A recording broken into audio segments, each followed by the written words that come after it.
Good morning, gamers, or afternoon, or evening, wherever you might be.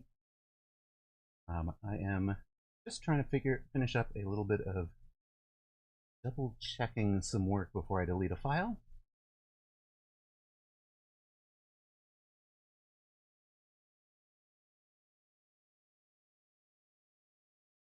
Yeah, did not work. Okay. So that.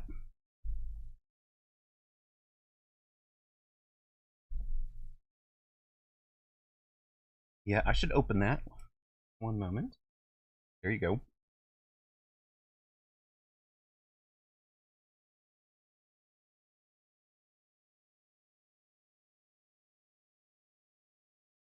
All right, let's.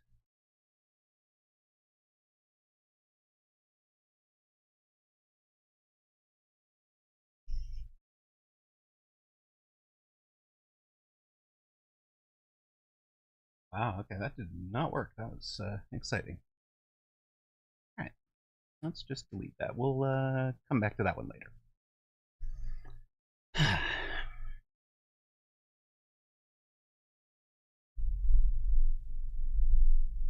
What I messed up there, but not going to keep you guys waiting any longer. Sorry about that.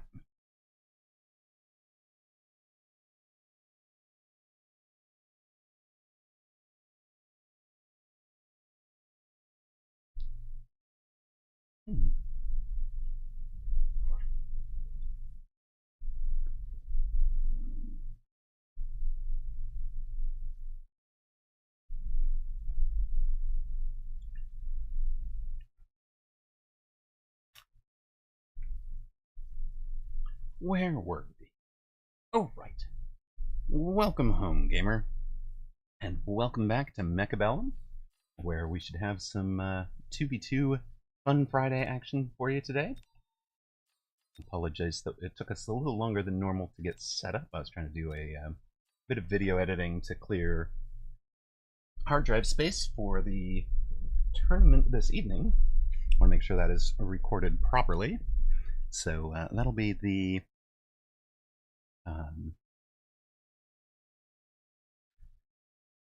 that's going to be the Mecha Mini Masters coming up at 6 p.m. Pacific, 9 p.m. Eastern. Hope you guys will tune in for that.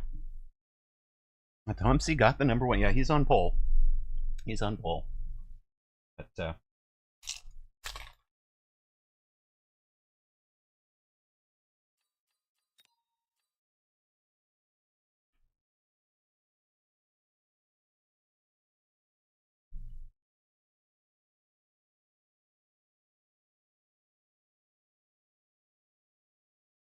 until we fill up a little bit, I might jump out and do a little bit of 1v1, just a warm-up match. Get stuck in a little bit.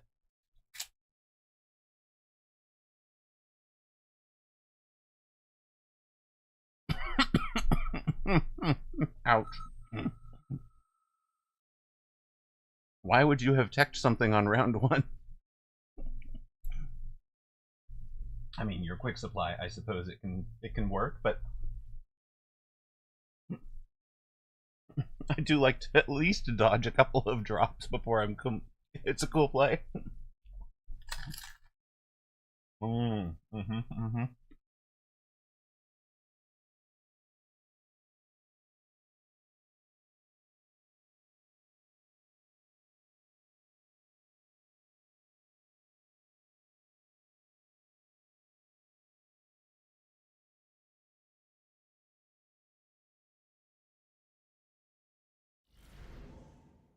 All right, I'm not going to put up channel points. There's not a whole lot of folks here yet.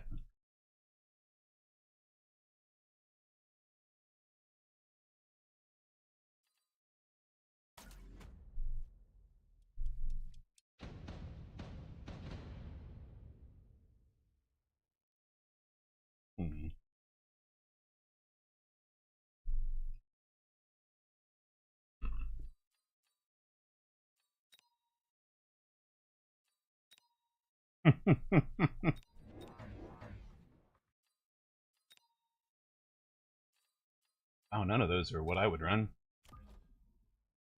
All right.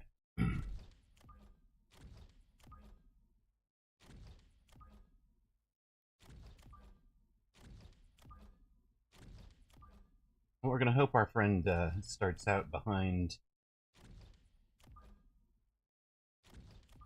Starts out deep, but might come out aggro. In which case, we're gonna have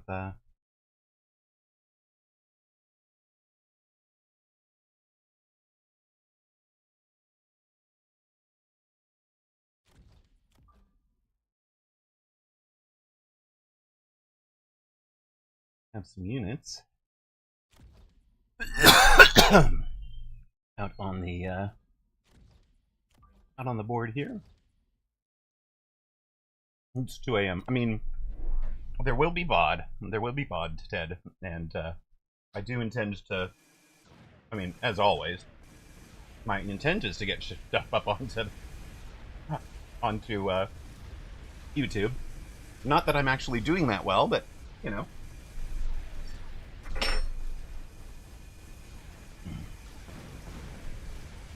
intentions. Good intentions, right?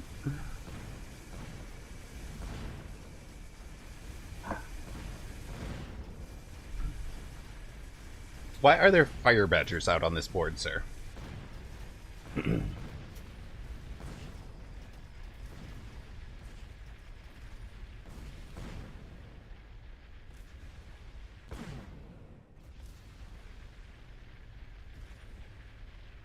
Would you please stop burning my tanks?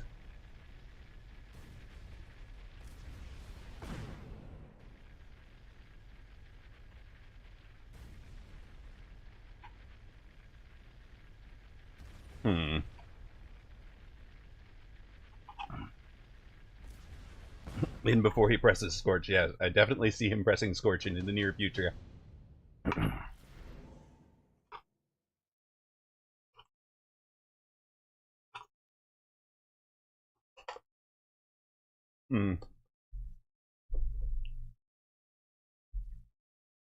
ER Sledge, yes, but in defense against steel balls, I'm gonna want the attack, not the range. I think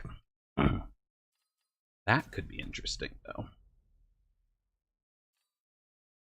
Yes, it's definitely a shame, but oh.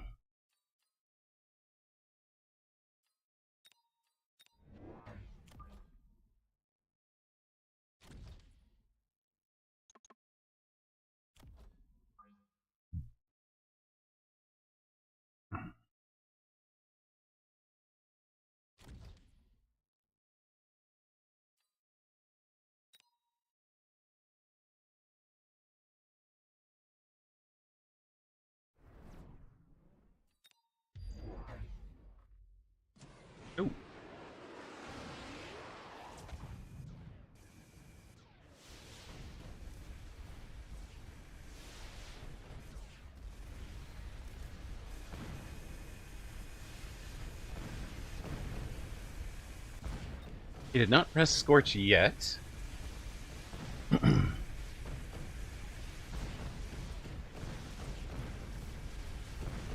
fact, I don't think he has any upshoot.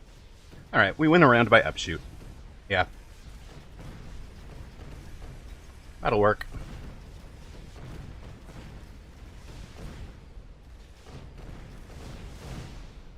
That'll work for me.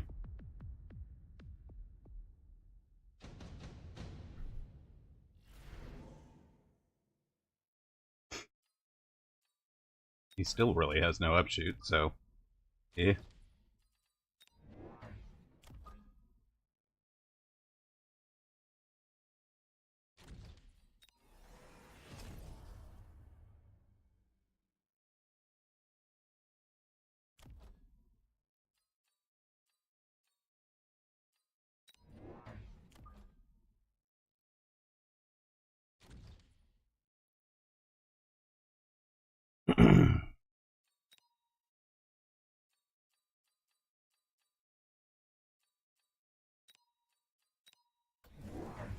Alright, he's gone for the Phoenix, sure.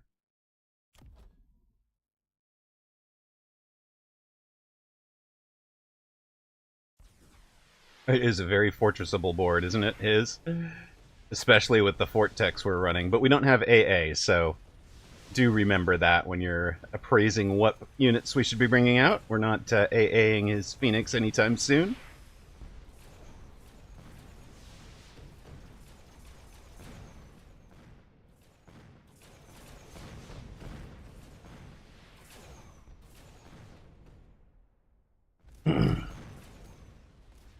On the other hand, we're just going to quietly win the round anyways.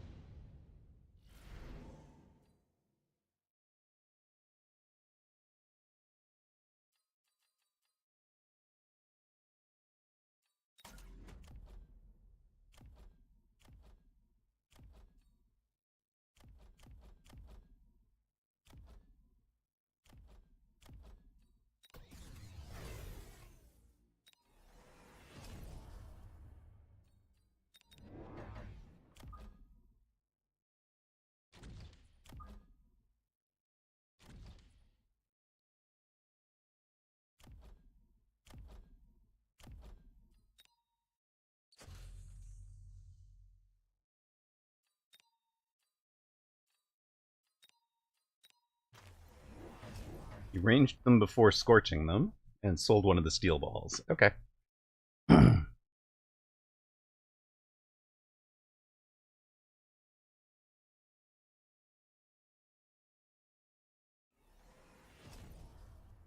I mean, Ted, don't I beat that with the right fort, fully developed fort Mustang board?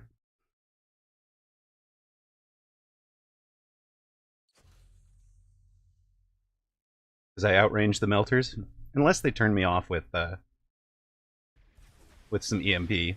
Or hello, how are you? True. You don't play forts into it once it exists, sure. They made you play the tournament at 4 a.m. Oh my goodness. Yeah, yikes. That's a little rough, man.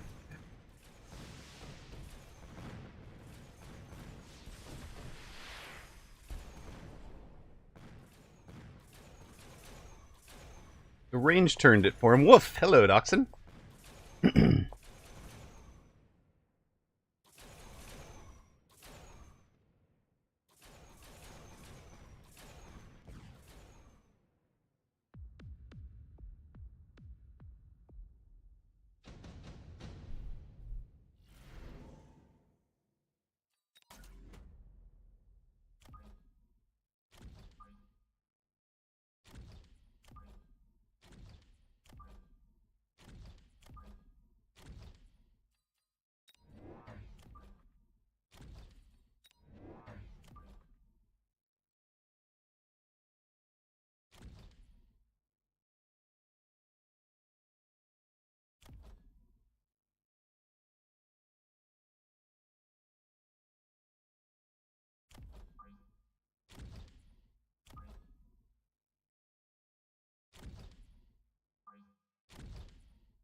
Yeah, this could have gone better, but it's not terrible, I don't think.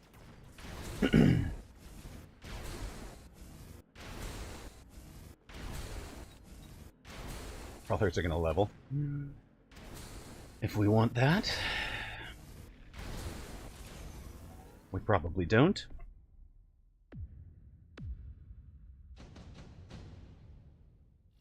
Wait, what? You had the Mao Zedong JD Vance combination profile picture? Ran into a 2400 MMR player and his stream got taken down? Ouch. Oh, brutal. No. No, we do not.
I mean, it's not like he doesn't have tools to prevent that from happening either, though, right? Because the game has given him block a player, block a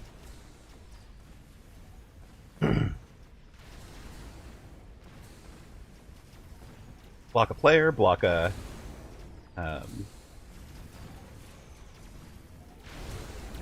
block profile images from Steam, anything like that.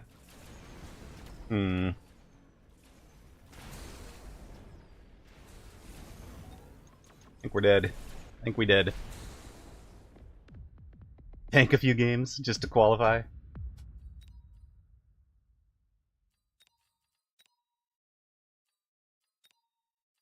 Well played there. Yes, you do have to preemptively do it. So.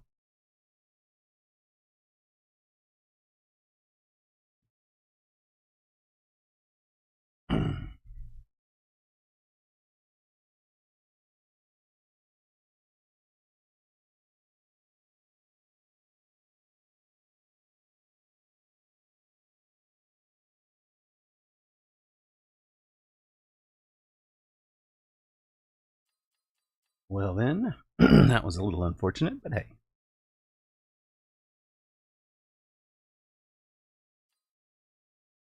Alright, do we have anybody in queue that's playing some 2v2s today? We've got Thonix. That's it. We need 2 more. Anybody else joining up? That'll be 1. So we need 1. Well, you just did. Sir, you can't queue. There you go. Although, yeah, hey, Cody got in. Nice. How did you manage?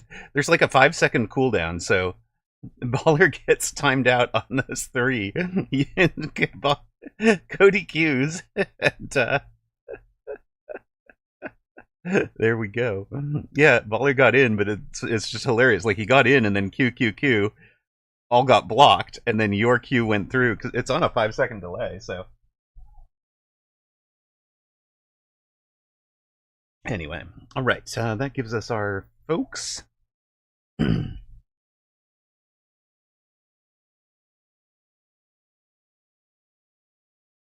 Where are they all? Well, I don't see you guys, so.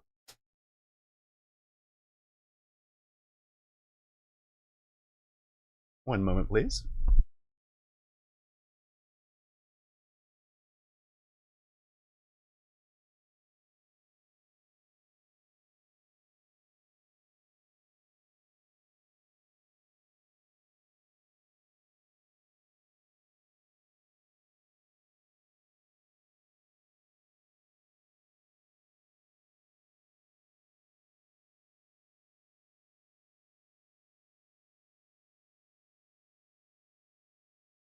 Well, you are technically, but I mean, it's Thonix, Baller, and you. So you know, we're gonna do 2v2 together as an in-house. That's the group, right?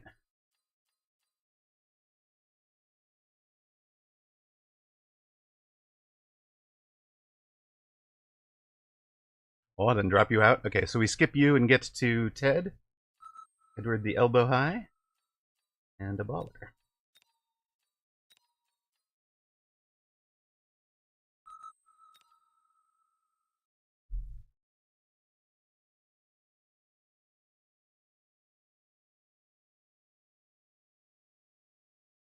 Yeah, you're. Yeah, he's just in a game, man. That's not scared. That's just something else.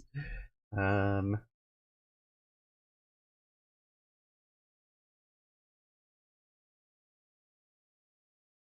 Ted, you are up. Where you at, bud? There we go.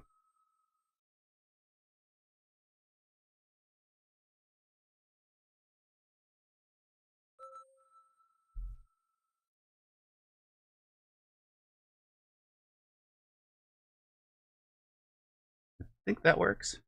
Does that work? Nope. Okay. This one. All right. And then that leaves us with a queue with Cody in it. Yeah, perfect. Okay. Let us do the Valley Meadow, shall we? It's the pretty one. Or should we do... Yeah, okay. There we go.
Fun have luck good.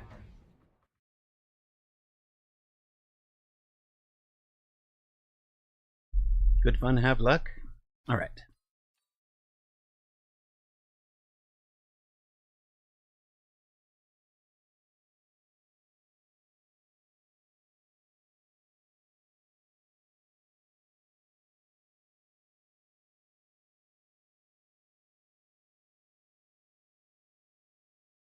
A, B, C, D, E, F, G, H. Goodness, guys. All right, what are we doing here? We're up against Baller.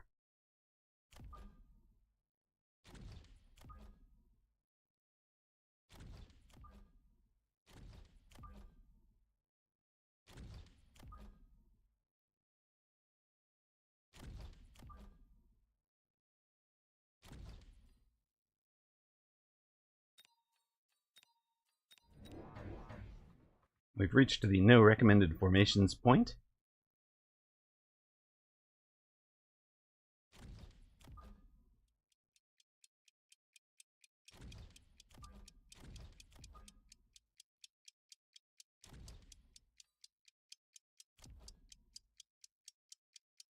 Oh, good.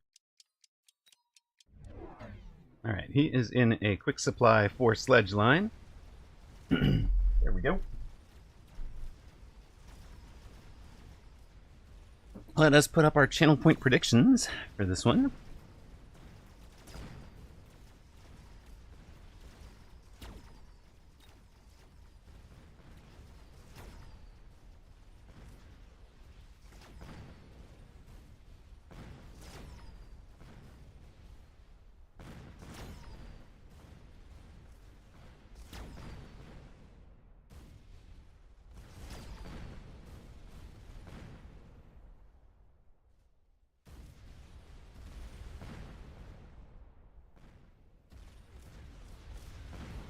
There you go. Channel point predictions are up. We're losing round one because he has more units than we do. Shocking.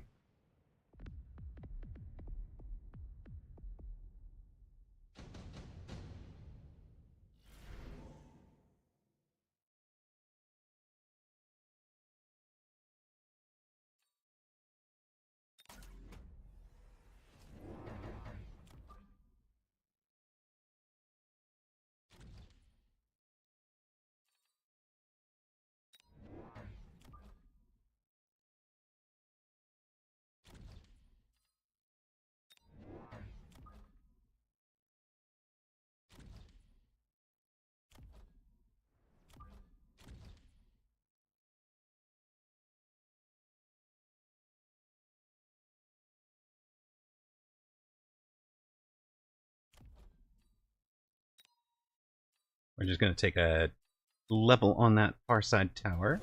Bit of protection for us. Yeah, he did something. I knew he was going to go somewhere, but couldn't protect both flanks on that one. We'll bring in out another tank.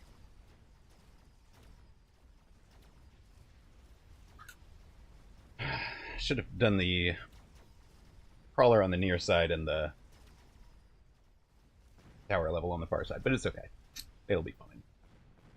Aside from the fact that we're dying and losing again, which is a little less fine, I'm gonna be honest. But still.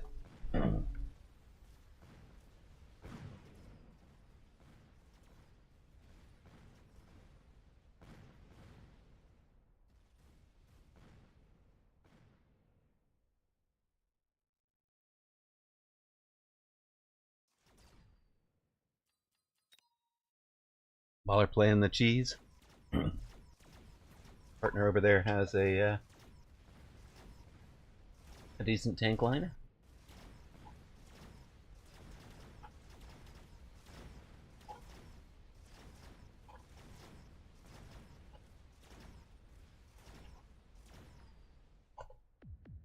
Partner gets sniper levels. Let's go.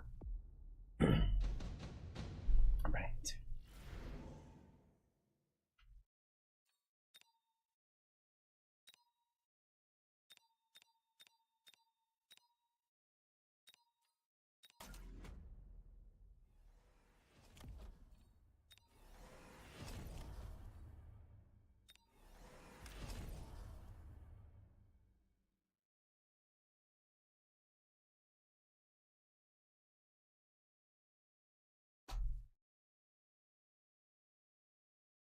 You know what? We're just gonna have it for a minute.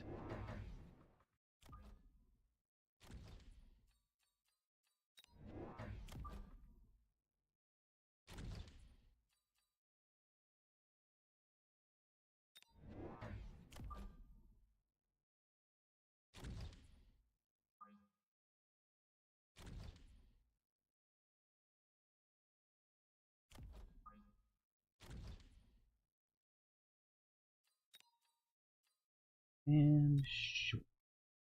No, I think maybe we are gonna sell out of one of these right now.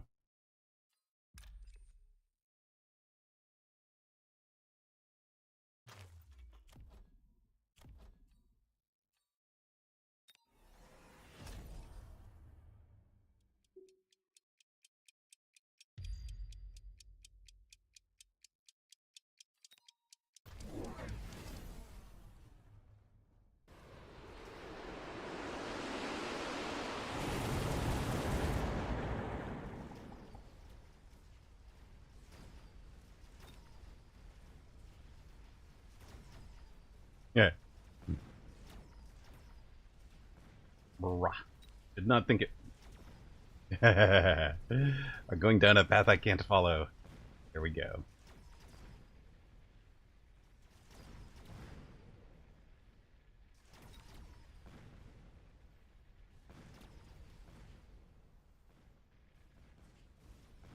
Seeing all YouTube strats combined.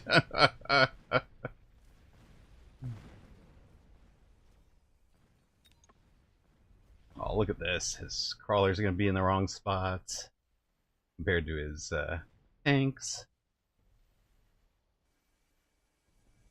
Oh, whoa, ruh-roh. Partners, what's partner doing down here?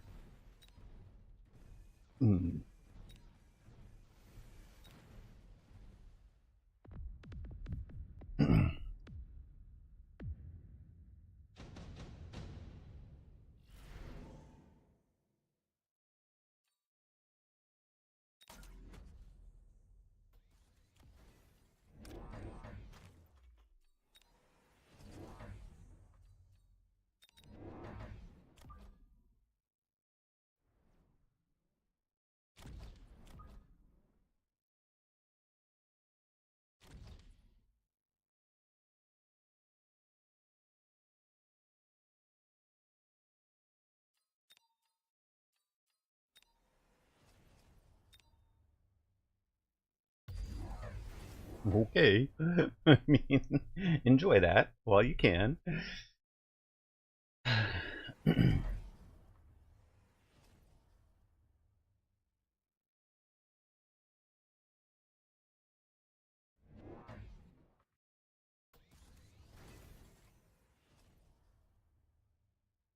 think he loses more chaff.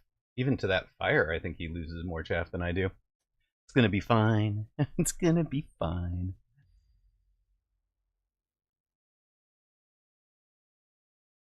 You're meant to destroy us, not to join them. All right.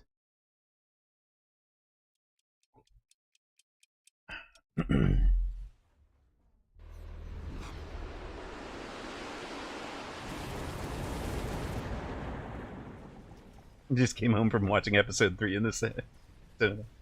Sure.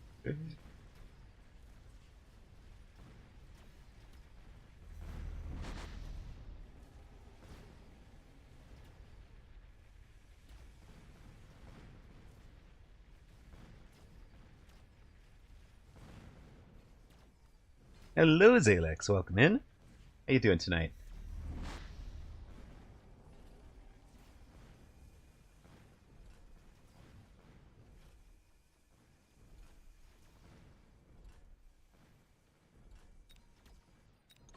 Look at this. We still got dogs. I think that's Thonix's dogs, to be honest, but, you know, whatever. It's fine. Got Vulcan that is leveled off of tasty sledges. Appreciate you spreading the XP around everywhere. Now, this is going to be a bit of a problem. Melter with a laser sight is going to just win, right? Indefinitely.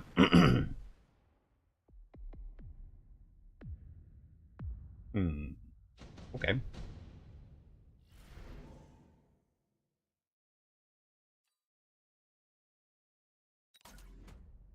I mean, also okay, perhaps?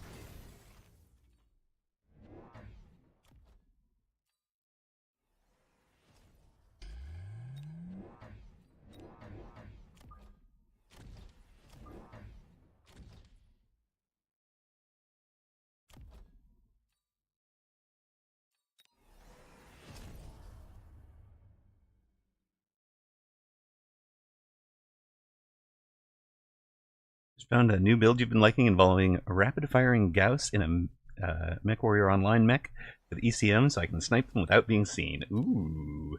Ooh, fun. Yep, distant. Sit back and go.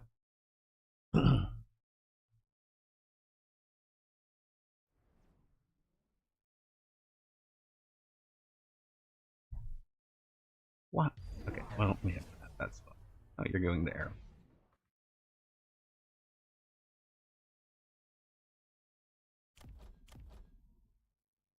Pair of level 1s, huh?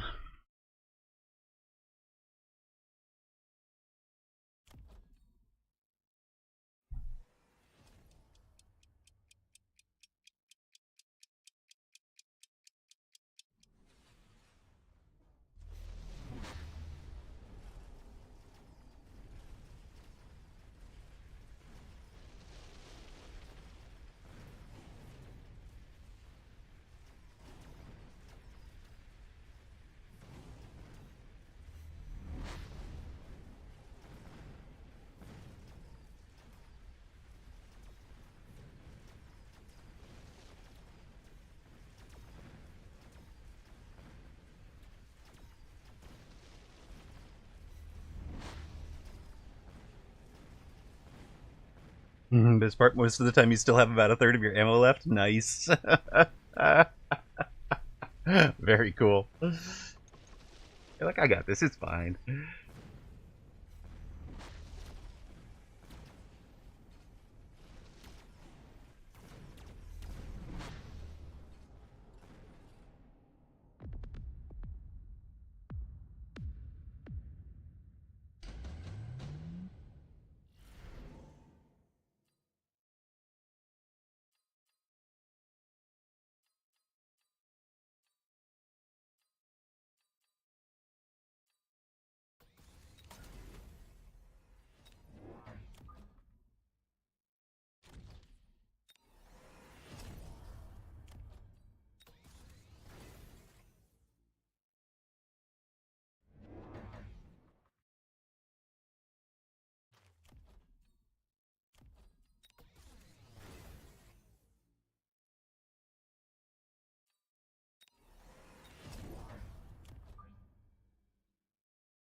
Sure, bunches of armors.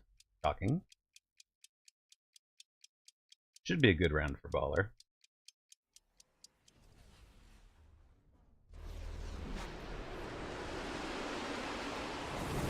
Except for the fact that we've got nice ranged steel balls.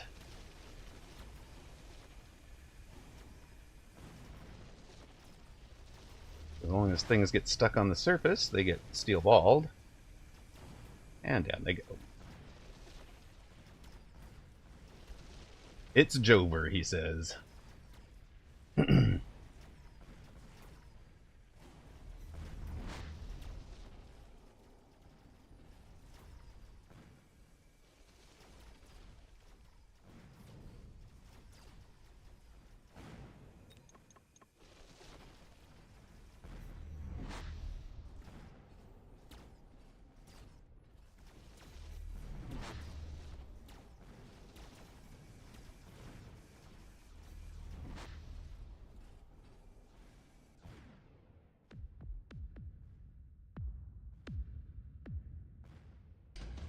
I am excited for the games tonight.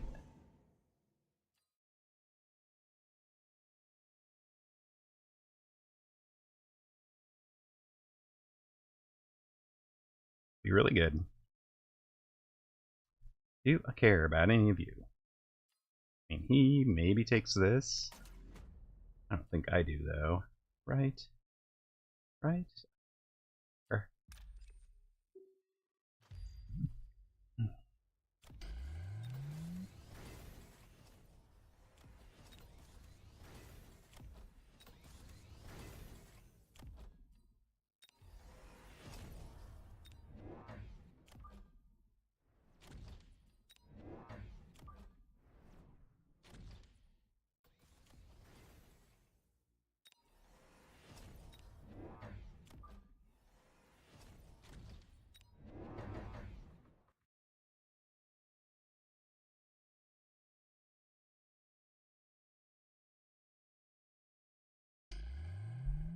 Let that do its thing out there. I think it'll survive, and then it won't be there. He won't be able to oil that corner next round.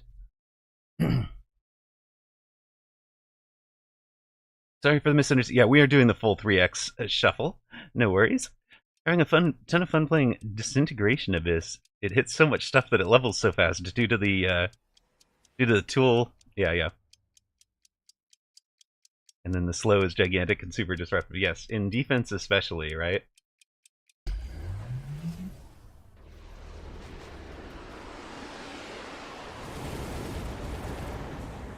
Yeah, I thought about the cooldown Zalex, but I decided on that round that the advanced shield device was going to matter more in the late game.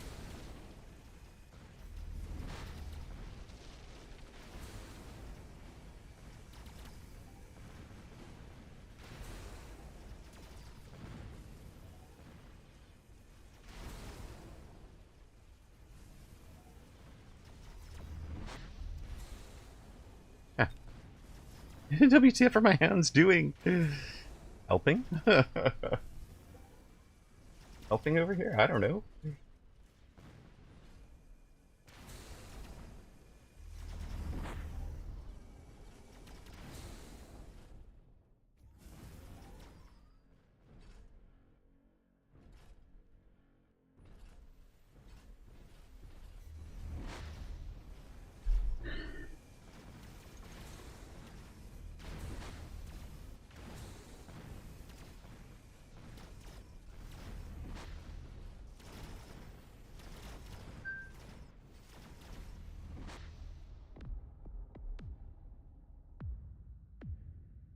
Right, we are grinding this one down. Yeah. Free.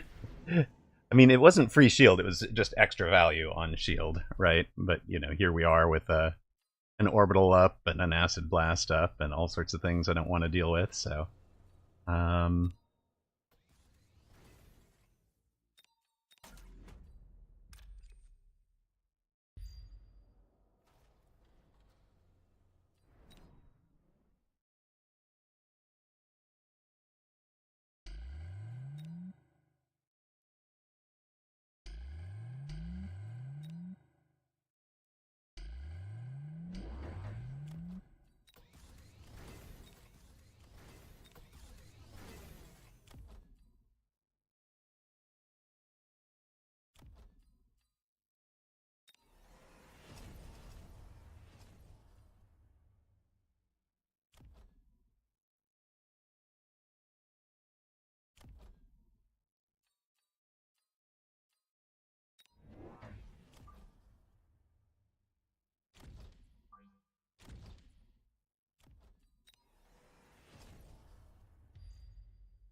These guys did 2 damage last round.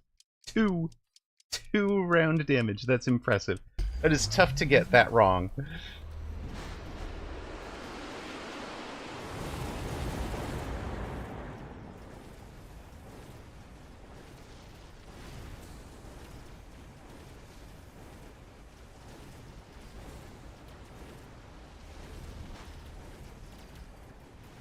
Yeah, double orbital on Edward's side. Pretty painful, I think. With Thonix in control on that board already, and me having this one in shape. I mean, we don't lose a giant. Yeah, that went poorly for Baller.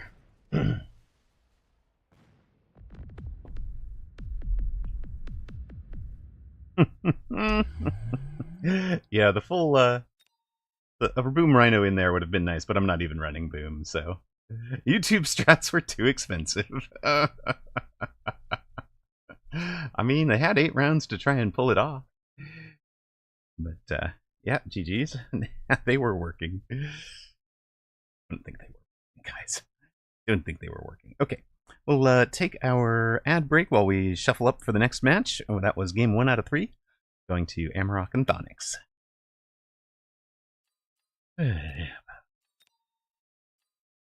Edward says they were working.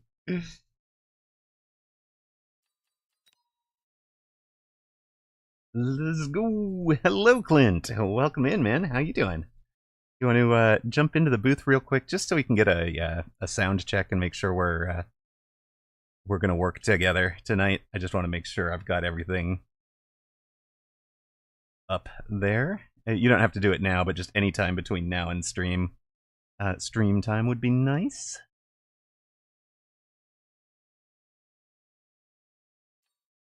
Who's my partner this time? If I opposed Baller, then partner is Baller this time.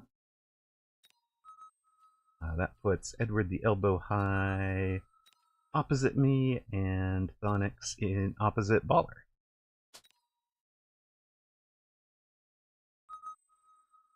Thonix, you're supposed to be bottom of red. Nope, switch. Which spot's red there?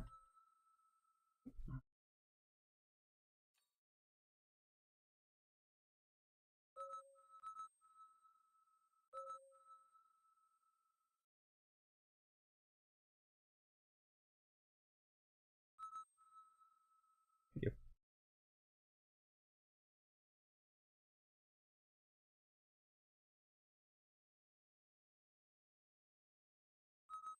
Here you go. Now we are ready. And off we go. Hello, Clint. Welcome in, man. Looking forward to tonight. Do you mind jumping into the Amarok's broadcast booth? If that's where you want to broadcast from, we can do it from somewhere else.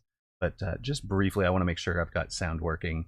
I was having headphone problems picking people up, so I want to make sure I'm going to hear you successfully before we cast tonight. I think I have it sorted. I hope I have it sorted. If I don't have it sorted, I am going to be scrambling for a solution. Wow, you did a big purge. What? You did? No, you've been in it recently. What are you talking about? Never. I have to pick a thing. I have to pick a thing. What am I picking here? Sure, that looks like a thing.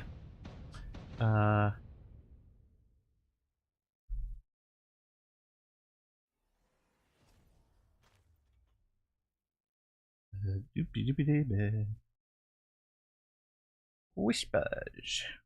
Donk. There you go. Of course, guild rules. Guild rules, of course, but I have to put them out when I put out the link, even if you already know them. Guild rules. Don't be a dick. I mean, wait, no, it was, I think it was no racism, no sexism, no, something like that, no homophobia, but, you know, basically, don't be a jerk.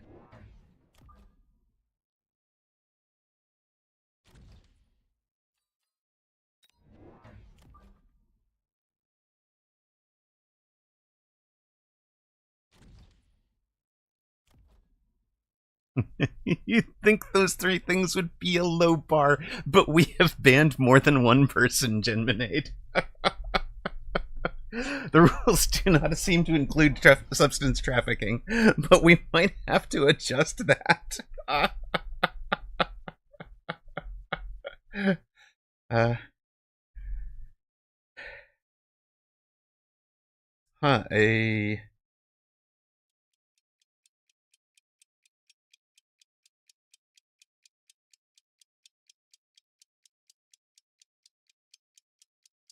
A 361 area code that I've never heard of on WhatsApp sends me a hi. Not a contact, no common groups. Yeah, huh. Why do I not trust this one? Hmm. Oh yeah, and it sent it at 5:30 in the morning local time for me. Uh-huh.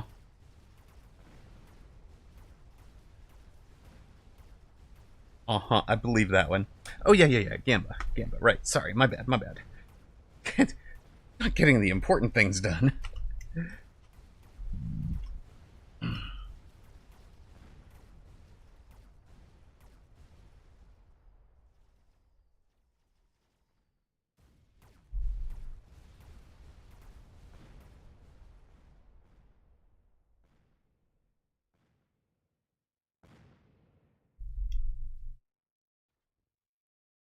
Here we go. I can even push the speed up button. There, okay. Now, Gamba is up. You see something you don't like. What do you not like?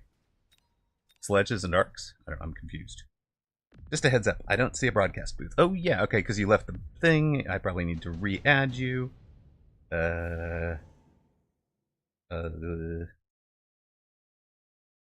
Firms.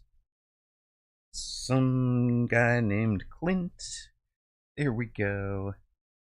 Alright, try it again. Escape velocity. Two things you don't like. People who aren't subbed. Faustenberger and Genminade. Taken care of by Escape velocity. Thank you very much. Appreciate that, my friend. Alright, well. Alright, yeah, no problem. I mean, just at your convenience, I just want to make sure it's not an issue. You know? Hmm.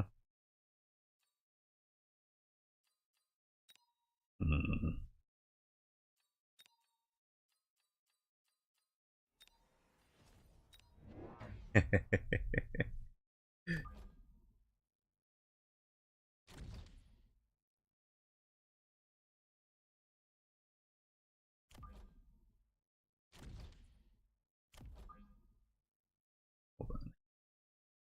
Let's just be there. I expect there to be one here.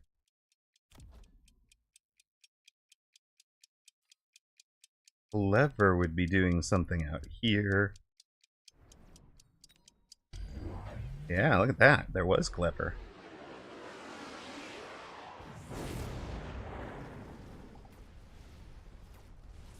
And since we took ER, they actually get dinked. Goodness. Alright. That's why I use the name. Woof woof! A subwoofer has struck!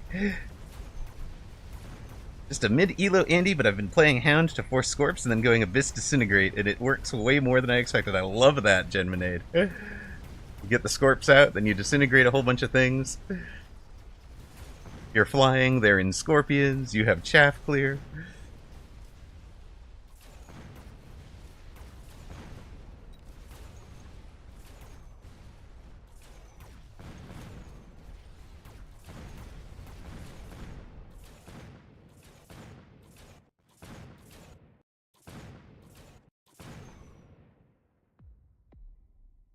Alright. You've been forcing Fire Badger into Abyss. Wow, okay. Okay.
He took a...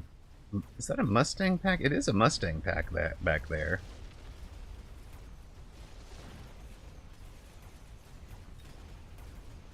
Level 2 command center.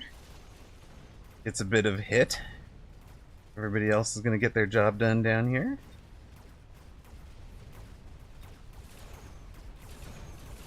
His sledges are stopped. Goodness.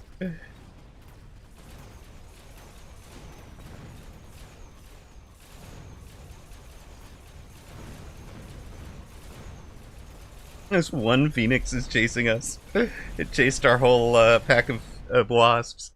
Hi, buddy. We're here now. Okay, we go this way now. Is there anything left over here? Help? I'm on my way, partner. I'm on my... Wait. There you go. You had it. You had it covered. Need help?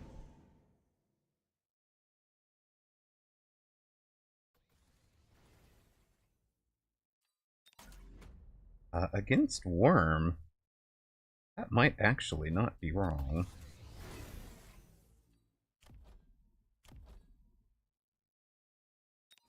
That sounds like a ding. I heard that part. Check, check. Can I hear your voice, Clint? Check, check.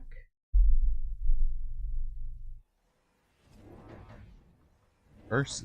That is exactly what we were seeing before. I saw your name, your thing light up, but not your... I don't actually hear you. Give me another check.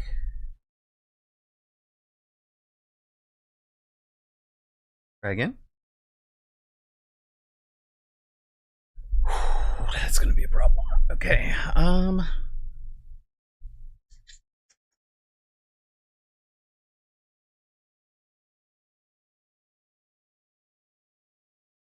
yeah, I'm gonna have to come up with a different audio solution for tonight. I got about 2 hours to figure that out. Okay, we'll finish this group of 3s, and then,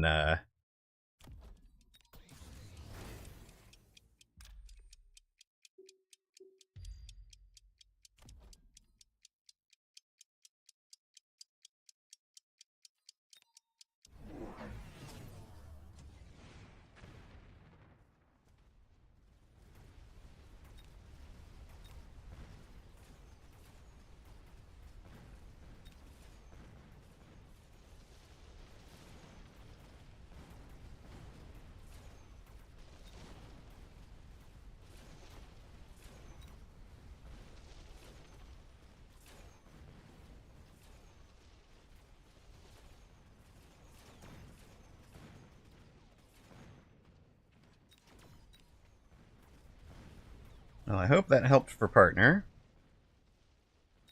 It seems to have helped for partner.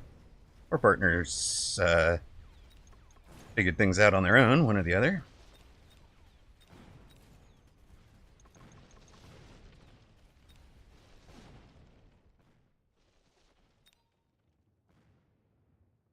The only thing I win with right now is Tarantula. Oh my god. Alright, well. If I have no Tarantula pack, I'm cooked. Yikes. Tarantula v Worm. I mean, does sound like the Tarantula should win that one.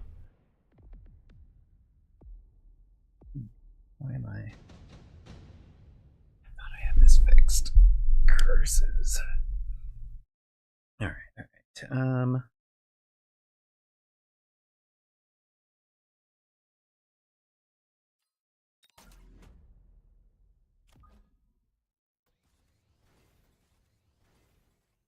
So that's just perfect, right?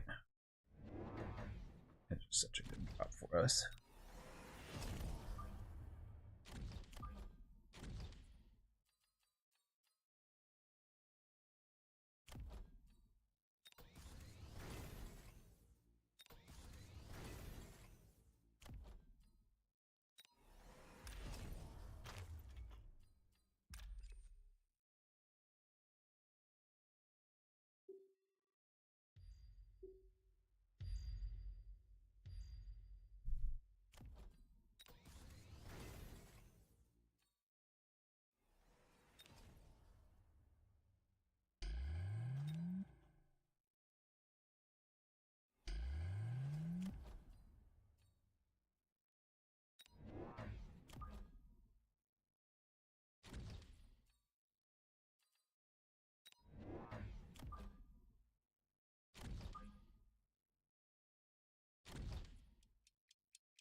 Well, we have no towers left for you, so...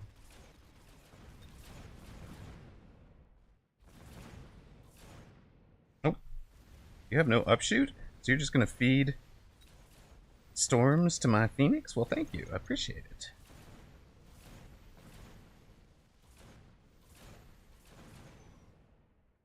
Yay. That was good. That's good. Ooh, that's interesting. I couldn't hear your mic, and you couldn't hear mine. Might be a different issue than my piece, which... Hold up. Is that... I need this. Let's disconnect the call. Okay, whatever. Reconnect. We'll see if that does anything for me.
Yeah, ruh-roh. He's a problem baller. It's not great.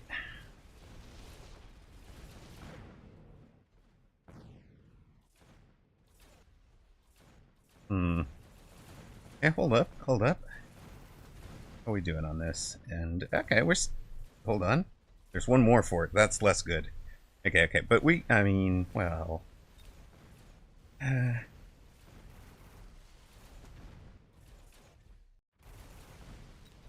Oh yeah, let's go. Cooking entirely over here.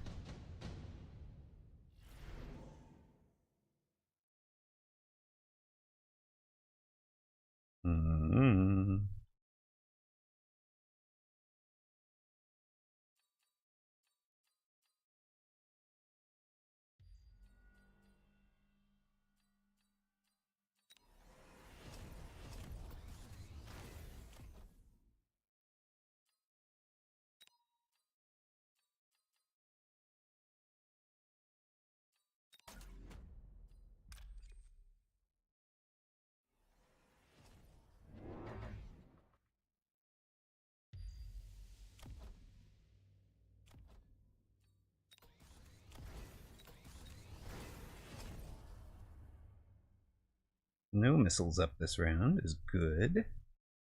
Nice to see that.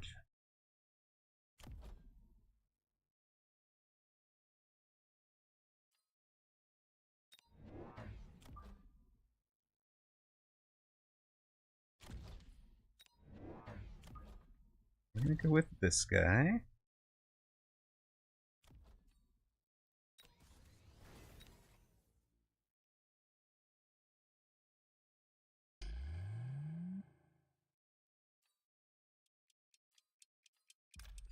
Don't care about you anymore.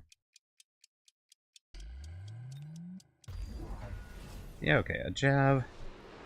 Kinda fine. Did they all dodge? Did literally everything dodge that jab?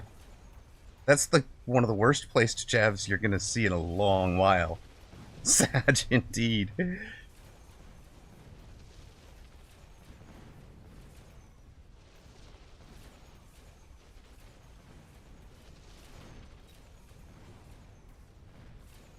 And it would have been huge if he'd knocked that out.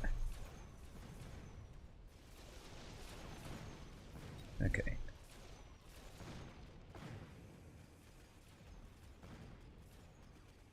That jab was a very sad... Welcome home, Toast. Welcome in. How you doing? Yeah, that was a very, very sad javelin. Sadly, I have finally been cooked this time. Alright, alright. What are we doing this time? Missile is up again.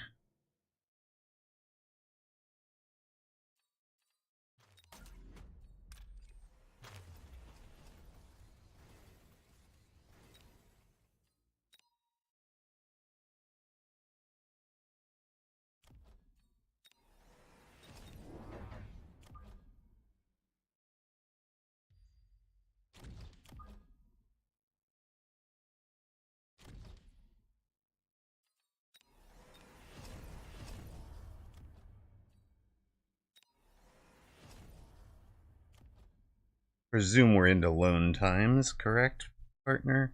You're in lone time. Okay. Julio.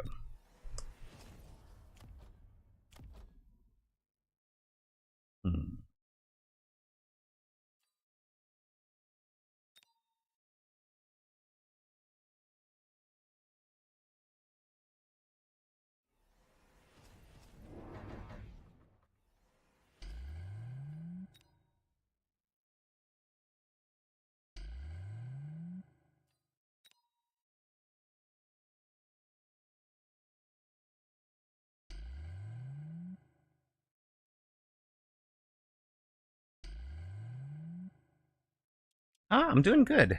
Still struggling with this audio issue. So I'm trying to figure out what to do to solve that in 2.5 hours before I'm supposed to co-cast with Clint, which could be interesting. Could be a very scary way to co-cast.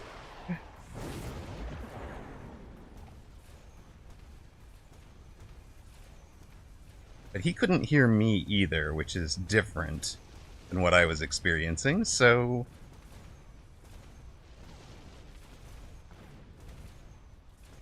The new casting meta. Yeah. New casting meta. I listen to his stream, he listens to mine. You know, the 10-second delay is just part of the... Wait, I'm actually goated. Hold on a sec. It's come good. It's finally come good on Baller's side. It just needed 8 rounds.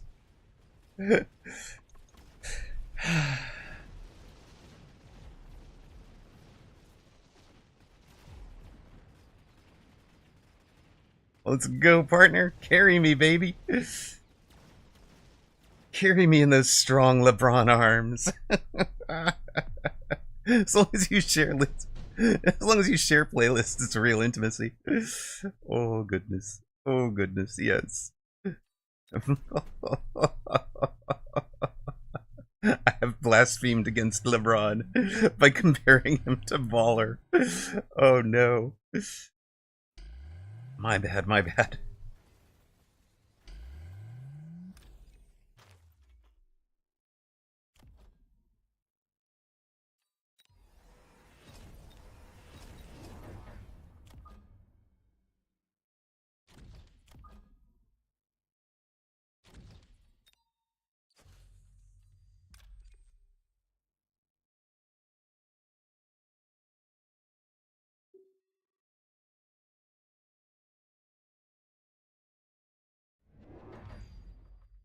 Not you, man. Not you. Just them. Honestly. Don't be too eager here.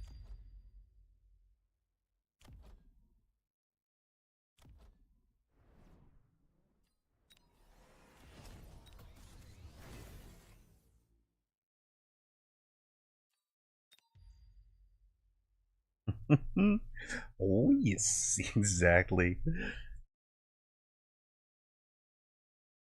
We'll see. We'll see.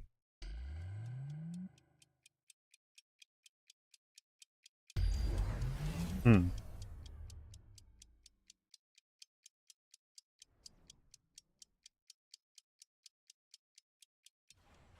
They have managed to mobile beacon into what is currently my strong side.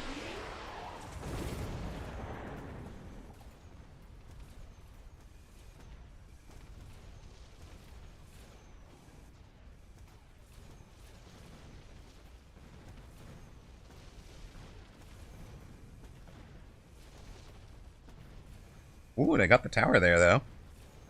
That was sweet. Ish. I mean, we still have steel balls alive everywhere.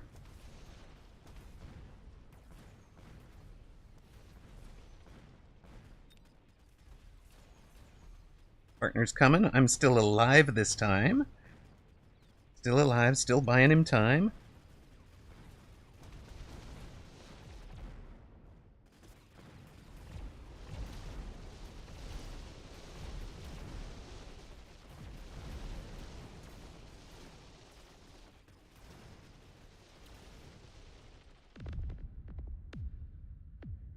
I am not goated enough for this. Yeah, well, I mean, I'm doing my best over here, partner. Doing my best. Oh, that's what we needed. That's what we needed. About here, probably.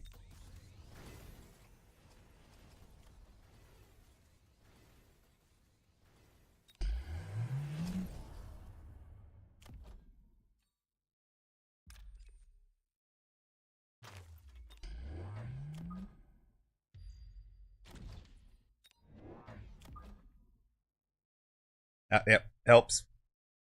Helps a bit.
Gosh, get those clicks in.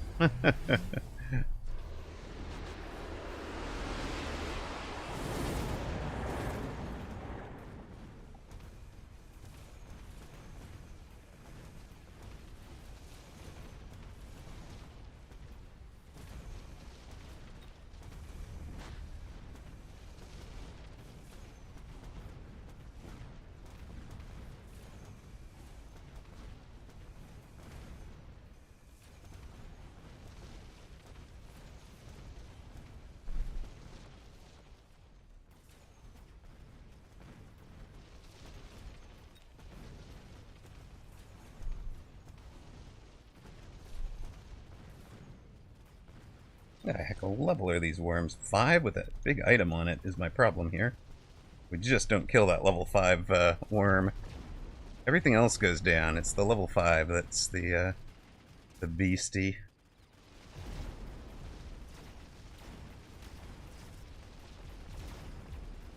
Ha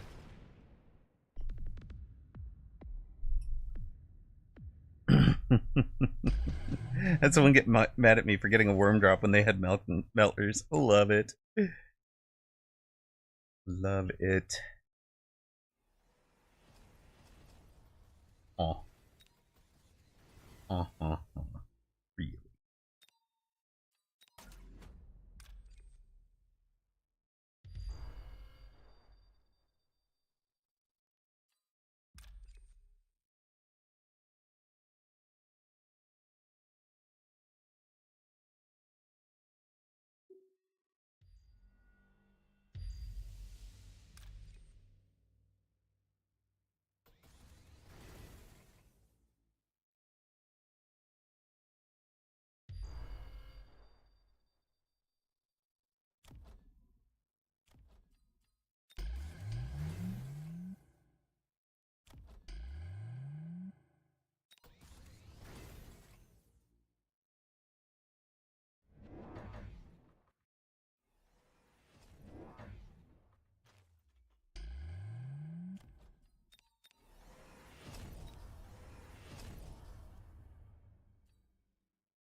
Did we just get the level 5? I think we did, thanks to the acid. Huge. Huge, huge, huge. Acid and ignite, baby. Whew. Holy worms. Yes, we are fighting Mud Dib. It's true. But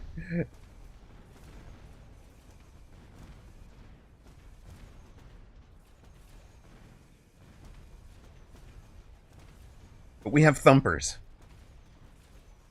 We got our thumpers going. We're all safe now.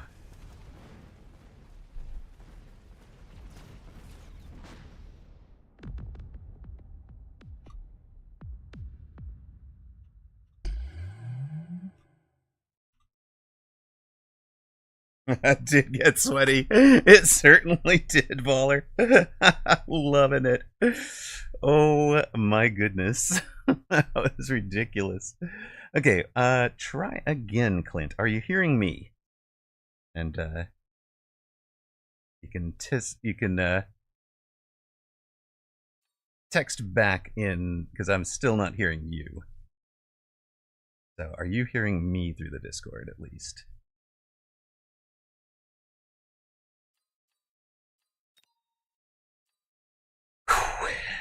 You hear me loud and clear, but you also hear yourself?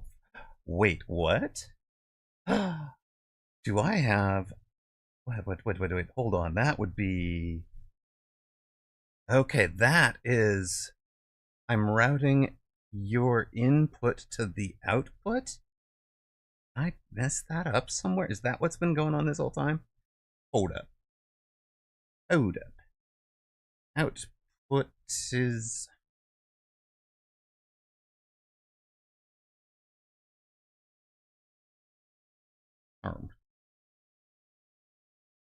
So input device is this guy.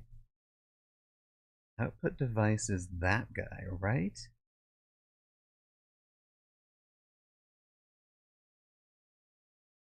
Okay, give me a check now, if you would. Yeah, that's fine. Perfect. Okay, sorted. I was routing your... I was routing outputs to the... And you're not hearing an echo, right? That time? Perfect. Yeah. That. Yep. Yes. Okay. So no, what was going on? I had at some point during all of this, I had routed output to speaker, or not to speaker anymore, but to voice meter. And then I'd gotten something switched up there where that the output channel I was using was routing to you instead of me. So it was like in a loop. It was literally bringing it in, taking it to voice meter, and handing it back to you.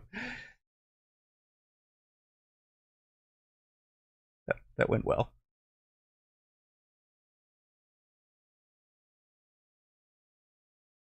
Okay, so they can't hear you. Hold up. That is probably just this one. Check. Let's test 1, 2. There we go. Everything's gorgeous. Thank you, brother.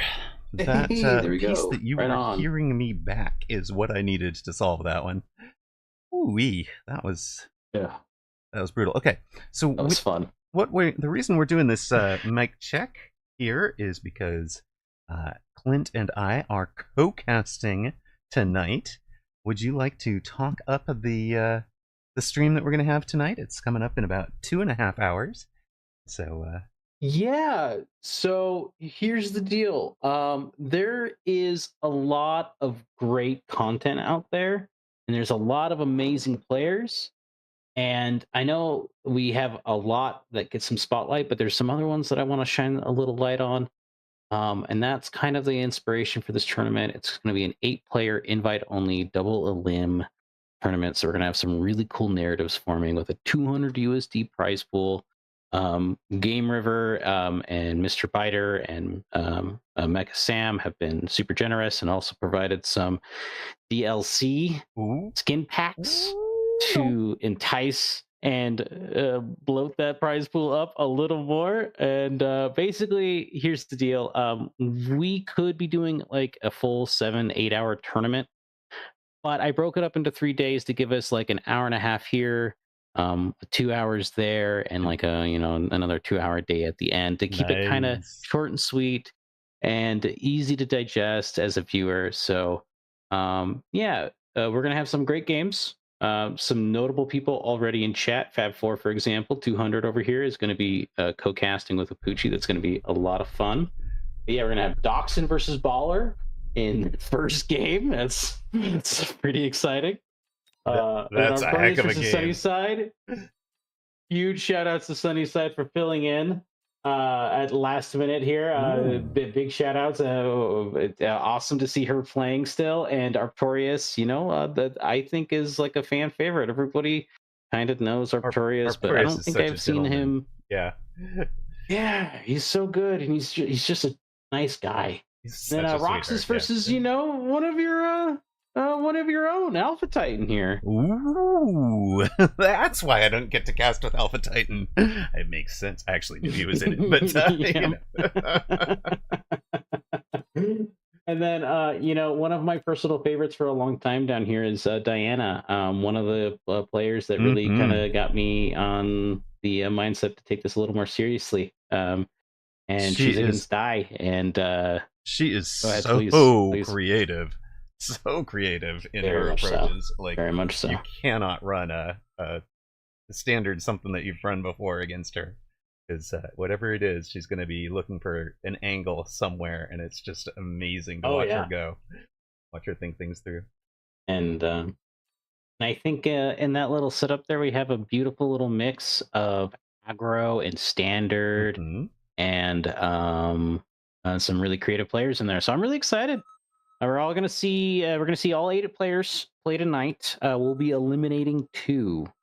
So we'll be going down to our Sweet 6 after this. Pretty exciting. Very nice, very nice. Well, thank you very much for putting all the work into arranging this. I actually really love the idea, and I think it's pretty neat to have a tournament aimed at that level. I think that's kind of perfect.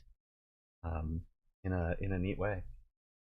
It's a great showcase. Yeah, I appreciate that. So I appreciate that. Yeah, big shout outs to Whooped and Free For All as well. Also a huge community names. Everyone loves them. They've been helping me out quite a bit with setting this all up, and couldn't do without them. All right. Well, thank you very much. I'm looking forward to co-casting with you. Thank you so much for taking the time in advance. I know you're busy, a lot busy with a tournament coming right up. So appreciate you taking the time to do the sound check now, that we're just ready to go when you are. So everything's set up on both ends. And I'll see you in like 2 or so hours to talk about some Mecha Bellum. I'm excited. Let's go. And of course, you're always welcome to queue up. You're always welcome to queue up for some of this 2v2 action, if you got time. Yes, I will. All right, I'll talk to you soon. All right. Cheers, man. That is Clint Leetwood. You guys saw the... sorry, we're hiding this. There we go. So you guys saw the lineup that we've got coming for tonight. Looking forward to it very much. So that's on the docket here. And when you guys get back from the ad break... they will not be hearing me announce the ad break, but on we go. On we go. We've got a real match.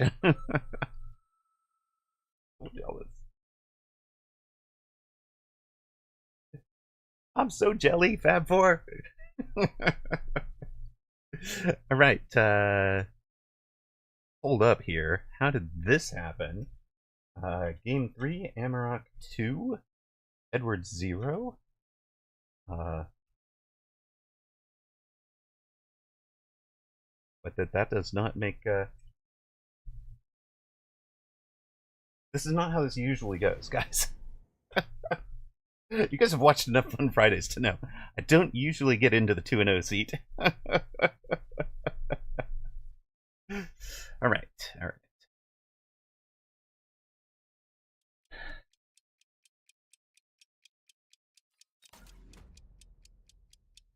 That is actually the perfect. That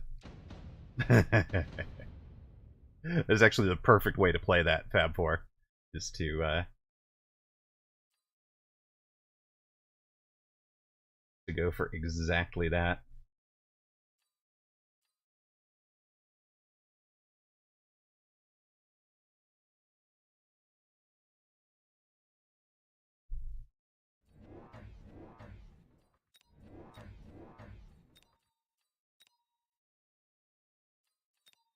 Good recommended formation.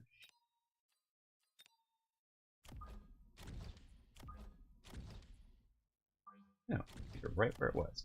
See what he's doing. See what he's doing. Okay. To do.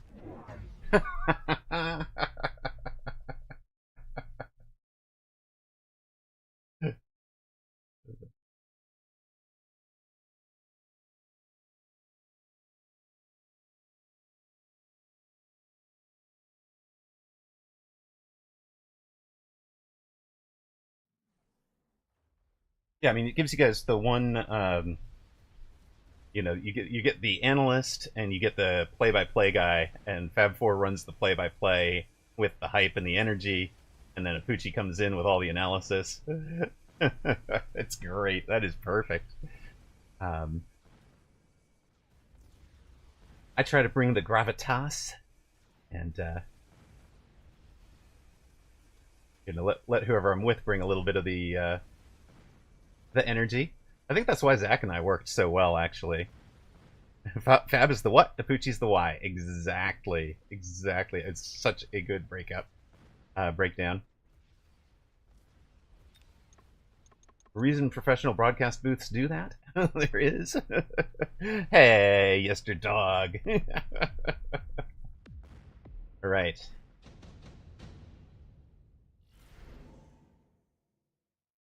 Well, it's gonna be you. It's gonna be you. It's gonna be you.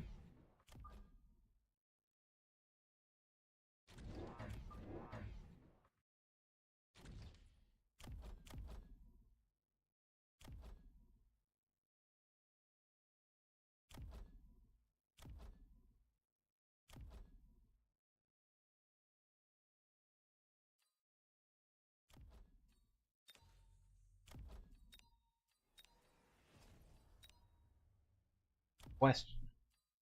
Just do this, even though it's not making any use of the speed. Maybe it makes use. We'll see. Yeah, it's not gonna. Oh, well, maybe it will, because it'll get. I kind of like it. Okay. It's fine. This is probably where the speed should have been to get it involved quicker, but this guy will wrap a little differently.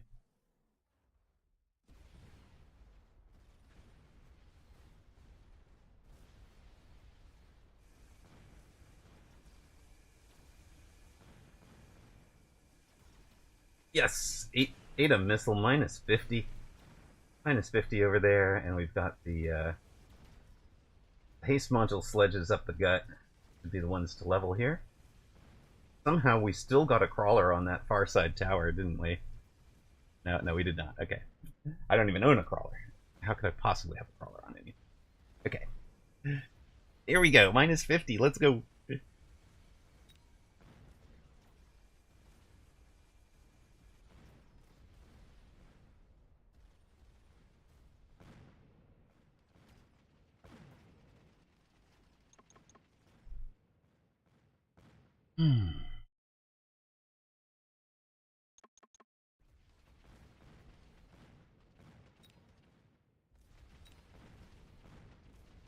That's feeling a little unfortunate.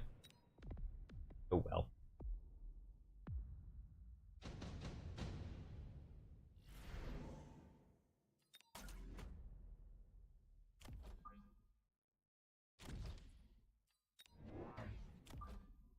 That is just absolutely the canonically correct play on this side of the board, right?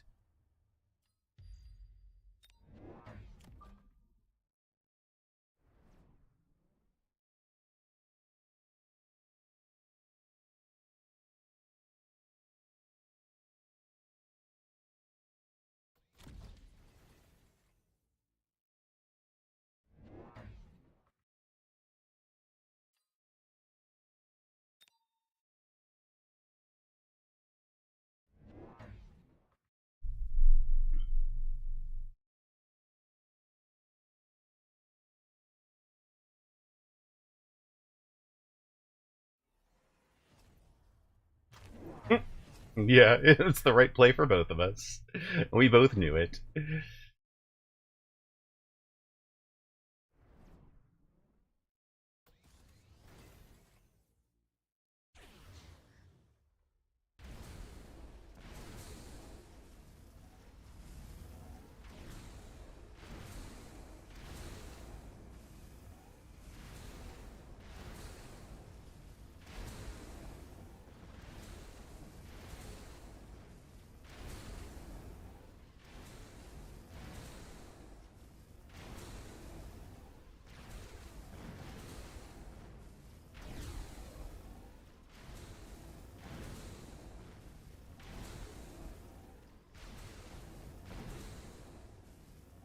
Well, we need more actual chaff, but that's okay. Perfect. Minus 200 for the hit point damage bar.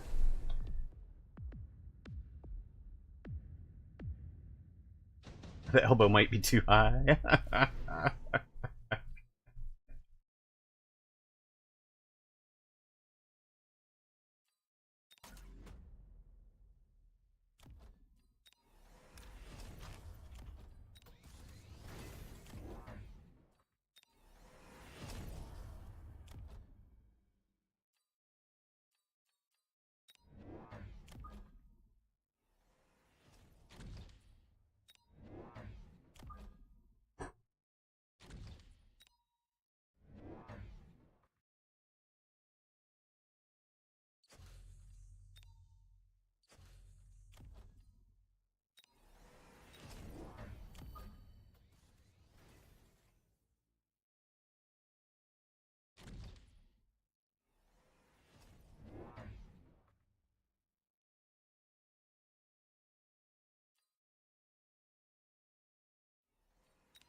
It could have worked. It really could have worked. Yes, I agree.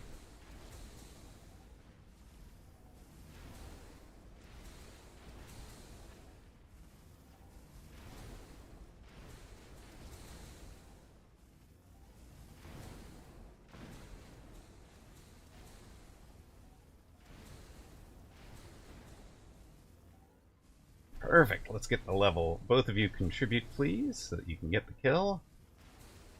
He gets the contribute and you get the kill. That would be perfect. Oh, other way around. Well, if you get the kill on this one, I think it'll still do. Perfect. Levels for items. The heck game are you? What the heck mirror are you two playing down there?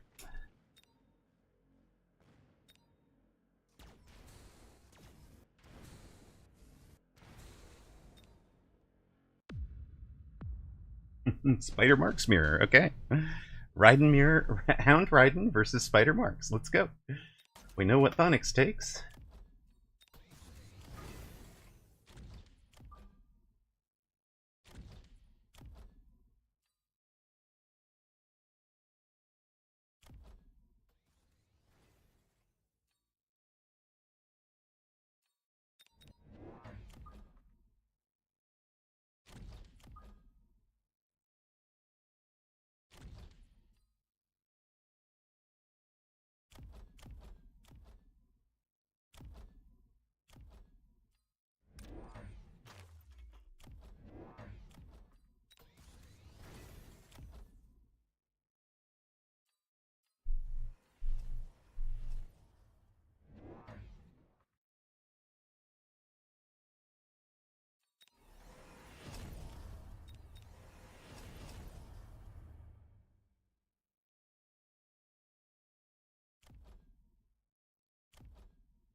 Ooh, he's gone more into the houndings.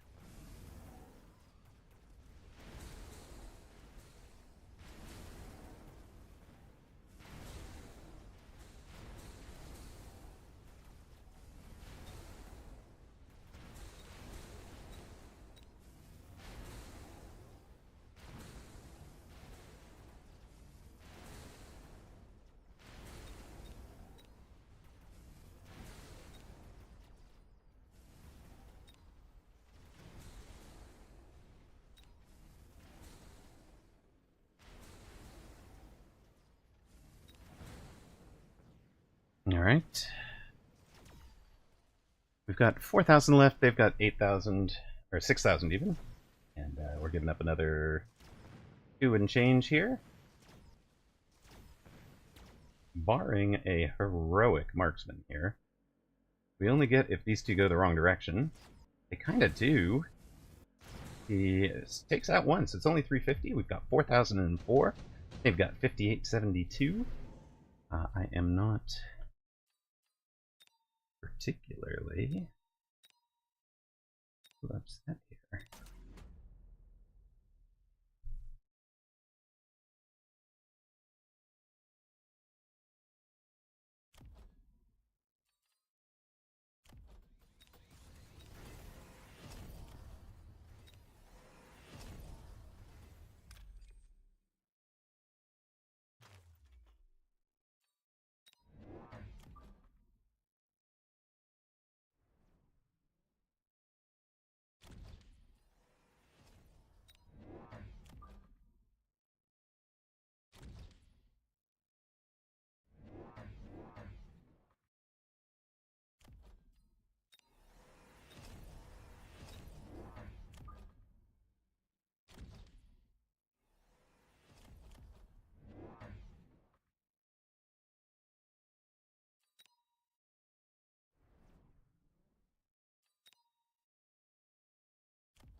We are struggling with the late chaff.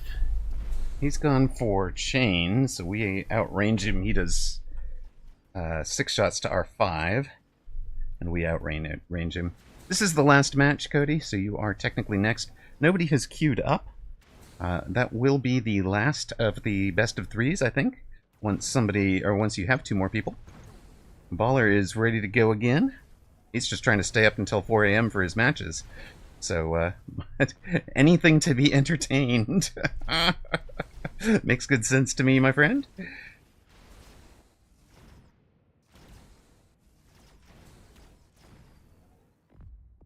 Right. 3,000 left. Trouble brewing. Trouble brewing.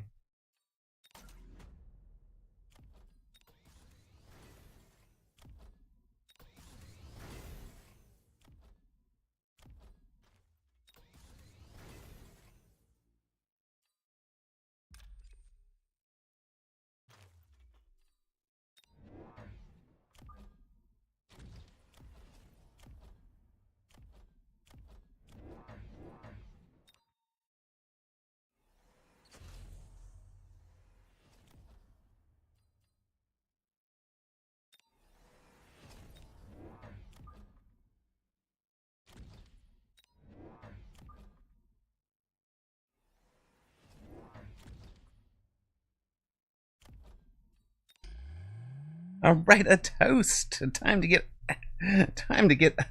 toast is in, so you're gonna dip. Wait, what? I see. All right.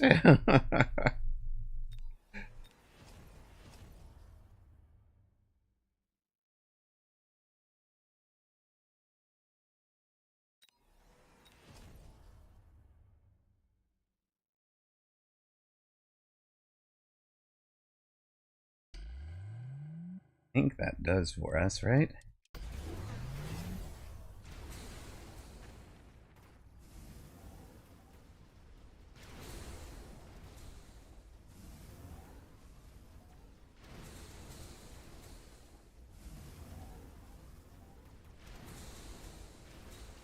He came out and got range. We still do 5 main shots. And this guy's got range. His level 3 has range. That's a problem.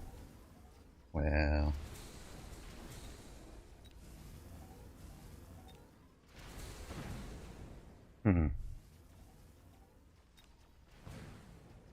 Perf. Toast is gonna kick butt like the Wolves did game 1. Exactly.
Really hope this is enough. I think this was a mistake. Should have been right there.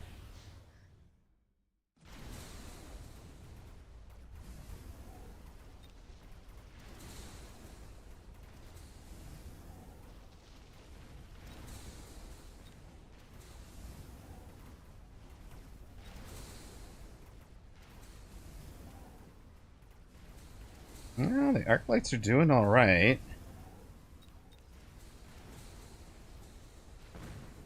We do eventually get some EMPs landing, especially there. That's pretty huge.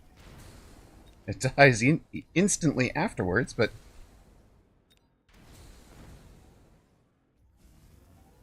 then it's outranged by this guy, so it dies to him during the debuff, right? Yeah. Wait a minute. Partner? Partner? Yeah, the teammate's fault. Clearly, baller. Clearly.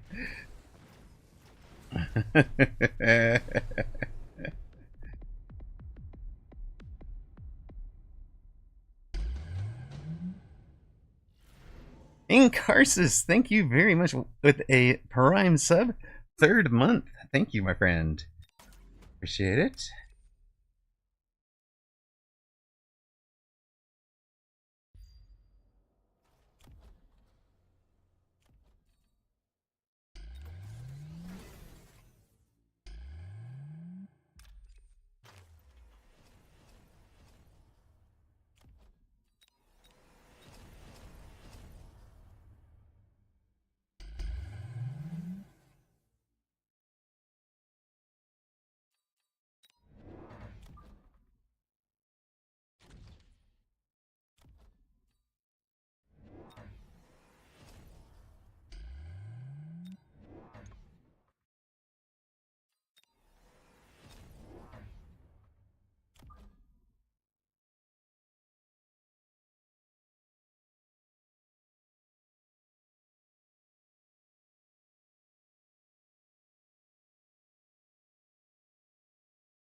Did you just hack his war factory? Let's go, partner.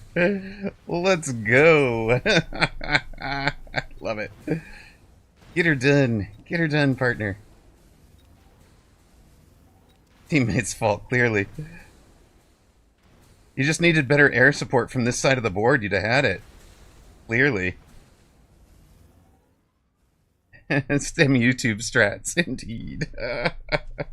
Yeah, so Baller, armor does not help against hacking, except for the fact that, you know, it's more hit points to hack, so...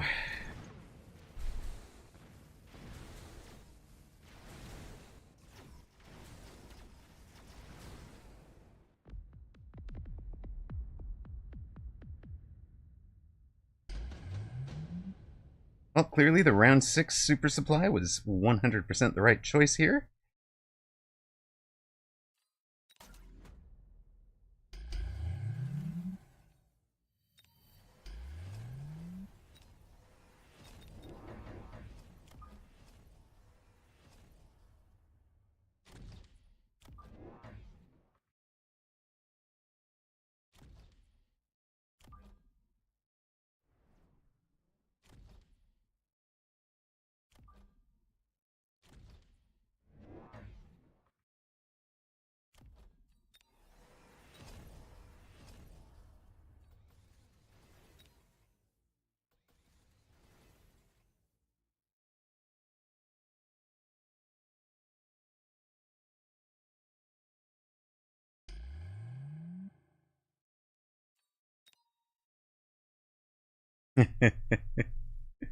Plus 50% kind of helps, that's true.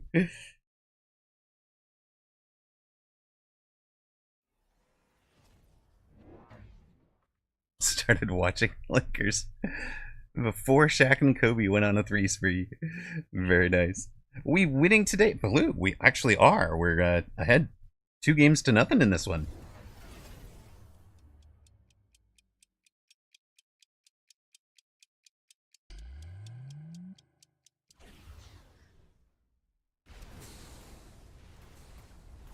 We just need partner to carry us one more round, and we got this, I think.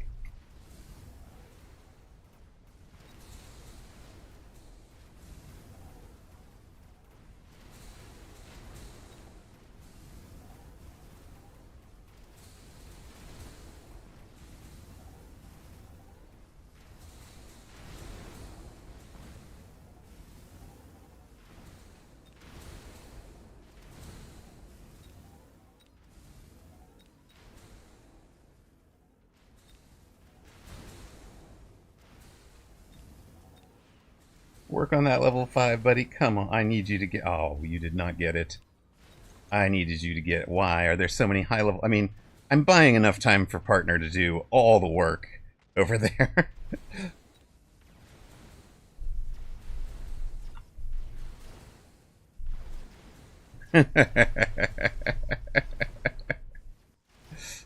Clint Leetwood's fault. It's Clint Leetwood's fault. Right, we are. It was Whoop's fault. It's anybody's fault but Baller's. Anybody's fault but Edward the Elbow High.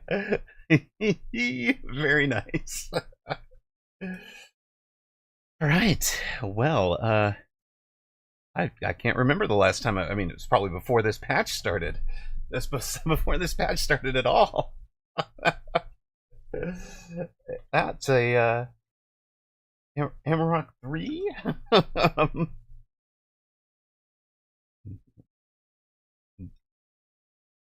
Baller Edward. Onyx all one. Little bit.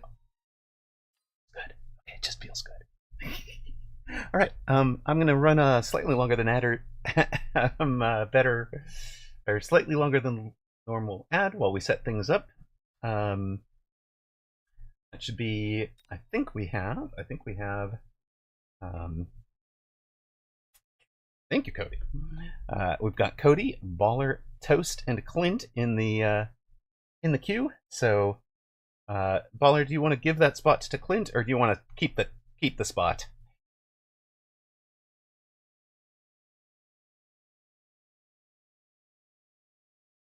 You're gonna keep it. All right. So we will go with a 2.5 minute ad. He ain't getting none. Okay. Well, this should. You did play pretty well all 3 games, and you carried me in that last one. So, I am grateful. All right. Toast. I need a baller. There's a baller. I need a toast. Pink, pink. We'll be back in a sec. We're not ready yet because we got folks coming, but I gotta throw food in the oven now so I can eat it before that tournament starts. So, right back.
All right, we are back. We are ready. It's a friendly baller as opposed to the other kind.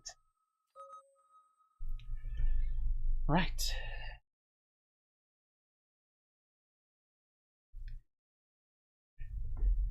Rooting for Amrock, Toast, and Cody. Anyone but friendly baller.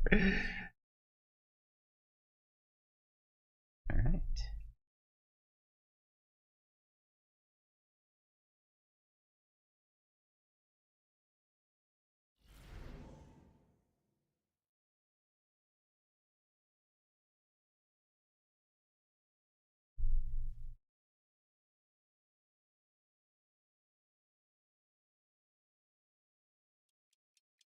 Channel point predictions are up for you gamblers.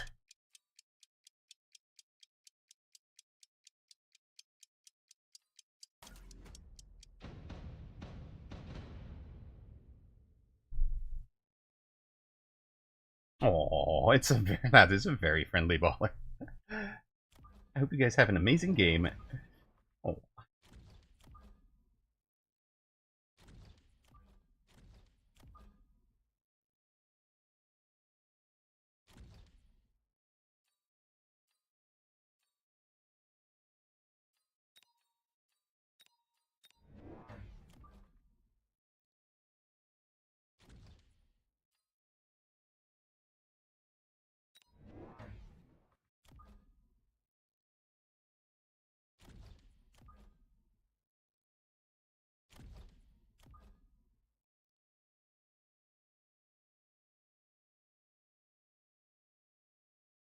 Hmm.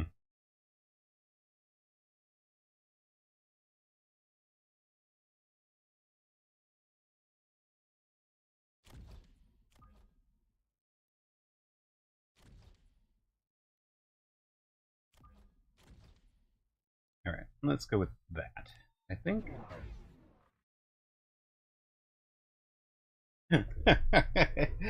It's not so friendly baller. Everyone except for Toast, Cody, Amrock, Clintly, would look, Ted, and Thonix should have a good game. Hmm. Hmm. I see, sir.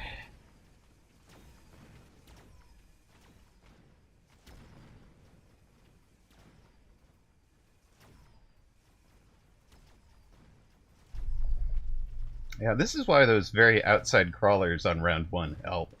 Somebody's so far inside, you can get the straight run on tower. So he thinks he's set up for a pull, but it's not. Doesn't actually work quite the way he wants it to, which means it's working for me.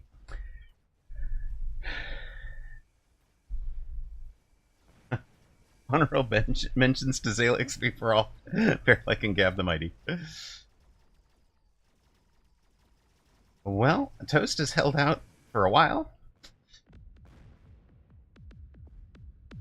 But that's round 1 for us. Okay.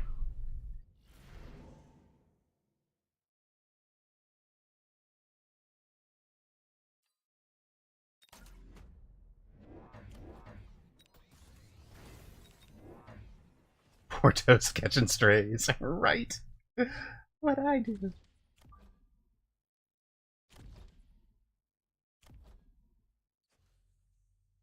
Those two just straight up leveled. That's great. Loving it. 23 becomes 46? Sure. 23 becomes 52. Ain't happening. Also, no missiles are happening. Not on those boys. No, that would help. Oh, okay. Put some out here.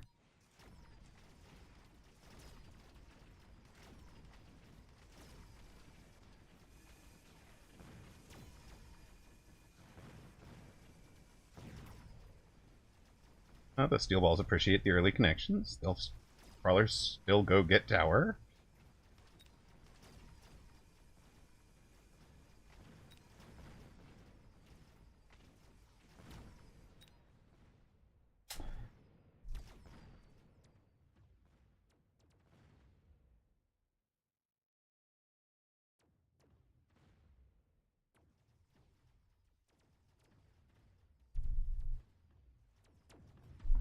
Ooh. That's a nice flying unit up there.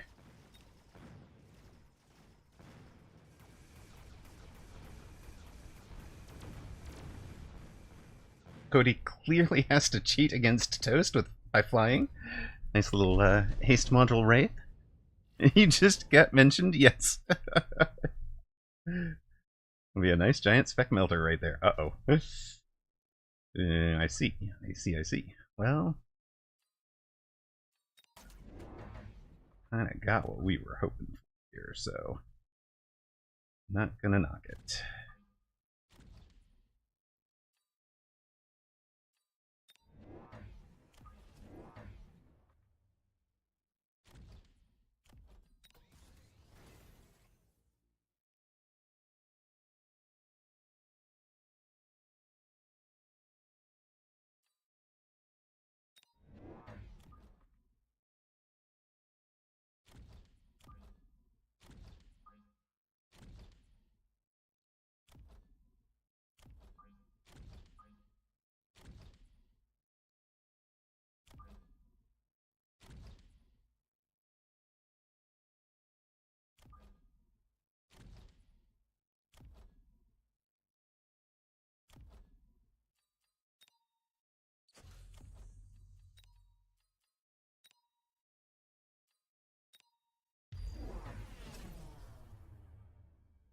Baller goes spider mines. That's kind of fair. Kind of. I mean, not perfectly fair, but, like, you know, kind of fair. And took 4 hounds, also fair. It's a lot of deploys.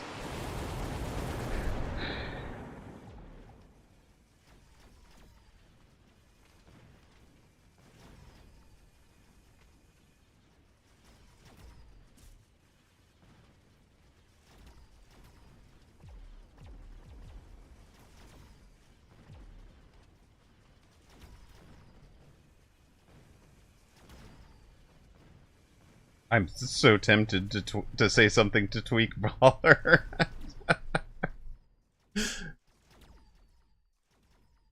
Say something toxic, Amarok. No, don't do it. Don't do it. Say it. I can't. I can't. Ah. There you go, Toast. Oh. Oh.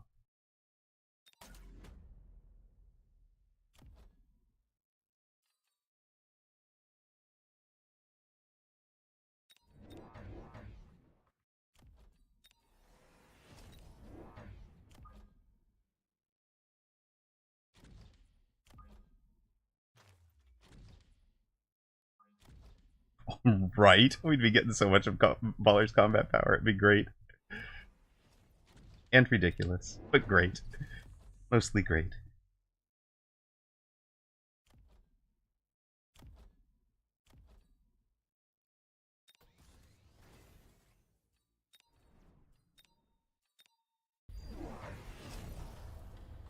He's gonna light the ground on fire. It's amazing. I'm gonna do everything. I'm gonna light the oil.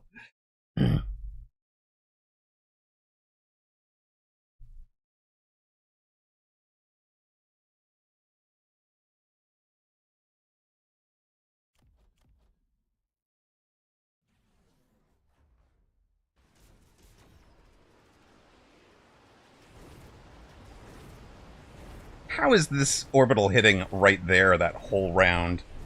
That's just silly. That's just silly, I tell ya. Okay, he finally flanked me, which was about time.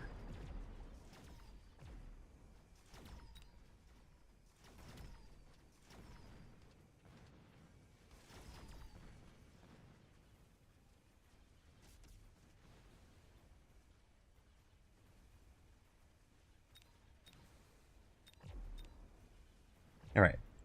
An orbital, an oil, and 2 techs later, and he can win a round. I can't smack talk anymore.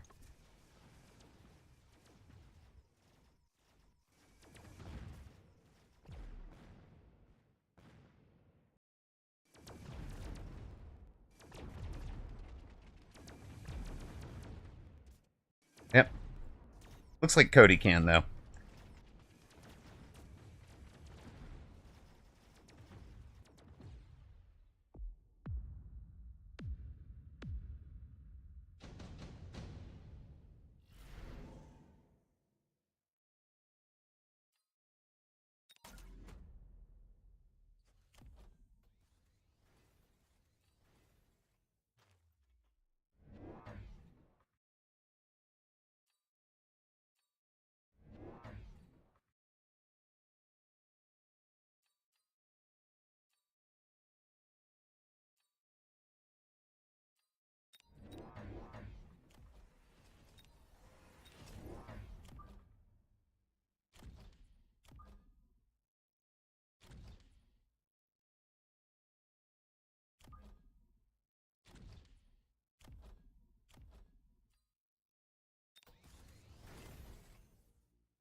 JT Vance.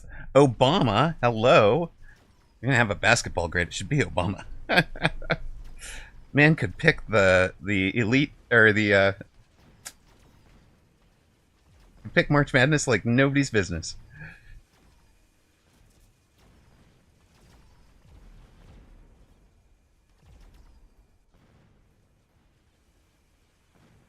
S tier. S tier. It's gotta be Obama.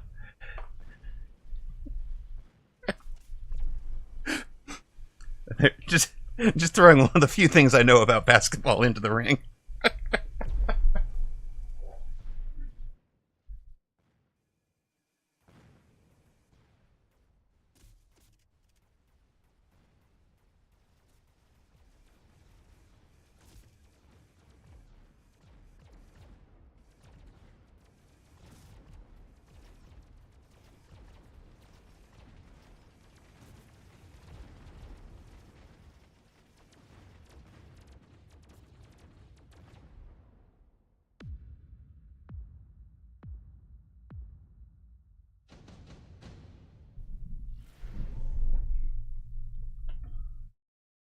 Yeah, I was actually going to say Steph Curry. Steph Curry is probably the player who rewrote the game, right? Like, in terms of changing it, turning it around like that.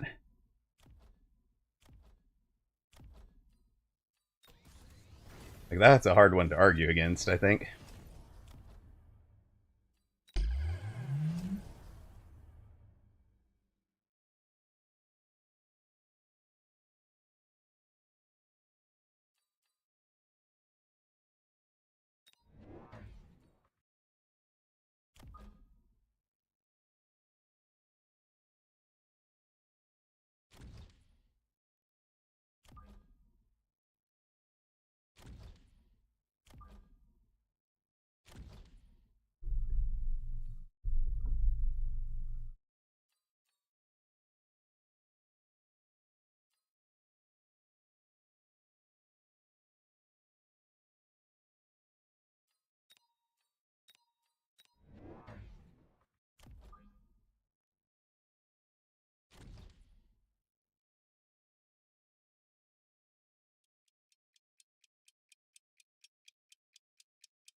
Forgot to handle that. Oh, there's rhinos. Okay. Well.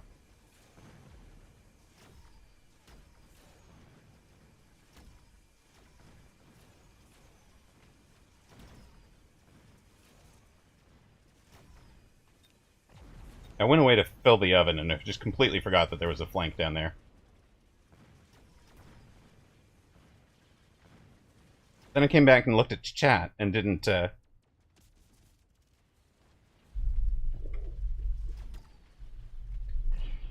look down at the bottom right.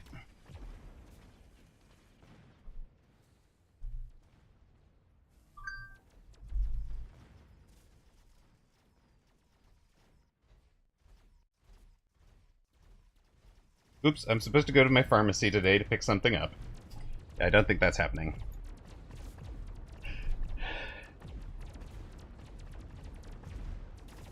Wow, Cody, would you like some levels off my side of the board? Here, how about you have some levels? Alright, just casually getting carried by Cody here.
Alright, we're back.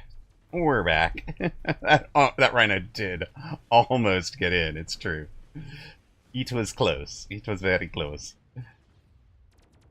Toast is still getting towers with steel walls. Let's go.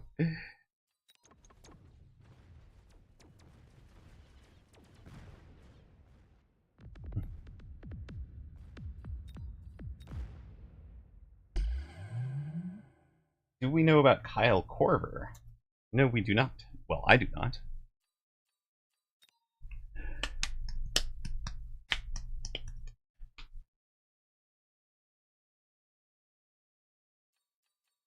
All right, so game number 2 goes for, what we got here? It's going to be Baller for partner. It'll be Toast for direct opponent. And Cody for bottom of red team. Oops, Cody, bottom of red team. Toast, top of red team. Baller didn't click accept quick enough. Can I re-invite? Yeah, sure. No, maybe not. Oh, did it decide to add you? There you go. Oh, he's no longer friendly, Baller. It's Invinciballer! Let's go! Wait, cancel. Cancel, hold up. Baller is my teammate. Toast, you're supposed to be in Baller's spot. Thank you.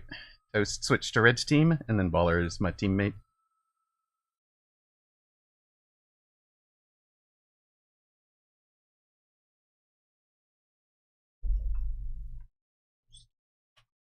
What a red.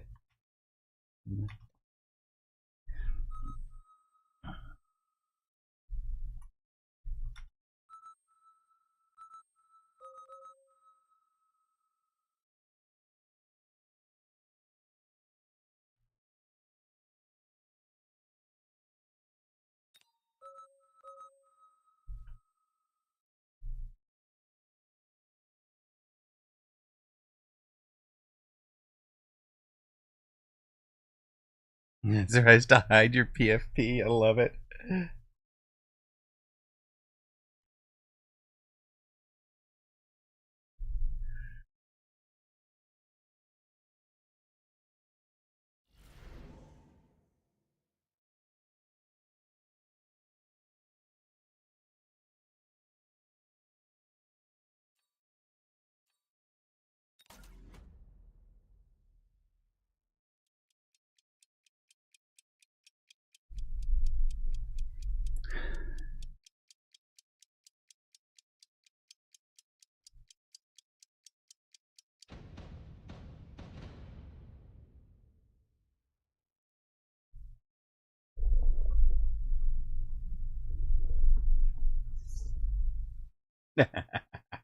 Snacks.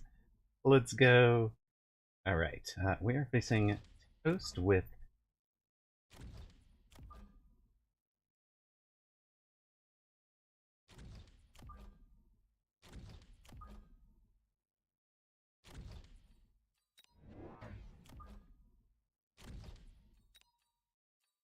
all of that stuff.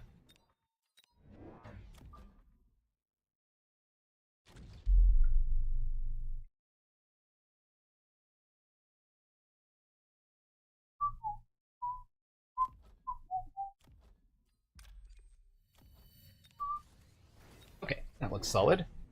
That's a start. Let's go, Toast. Butter him up and hit him with the jam. Toast starting deep. Interesting. Wasn't expecting a Tarantula deep against Stormcallers, especially. That's why I'm so deep myself. I was fully expecting Toast to be up and more aggro. Maybe Toast didn't trust me not to be aggroing. Ooh. 4 Tarantula from deep, huh?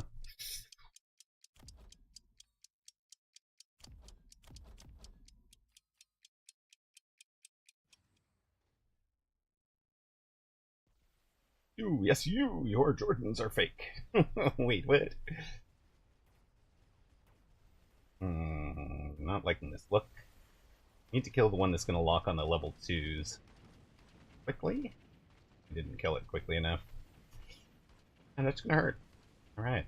Well, we're passing levels out to tarantulas like they're candy right now. Yeah, okay.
I see.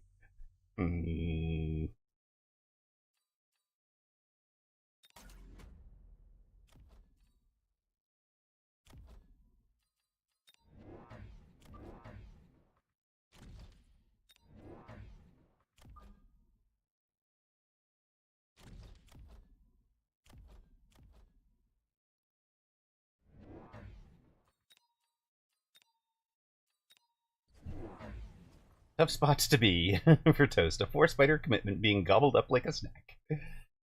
I mean... Oh. Going to sabers. For anti-missile, I would guess?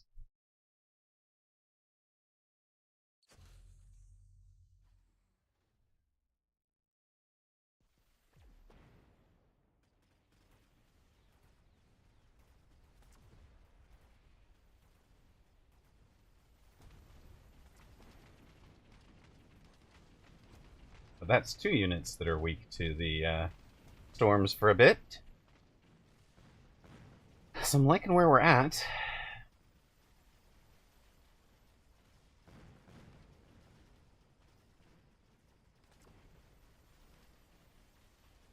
We got the Bob Marley going. We got the Pastor Drewski raid going. Welcome in, Pastor Drewski and family. How are you guys doing? I hope you had a wonderful stream, my friend. We are just playing some friendly in-house 2v2s with some discussion of who the greatest basketball player of all time is going on the side.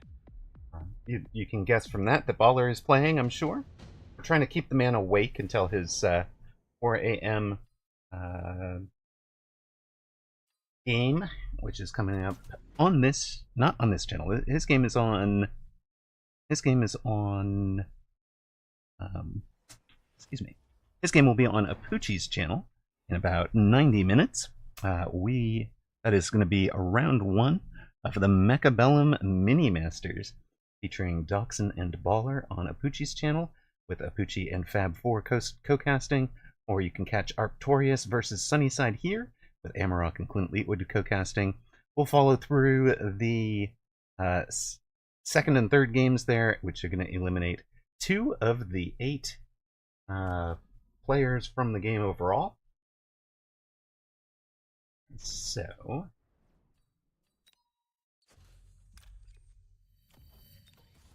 from the tournament overall, I should say. Sorry. My bad.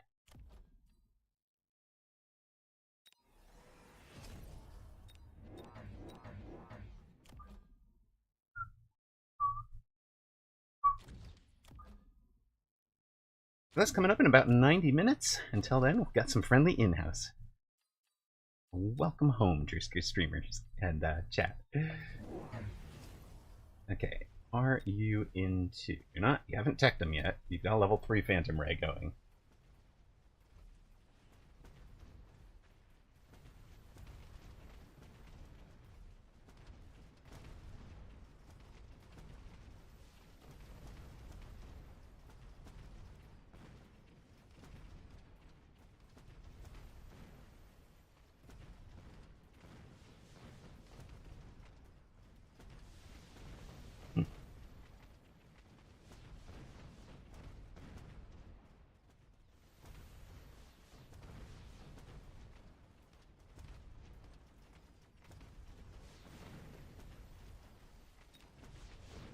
On the other hand, we're getting lots of experience into the fortress, so, you know.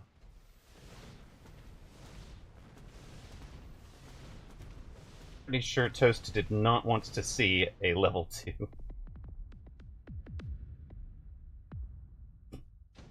Why did this? Ron did.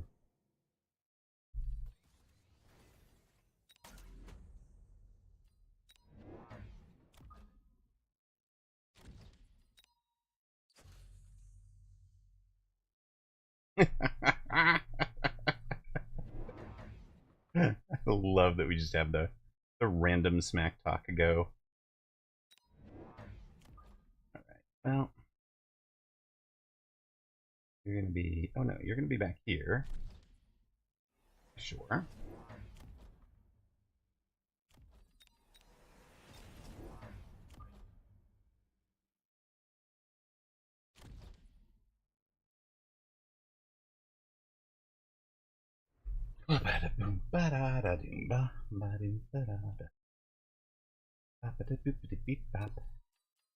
Let's see what Toast feels like doing with this. Arrange those big boys, okay? What are these flanks?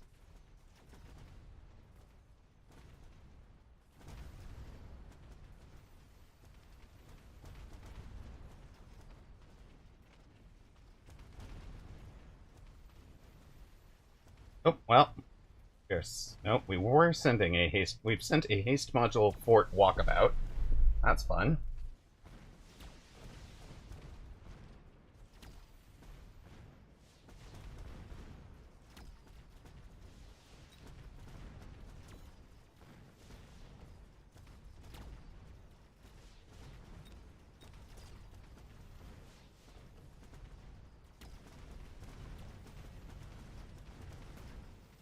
That guy got himself a level. Very nice work.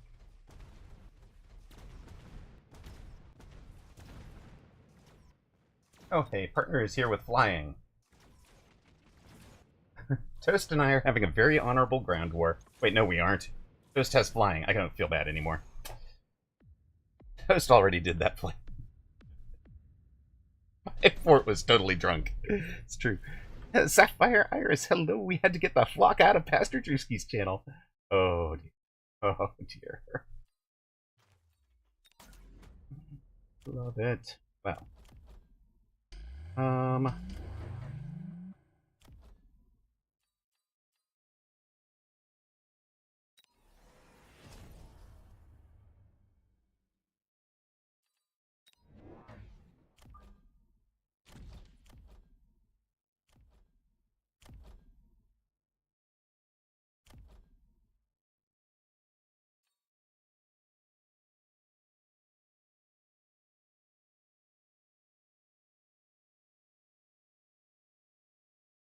Wait a minute.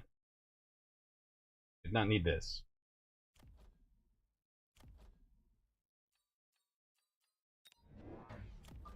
This.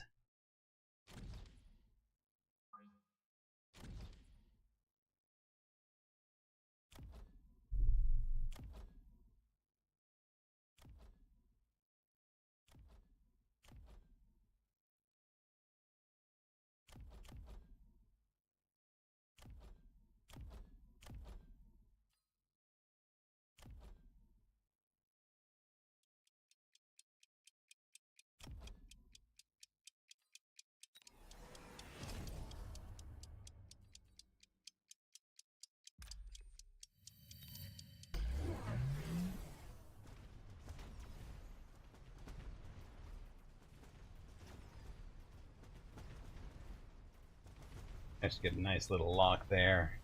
Good boy. Where are you? Where are? Excuse me. Where are you guys all going?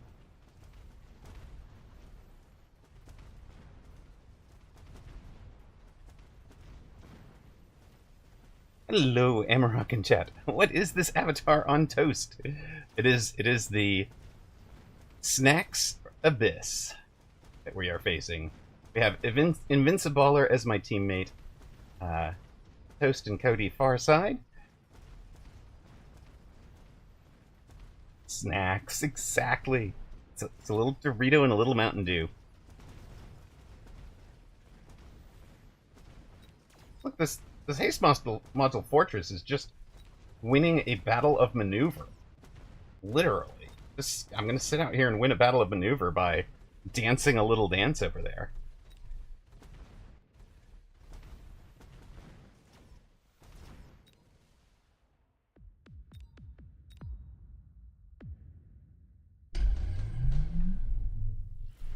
My teammate's fault again. Yes, yes. Also Dr. Bois' fault. Yep. I saw it. I saw it all the way.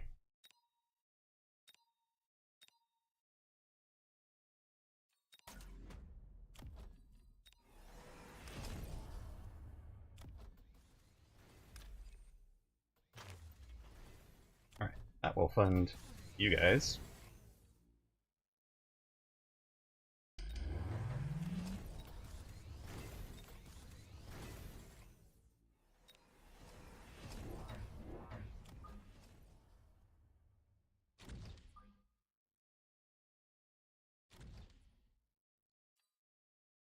Probably something like that.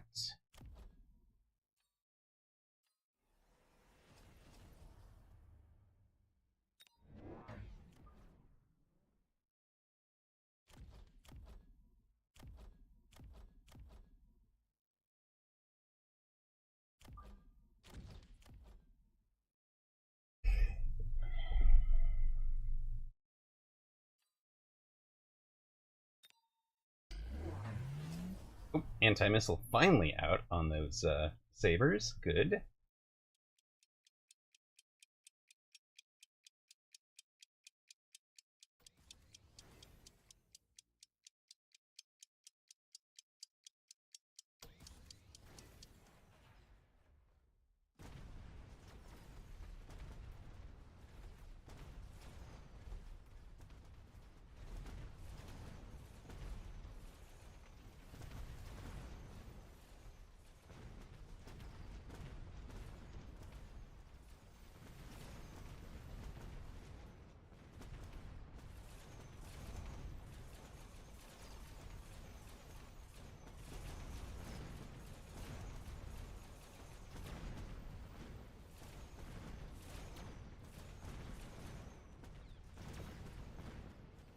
Partner has arrived at the Mustangs. Good.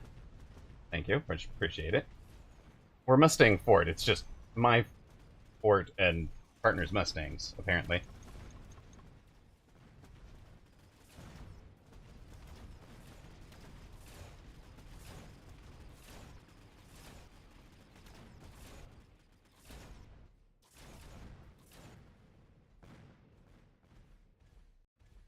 I wonder how different the game would have been if Phoenix attack was a missile. Because that's just a design decision right at the start, right? But if that was anti-missileable, in a way.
Make Rimrock get a reverse fade. What?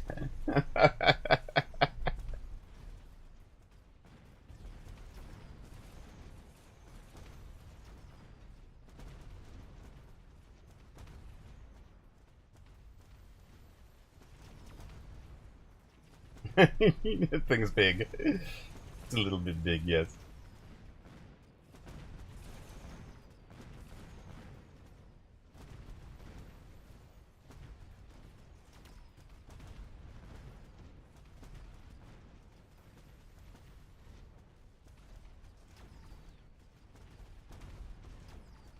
Thank you for letting me play my favorite unit, Toast. Toast might need the disintegration snacks at this point.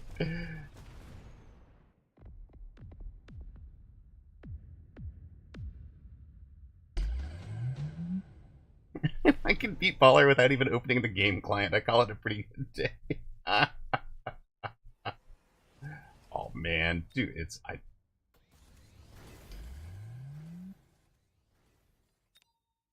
don't do it, right?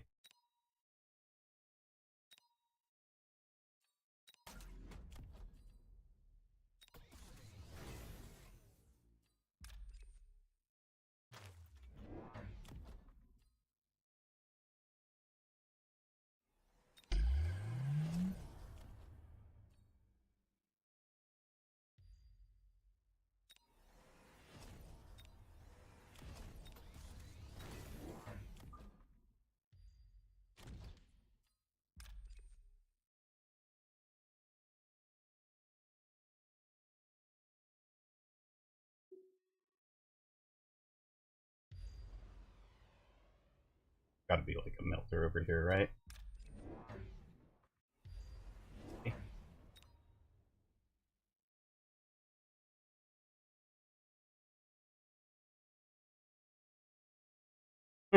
Toast's avatar. Game River and Mountain Dew collaboration. The uselessness of the Abyss is nearly legendary, so Mountain Dew took up the challenge to make it an actually cool unit by pairing it with the Dew and the Doritos. Oh, you shielded. Mean. And what is this acid thing you have? It's Siege Acid Scorps. Okay.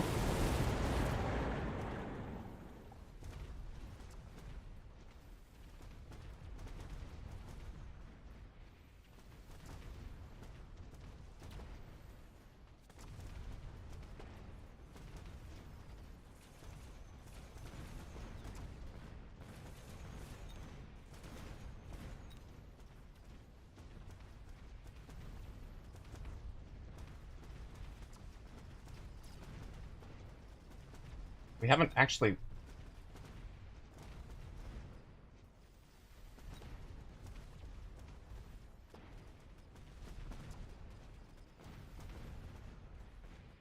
Hamrock is definitely bullying Toast right now.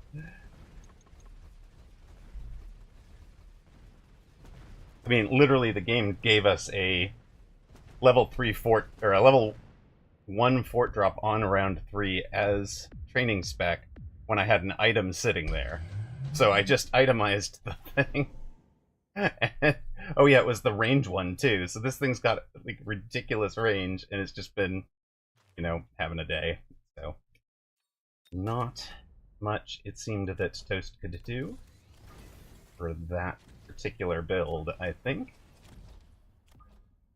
He's got to try something, right?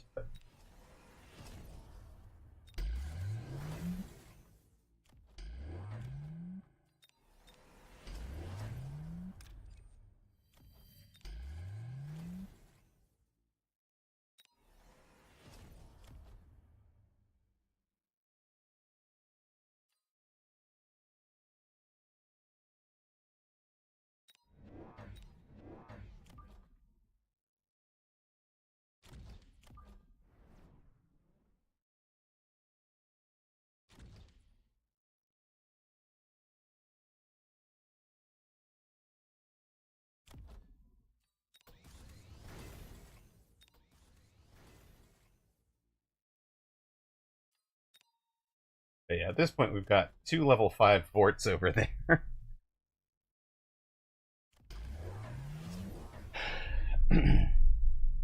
Yeah, and the siege scorps became worse against the shields, right? So they're not even breaking in. And 17 grand against 200 grand, right? So it's going to be 10 shots at 6 seconds.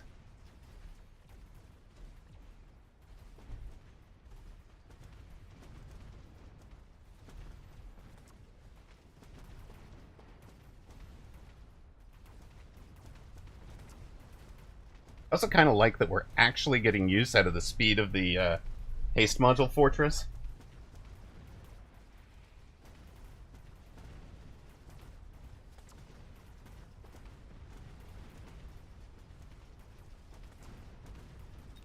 Toast hasn't managed to get to double shot on either of them, which is hurting also.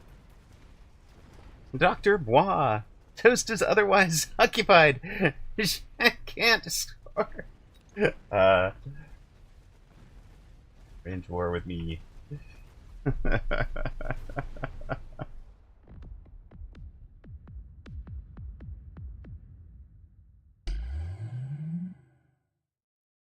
Yeah, same reason I didn't take Assault Scorp when it was offered, because I don't want to give away the 10 meters if it comes down to level 5 fort, level 4 fort with laser sight versus level 5 fort with so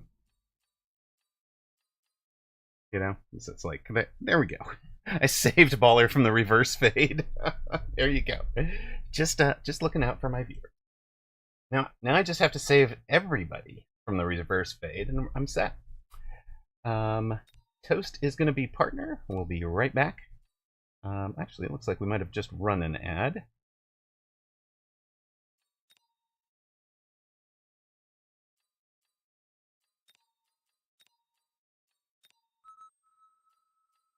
So we get a Toast. We get a Cody opposite me. And a Baller opposite Toast. Yeah, the ads hit just in time. Otherwise, you wouldn't have noticed. I see. That's how you noticed. Got it.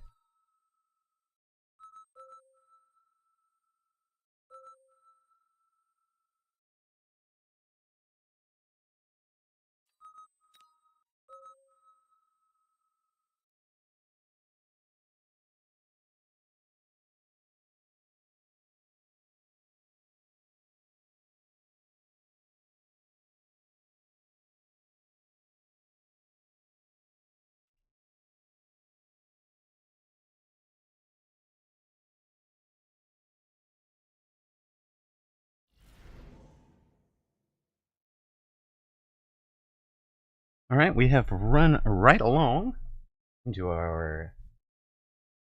probably our final game of the 2v2 stuff today.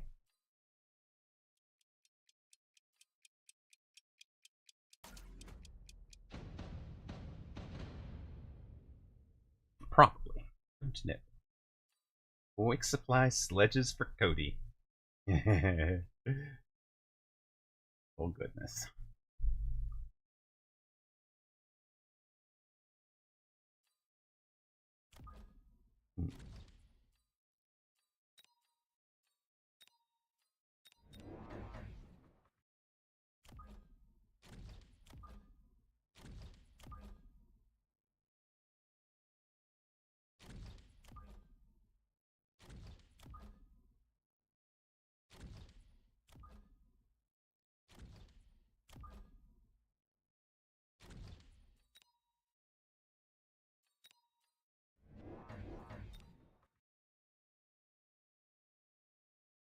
See if I can get him in a fort mood.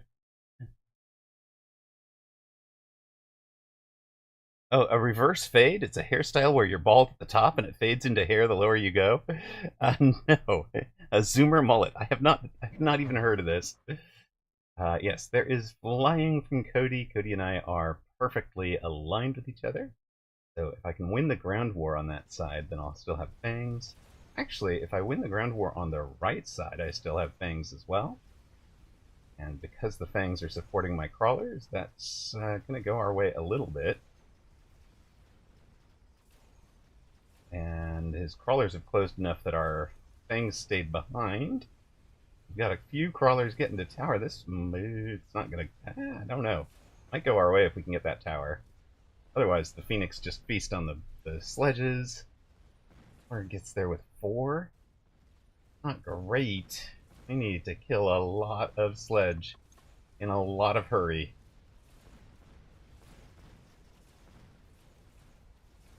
No, we did not do it. Okay, that's fine. But it's a tempo play. Yeah, I'm alright with this. Yeah, go Fang. Well, thanks for being here, Zalex. Appreciate you. Good night. And catch you tomorrow, probably. You foresee Doxson winning this tournament without much trouble? I mean, the Sunnyside Baller, I think could be in with shouts.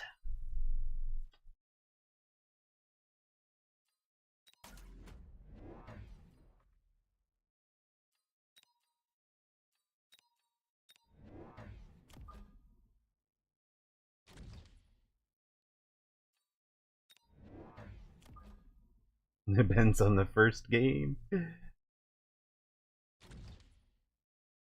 I mean, it does not, because it's double elimination, right? So Doxson would not be out on this one. A couple of them, Leisha. I think Baller has won more, to be honest. I think Baller's won. Is it 3 or 4, Baller, at this point? I think it's 4, right? 2. Yeah, I think it's 4. Yeah, he says he's got 4 for sure.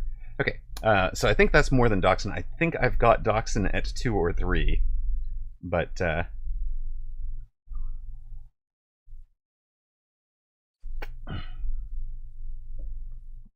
well, the first matchup is Doxson versus Baller, the magician. So.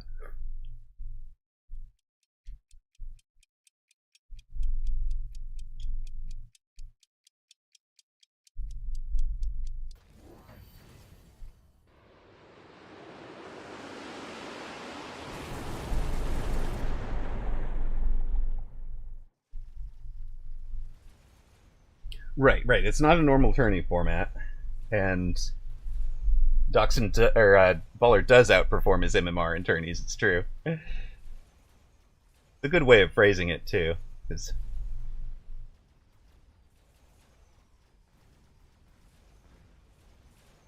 this time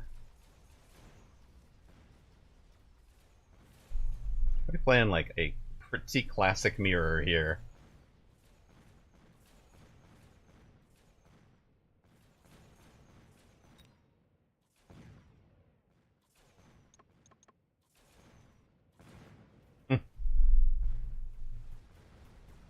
It's the other way around. I down perform on ladder. Is that just because there's so many games on ladder that you throw down crazy stuff?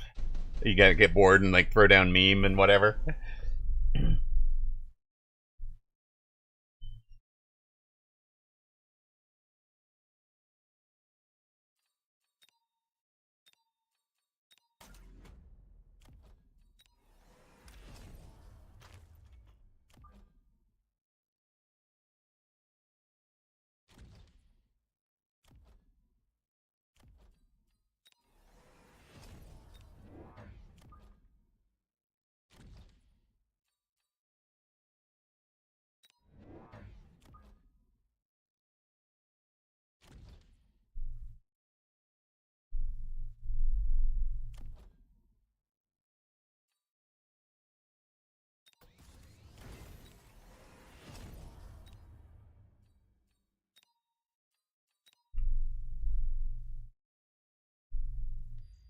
Tourneys are hard. 7 in a row, like.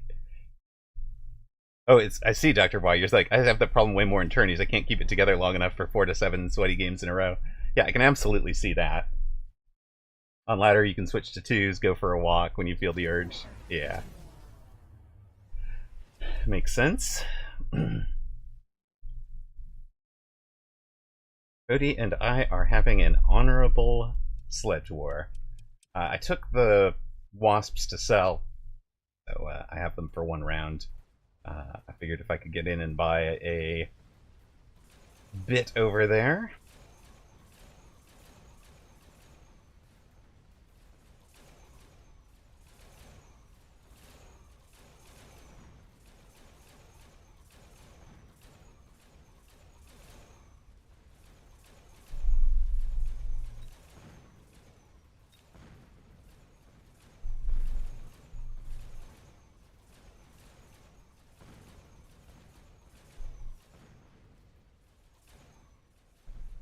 Alright, next round, it's range for my Phoenix, and probably a Phoenix and a Sledge,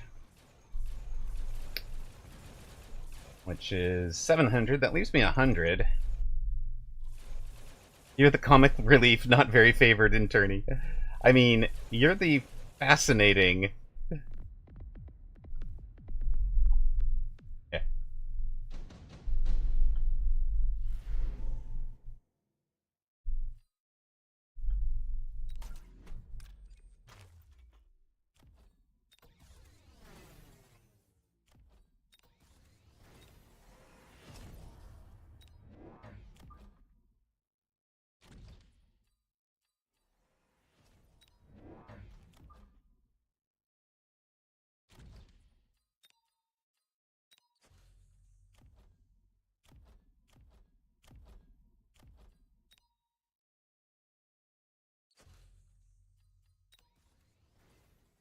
Yeah, Diana plays interesting stuff. With the right packs, they can definitely win. Is kind of my thinking. Also, with the right matchups and the wrong opponents, comic relief, but the jokes are really good.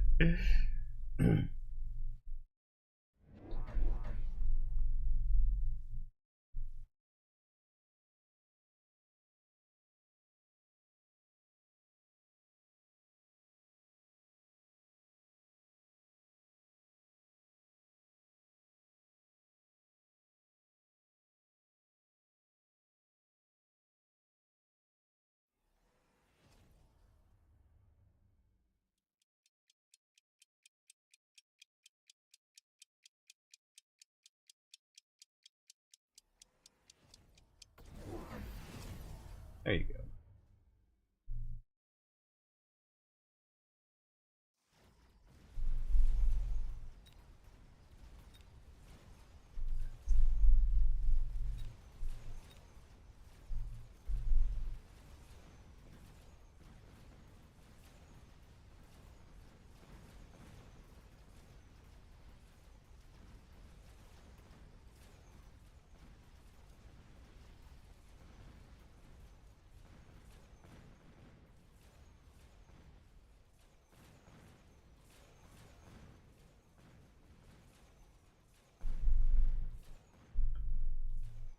Hmm.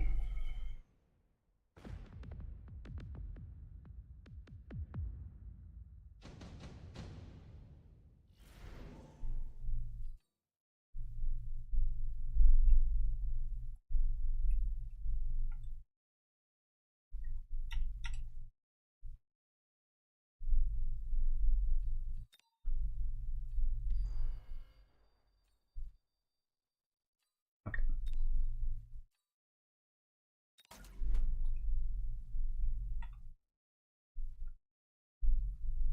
All right. For us, kind of what we wanted to do.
Right, so we're on a timer. They both took the super supply. We didn't. They break even on round 7. We get ahead on round 8.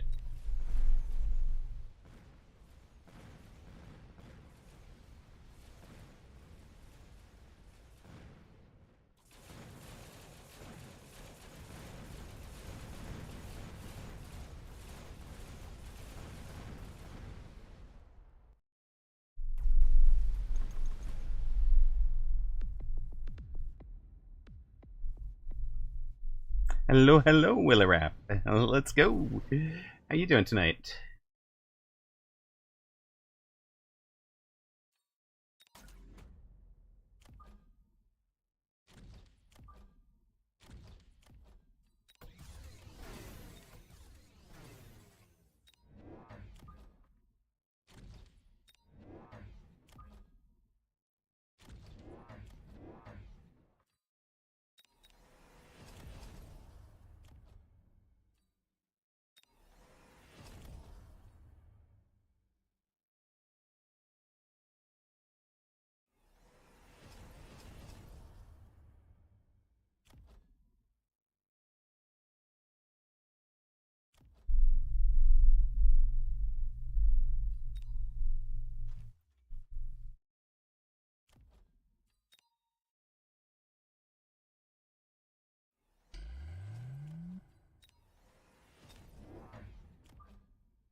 Right, Cody wanted the range this time. What's he got?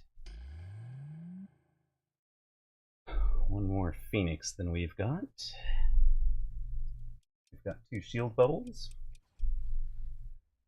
An advanced shield device.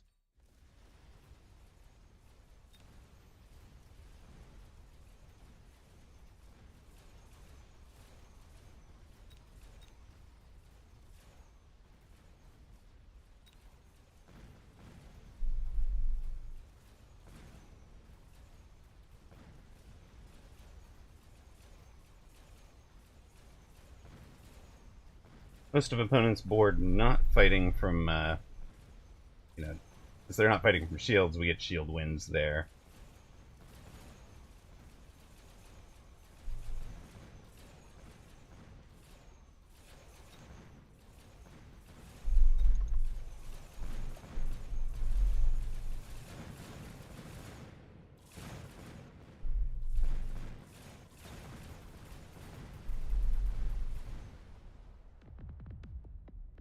Alright, this is their break-even round.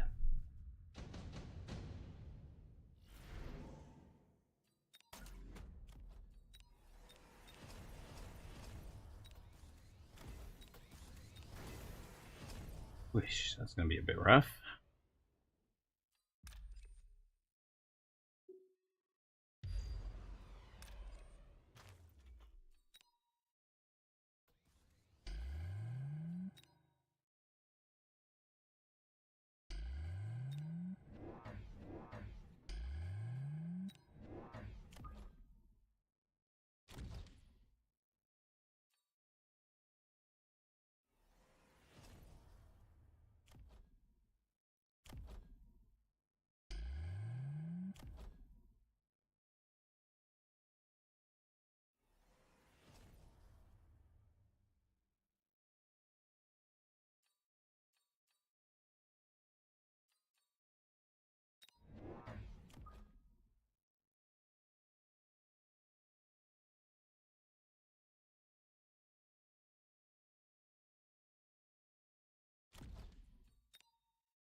Don't forget that this time. Alright, off we go again. A double wasp swarm on our side of the board. We have double smoked. Cody with a big flank out there.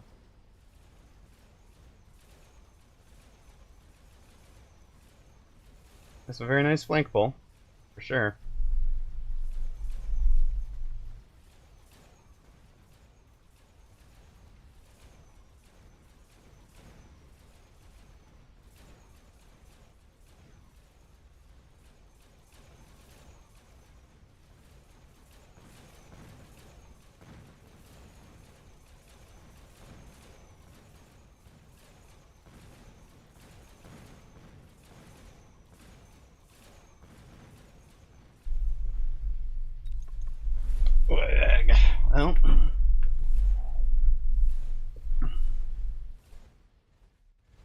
we got troubles. Oh, partner's got some stuff going.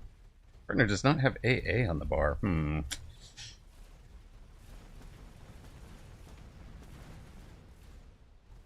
Let's go, Toast. Come on, Toast, you got this.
Yeah.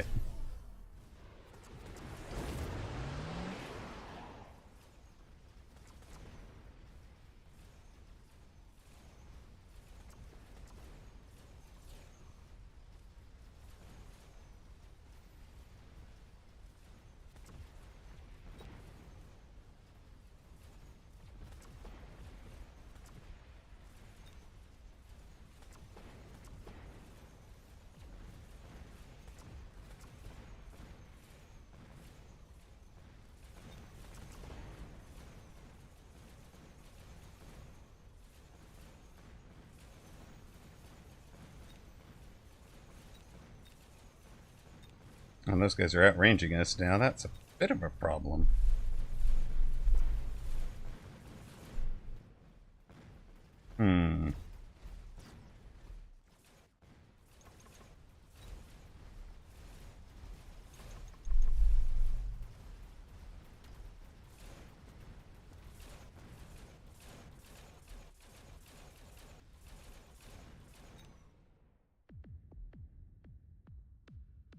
Cute little flank. QQ. Yeah, exactly right. You were looking forward to your Friday here. Excellent. Glad to hear. Battleship call-in. Not a problem for them. Not a problem for you. Could be a problem for me.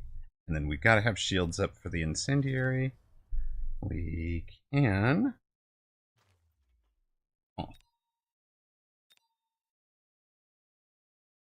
Which one of you came closest to leveling?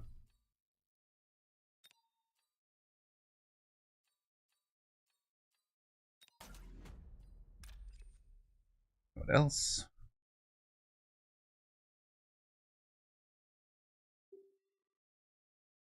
These guys kind of full there.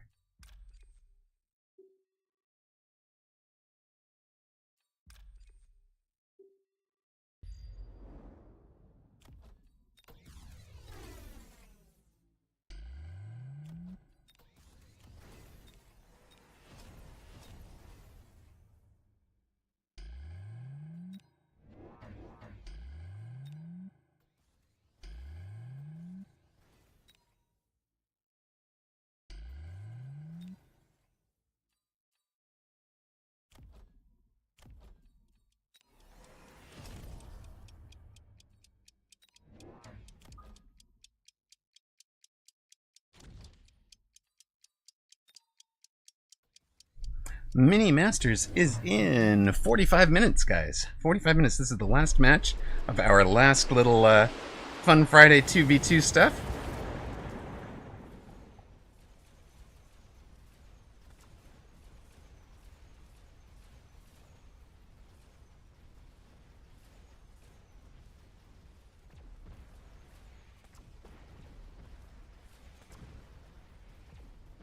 And also cute crawler waves you had there, right? Like, and it's very much the same.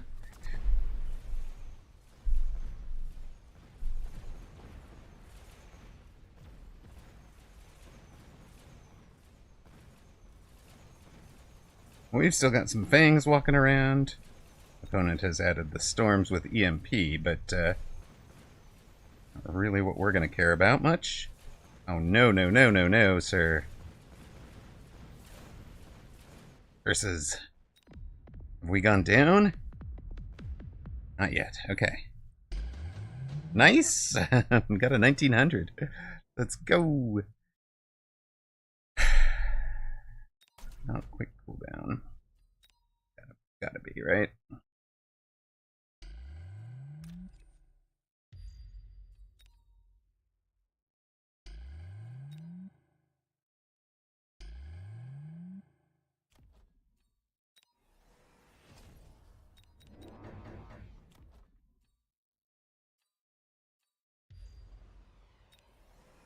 He shields there anyways, but sure. I mean, there's just no way he does not shield there, but okay.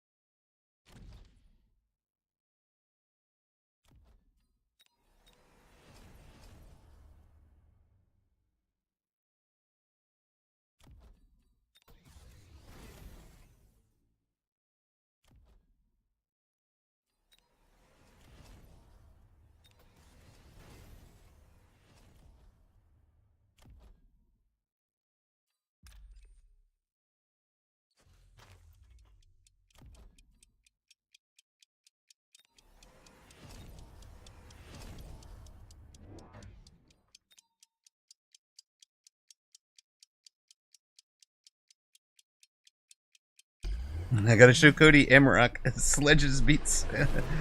Amarok sledges the best sledges. We hope so, but does not look like it's gonna happen. I've done my level best, but it has become more and more of a problem deeper the game goes.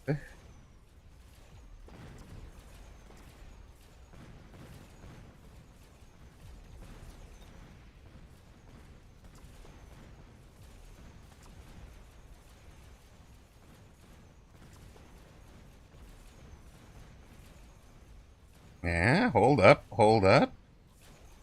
This shield covered this guy. That would have been so much better. Oh my goodness, come on, team.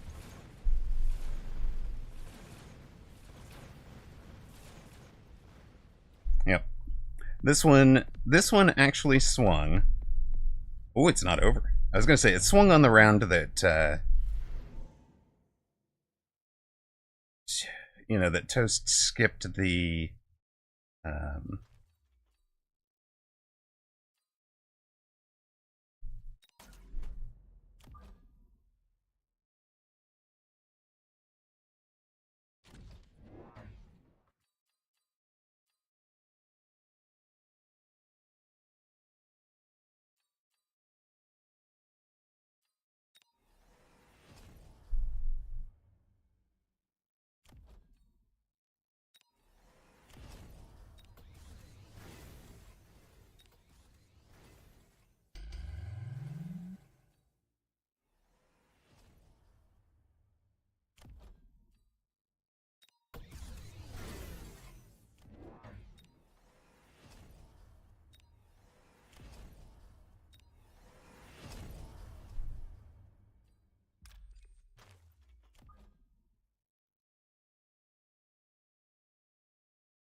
I get swung on the round that Toast skipped the Super Supply because they've had so many rounds of it since then. They broke even on 7, 8, 9, 10, 11 are profit.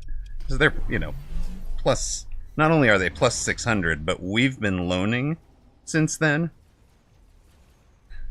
So we took a double hit on it. So they're plus, like we started, they're essentially like plus 1,000 econ at this point. So.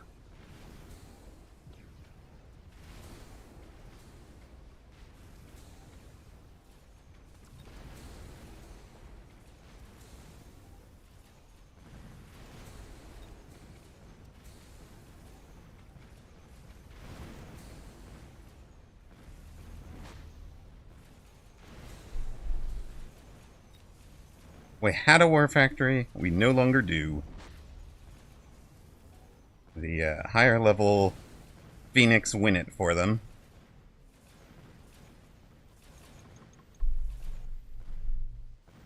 Over here. Oh my gosh. Toast's still alive. Toast 4 tech forts. Let's go. I don't think they're gonna get. I mean, I don't see it happening here. It's just too good of a combined arms force over there. And that is GG. Well played, Cody. Nicely done. Yeah, if I had fire on those, maybe if I'd taken them again the next round. Your teammate loaned your aura. That's why you won and you lost. Well, yes, it was remarkably close for the dollar deficit. War crimes possibly. Maybe I should have thrown down Vulcan with Incend instead of this. Yeah, I could have afforded that, right? To just throw 3 of them out there and have that on the ground. I could have afforded that on that last round. Yeah, that's what I should have. Because I actually was thinking fire on the round I took Storm. No,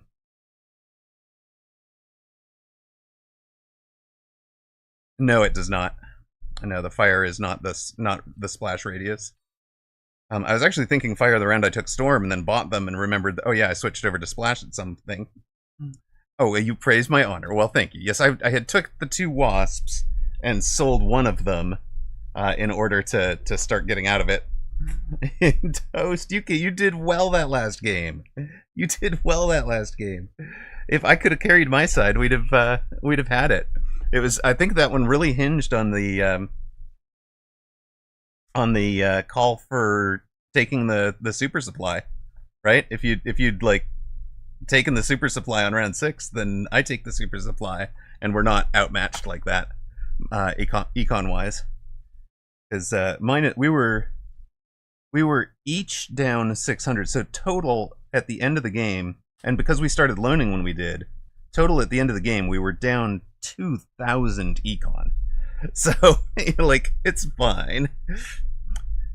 I just do generally, Cody, because it's I think of it as a tempo thing at that point. So yeah, we were down 2,000 supply, so we came close, right?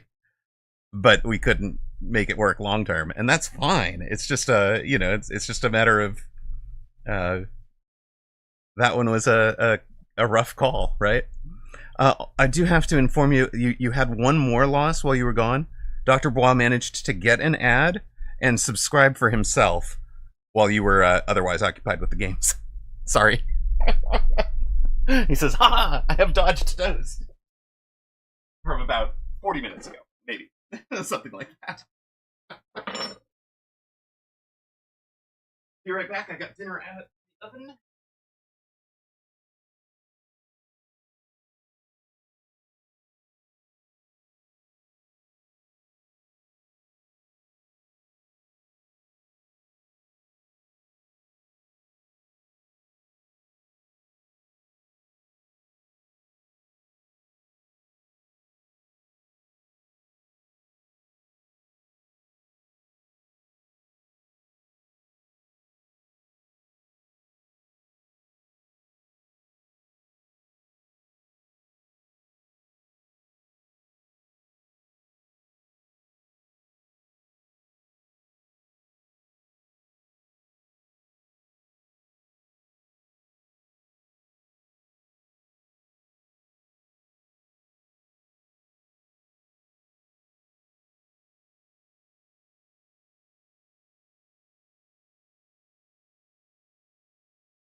I hope nobody lost rocks. I mean, no, not really. Not much. There was not much rock wagering on that one. All right. Well, we are 30 minutes out from our Mecha Mini Masters coming up. I want to take at least this time to restart the client. Should have done that while you guys were on ad break, but I was also getting the food, so, you know.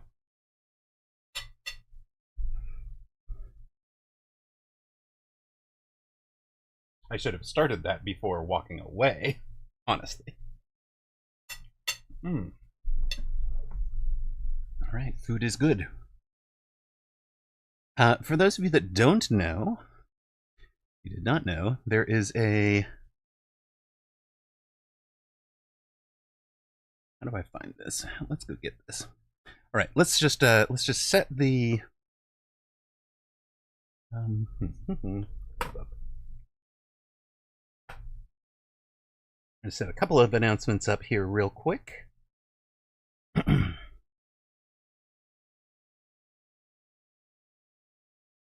Where is news? What? No, I don't actually. I wanted news for the game I was on, buddy. That's the one. Okay. All right. If you are relatively new to the stream tonight or whatever, one of the things we love to do is casting tournaments. So what is coming up? First up, we have the Mecha Bellum Mini Masters Day 1 schedule coming up. You can catch the opening round matches either here on my channel or on Apuchi's. I think Clint Leetwood and Fab4 are also streaming, presumably. But those are the two main channels to catch. Doxson versus Baller will be on Apuchi's channel, and Fab4's in 30 minutes. And Arctorius versus Sunnyside will be on mine and Clint Leetwood's, also in 30 minutes. This is 30 minutes away. An hour out, you'll have Roxas versus Alpha Titan on Apuchi's channel, Diana versus Dai on my channel, and then the losers bracket knocking folks out will be the a little bit deeper in at about 90 minutes from now. So there are currently 8 players, 6 of them survive.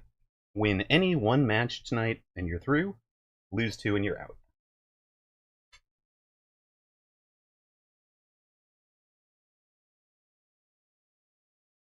All right, that is the first piece to know. And then the second one to know is that Mecha Bellum actually has, or Game River actually has a new game out, launched this week, which, if you are thinking about buying Mecha Bellum, now you can get a bundle with this secondary game that actually had a whole bunch of Best Game Awards from a bunch of different things. The Indie Camp, among other things, for Innovation, Best Game, Best Visual Style. Out of Hands is basically a... How to describe this? It's a auto battler with a spooky horror theme, and developed by Yang Seiyu, and that was part of what impressed Bearlike enough to hire him. He created Out of Hands in his spare time because of the time constraints of Game Jam. He used his camera to take photos, which were the hands, right? And got a whole lot of positive feedback, etc. So there he is, and now encouraged by the players, etc. Game River decided to actually support the title, and it was still mainly developed by the same guy, with other colleagues jumping in to provide whatever assistance they could. And Shen Dingming later wrote most of the game's final code.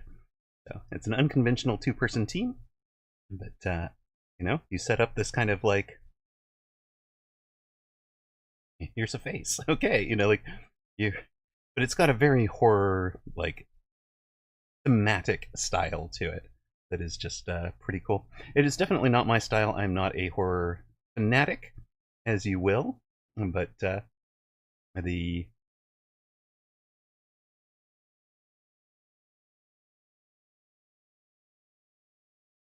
it's not my style, so you're probably not going to see it on this channel. But if you are wanting to support Game River, this is a way to do it. And there you go.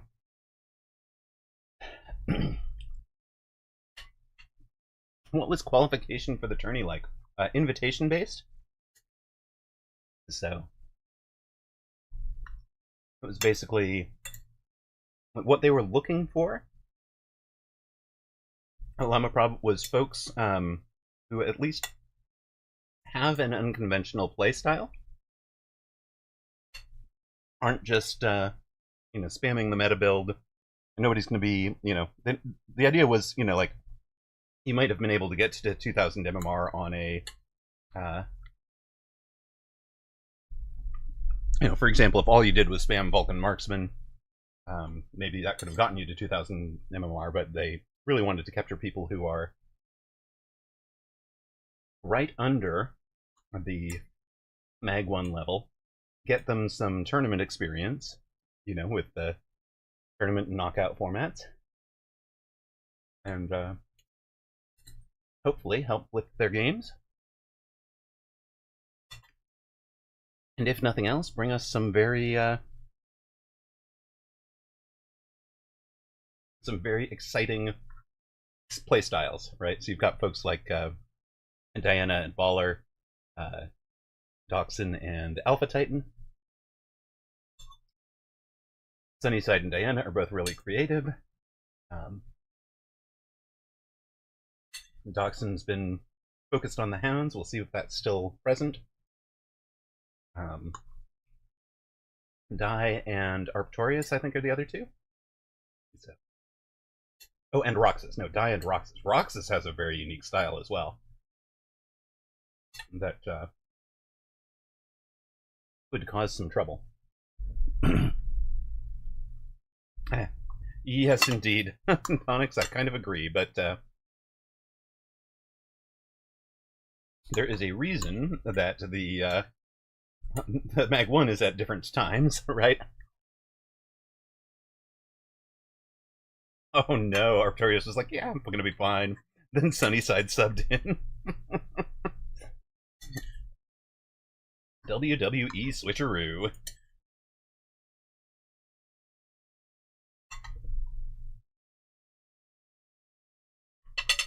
I actually think there's about 8 more players you could have invited to this and still kept to the quality and kind of character that they're going for. So I think that's pretty interesting. Looking forward to it very much. Of course, that is starting in about 25 minutes. We'll get out on ladder and just play one, just so we have something going. Aha! We face Vibe again.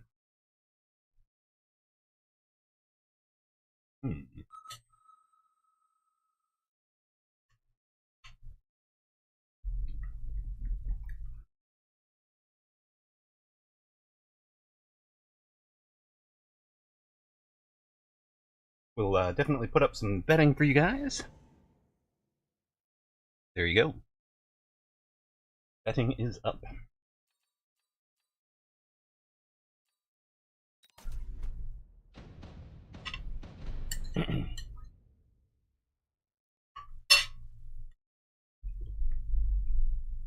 Vibe has... Ooh, is this going to be Hound Stang Elite? Weesh. Okay. What do we want to do against Hound Stang? Expect the ground is going to be on fire. And he can't light it. He can't heal it.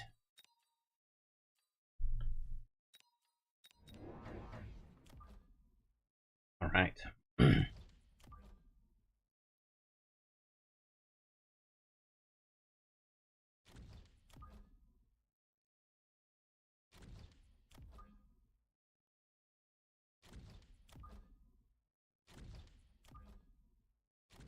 Has no heals.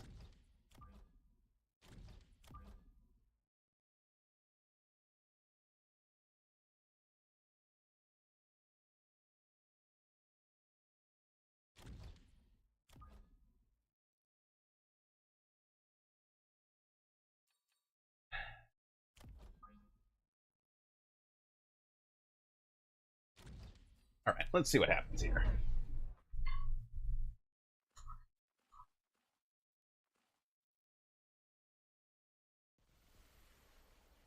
That does look like a light the ground on fire build to me.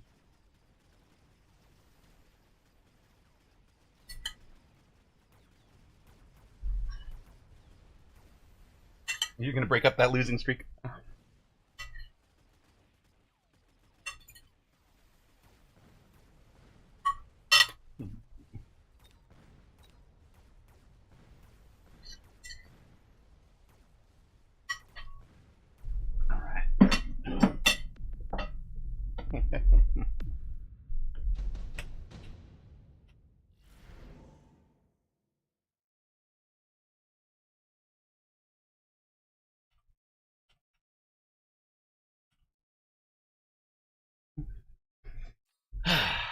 Hmm.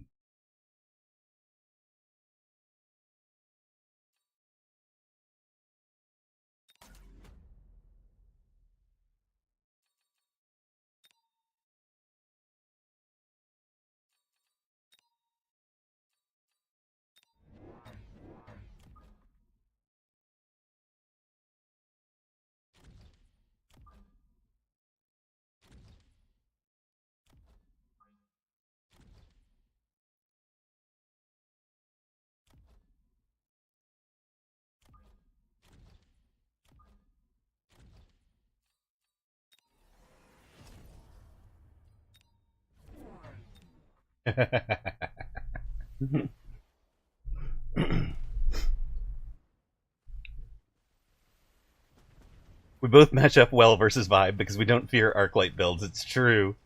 It's true.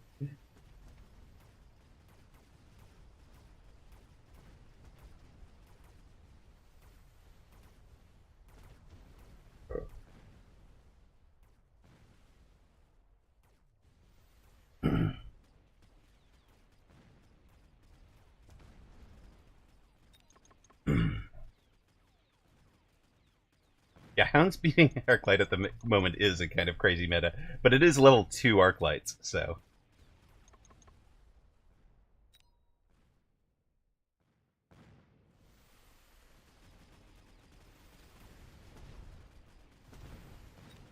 That guy's had a round and a half.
Alright.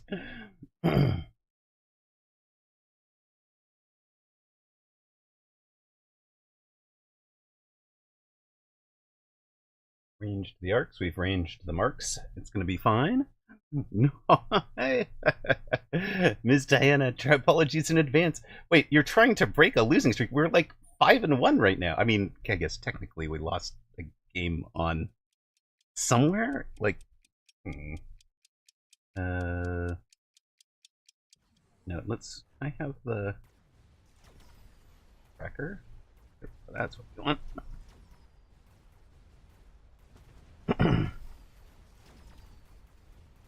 Oh, last game, the 1-game losing streak you're upset about. Oh my goodness, no. Never. Not a thing, even.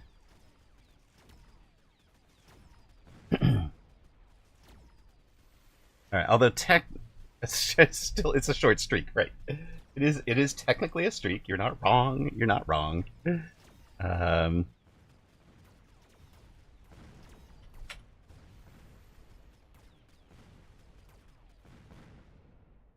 all right, that's the real streak record here.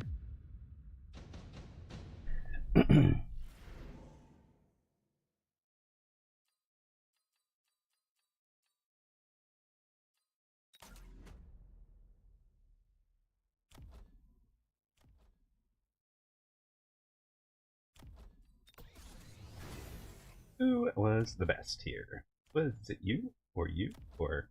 Hold on. Okay, you just die, huh?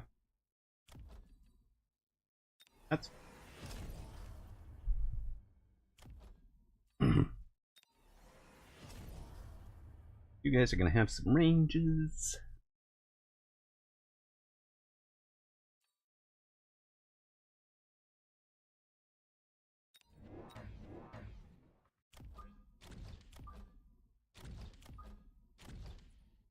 I'll let you be there. These guys right in the middle.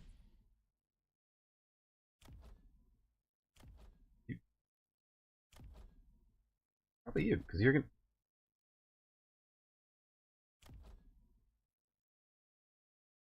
Hold on. 300, 600. This guy is 1,000. Okay.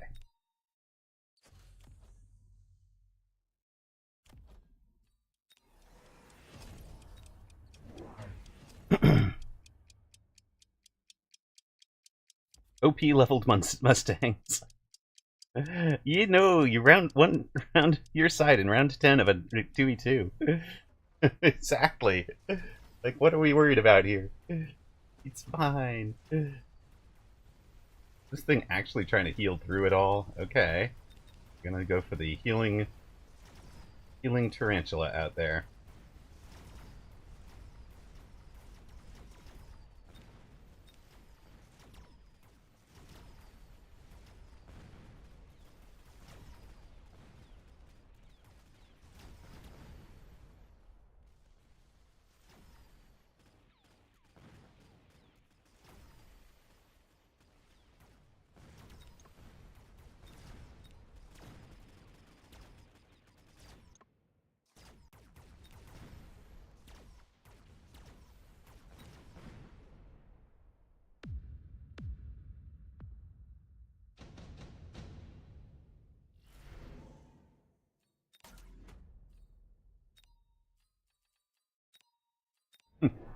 Hannah's just like, I'm just going to categorically disagree here. No biggie. Doesn't matter what he said, he's wrong. I kind of had a housemate like that once, honestly.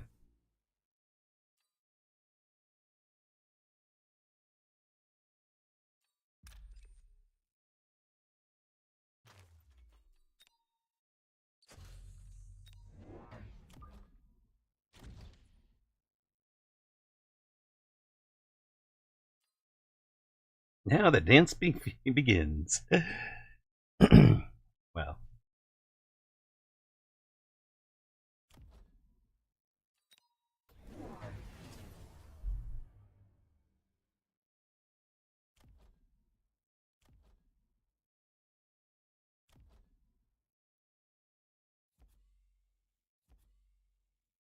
Yeah, right? What is even happening over here? Why is there a 5 arclight flank?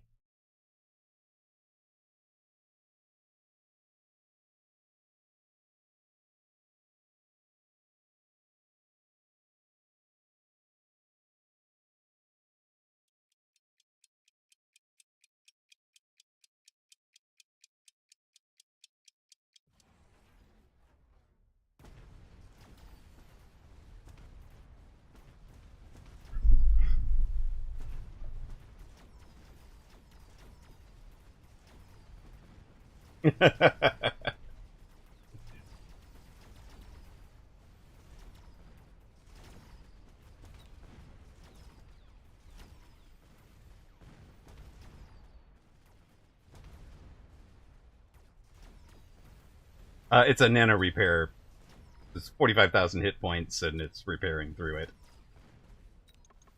Spider is trying to win it all right now, yes.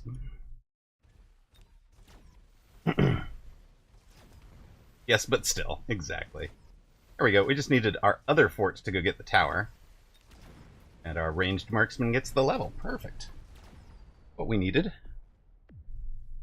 That's what we needed. Level on that fella.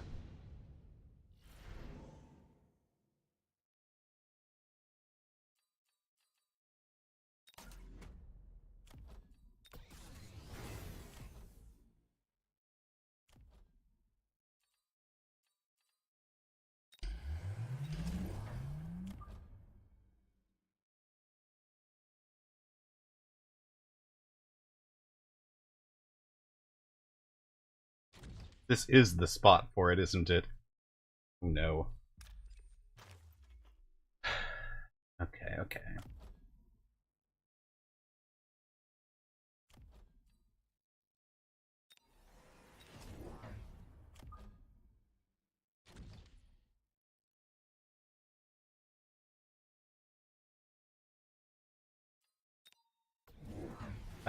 Speed. Speed. I wanted the, forts were already speed specialist, so I wanted to maximize the efficiency of getting this group to this tower. No. No, sir. Only in one spot are we fighting point blank. And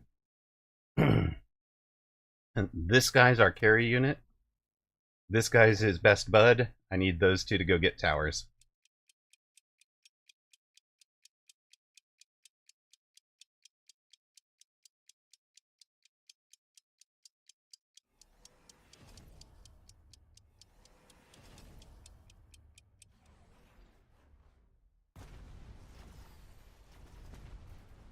Wait, where'd the... Oh, it went over here? Okay. I mean, sure.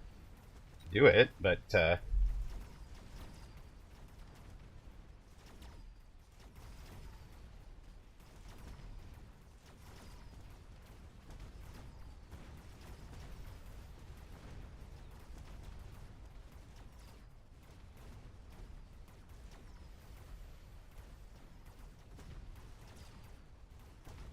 well, yes, right? The distraction flank doesn't matter anywhere near as much if we can get out of there.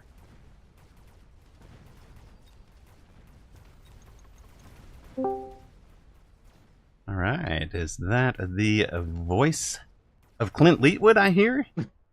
This is the voice of Glenn Leetwood, indeed. How you doing, Amarok? I am doing well, thank you. I'm going to turn streamer mode back on. Chat, you guys are still hearing him, right? We're not having any audio issue? Everybody good? Perfect, thank you. Mm-hmm.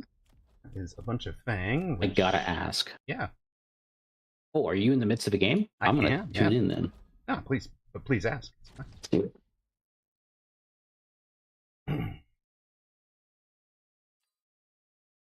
What were you going to ask? Oh, since you've seen the entire list of players here, are there any favorites that are standing out to you? Good call. Good call. Let me think here. Let me get. Can I start to record here? So we have this audio for later. There we go. All right. Okay, can you repeat the question? Yeah, given the our list of 8, is there an obvious favorite that's standing out to you? Yeah, I think I like Doxson. I think for me, the dark horse is Diana, because there is not a player in that list that she's not capable of beating. You know, and I completely agree. I just expect her to have at least one upset, and in a match where, you know, able to, you know, it takes losing twice. I think that actually suits her style, in that the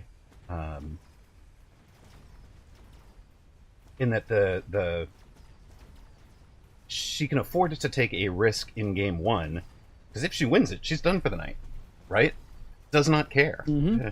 And Yep. you know, like then in the second game is the only time that it gets sweaty, and you know, I think that just really opens things up for her to be able to do a lot of good things. Yeah, what's super cool about best of ones, especially when they're used in conjunction with like best of threes, is like the best of ones allow the players to kind of do the crazy stuff and maybe kind of get that quick little tempo win. Right. Kind of similar to how like people used to do like 4 pools and 6 pools back in like StarCraft Brood War days, right? Right. It was like kind of unhinged. You didn't expect it. But then like the best of threes come around and like you might get one game like that. But right. by the second game, I should have made an adjustment, and maybe you're not going to be able to do that again to me. And that's where it gets interesting, right? And players start to evolve very quickly in a best of 3 format, I feel like. Right, but I mean, I don't think this is where I think it suits Diana, right? Because I don't think there's a evolution you can do to suddenly magically be good against Diana's style. So that's why I would that's why I would say I give her some favor, at least in my book. At least in my book. Yeah, and I know Diana doesn't do a lot of 1 grinds, but I know for a minute there she was, correct me if I'm wrong, the #1 FFA player in. That's correct, and like on the leaderboard consistently in world number, top 3 consistently. Has spent time at the world #1, I believe, more than once. So very, very strong player, and that you're right that's a spot that she's been spending her time. So maybe not as strong in 1v1 right now, just from not grinding on it.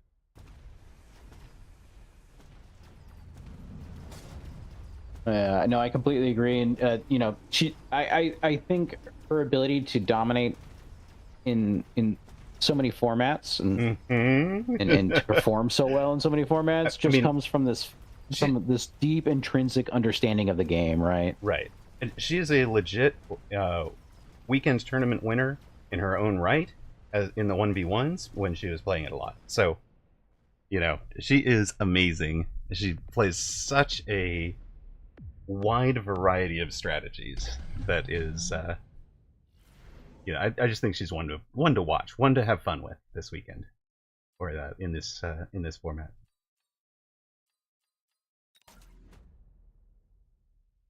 Yeah, no, I agree. What about you? Do you have a particular favorite or an expectation, or is this? Oh, that's a. Go ahead. So I have a couple different answers on this. Like analytically, I think Arcturus has a great shot at it. I feel like Arcturus is probably in the best shape if I had to take a shot from the hip. Ooh. But I agree with you, man. I think Diana has like a real shot at showing up and really putting in some work. Roxas too. I don't know how many games you played against Roxas, but I'm like a standard Andy, right? I love my defensive games. I love my standard games. I like the boring, slow development games. Roxas hates that and makes every game I play against him an exercise and not letting me have a comfortable and easy game. Right. That's a good way to describe it. Yeah. Yeah, I haven't watched him a ton. But there's definitely, I agree with you in terms of the style there. I'm familiar with the style. He's on Whoop's channel a lot. You guys don't know. Oh yeah. And it has just, in fact, been gifted a sub by Toast94, one of our I would say our patroness of the arts. So thank you very much for the support. And a gift sub to one of the competitors to start the festivities. Now, Karamon wants to know, what is Mini Masters? So if you want to reset, I know we talked about that in the, in the run-up to this, but, if you want to reset the board for the viewing audience, anybody that doesn't know? Yeah, of course. So my goal for this was there are a number of players that we all know. Like there's Sacco, there's Arbiter, there's Dillo, there's Woot. These are all like household names. I think that there are another caliber of player that are I think as good, but maybe don't have the time to dedicate the grind. And I want to showcase them a little bit. You know, these are the rising stars, maybe the people that don't get the spotlight and maybe deserve a little bit of it. And that goes for everybody involved in it. Basically the brackets that we're working with here is the 1.8k, 1.8k to 2.2k MMR ranges, and it's going to be a mixture of best of 1 and best of 3 games in a double elimination format. And starting in just a minute or so, well, 2.5 minutes or so? 3 minutes, yeah. Yeah. So you've got Apuchi's channel. If anybody wants to follow Doxin versus Baller, they will be there. Arctorius versus Sunnyside will be coming up right here. And then we'll have Diana and Di in the second match. And how does the run into the losers game 1 work? Is it 1 versus 2 on one channel and 3 versus 4 on the other, or is it like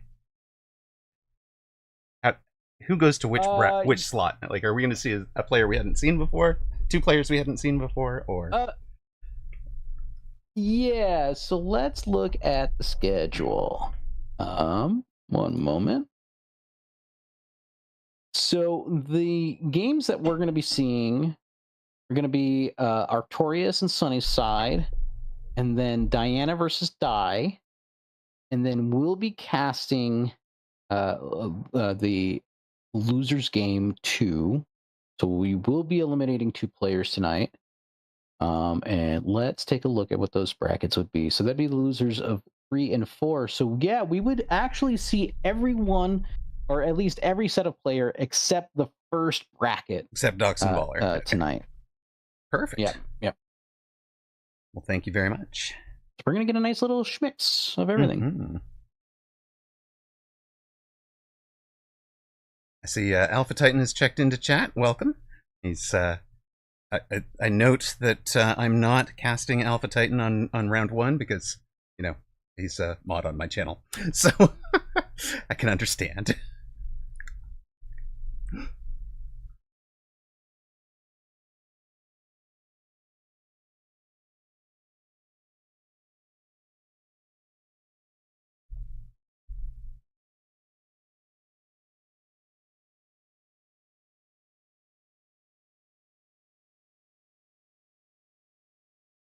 It seems like a crazy game you are in right now, huh? I am in a crazy game, just trying to finish out.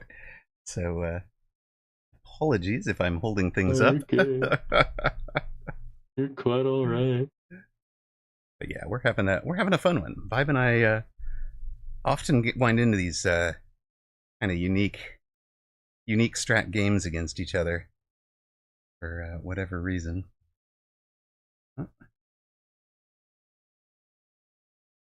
I don't think there's much more I can do at this juncture. The game with Vibe has not ended. We're showing it here. We're back into it. You've missed him. He won round 9. I won round 10. We're sitting at 63. 663. I've got 28 to 35. I should be able to finish out. But he's got all these steel balls, so that's been causing some trouble. We've got a level 5 and level 4 fort over here that have fed off of that, that flank a bit there. He's got linked steel ball for days. It's true, but I think once I get launcher overload, we should be in really good shape.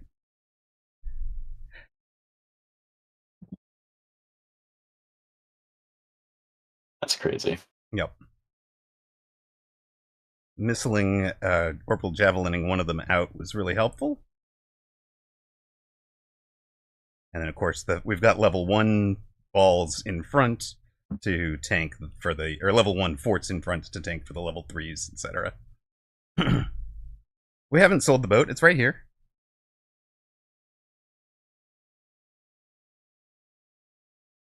Made him click the button. Now I can sell it. Yeah, these guys are beasts back here, right?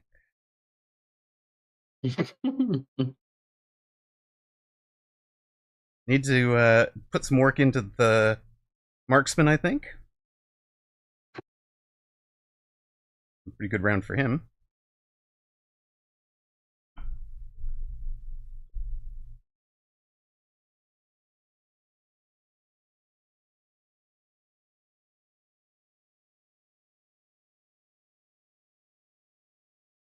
This looks like the old mass prod fort shenanigans people were doing, but doesn't with it? none of the mass prod fort shenanigans that people were doing.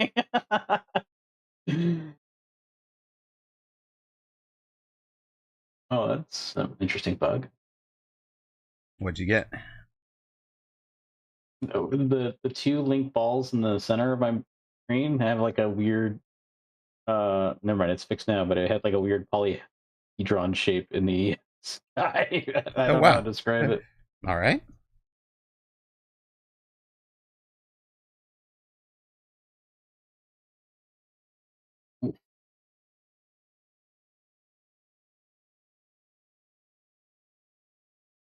Well, hopefully this will finish it.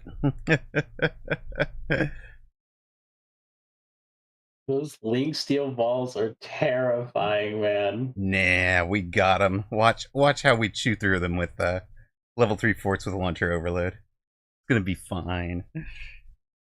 He's cooking, it's true.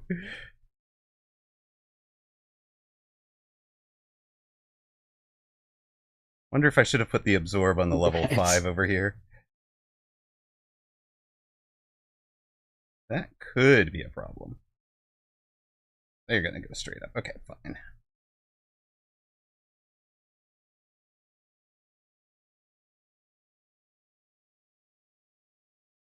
This is a game of Mecha you've never seen before. There you go. So it's like I said, coming into this tournament, I think there are at least another 8 creative players. I'd have loved to see Aggro in this. Oh, I'd have, he's amazing. Vibe is super creative. He was on the list, exactly. Vibe is super creative. There's a couple of other folks that I think of as capable of throwing any upset out there. We'll give Vibe the well played, sir. And then jump on out. You want to send me an invite to where we are? Yeah, let's get that figured out.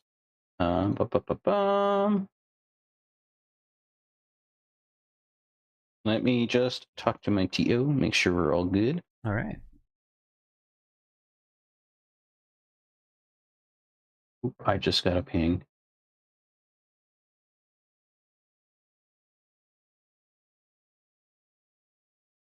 I thought we... Oh, there it is. Oh, I can't hide chat window yet, can I? Have to wait for the invite. Yeah, I just did the same thing. Brilliant.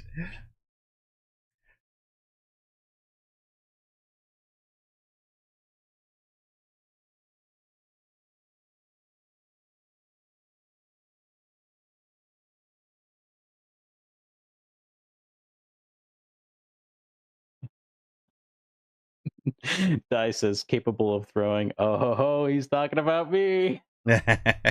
Brilliant.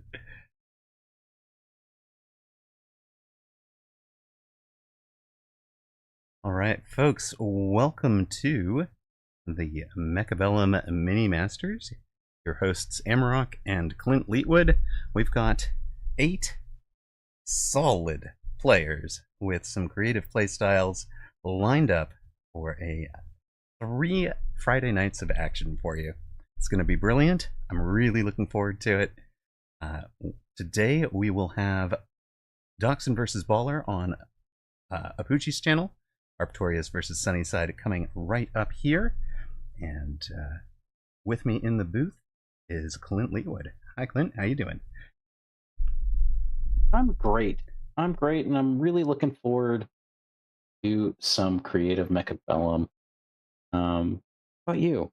I've been looking forward to this for ever since you started talking about it. So yeah, I'm really looking forward to it. We will have one of my favorite players, Diana, coming up in our second game, the Diana versus Di. I don't know Di very well, so I'm kind of looking forward to that one as well. So that'll be interesting. I know Diana plays some fantastically interesting stuff. Roxas does. Sunnyside is super creative. Both Doxson and Baller are capable of going in lots of different directions.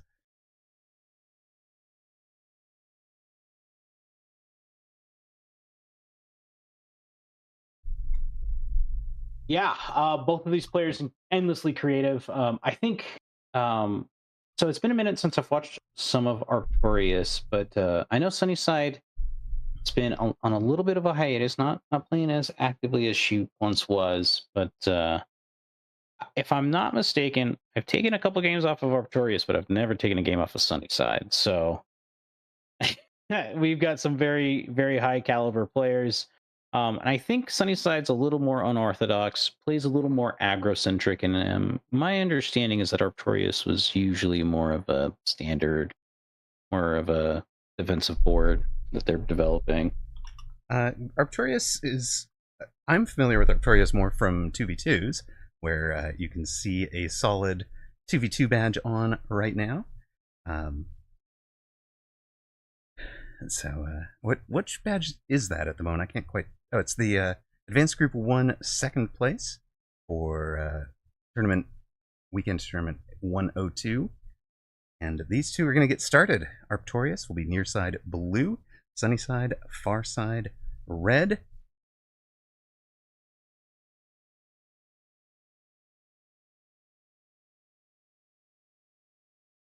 Any predictions for this game, Amarok?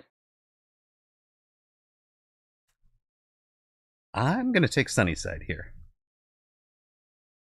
Yeah. Okay. I'll play devil's advocate. I'll go with Arctorius. As much as I want to vote Sunnyside, some really solid drafts. I saw that elite spec and also supply spec from Arctorius, and he's going to go with the supply spec. Amp spec seems good. Quick supply has some legs. What are you thinking? I liked the supply spec that Arctorius went. Would have been my favorite out of the 8 that dropped. This fortified spec, I mean, I'm interested to see what Sunnyside is planning with it. I know Tarantula can do pretty solid into Hound. So we'll see how that comes out. We'll see if Arctorius is even committing to Hounds early. Right now it'll be a pair of Crawlers for Arctorius. Sunnyside setting up on her right, Arctorius' left.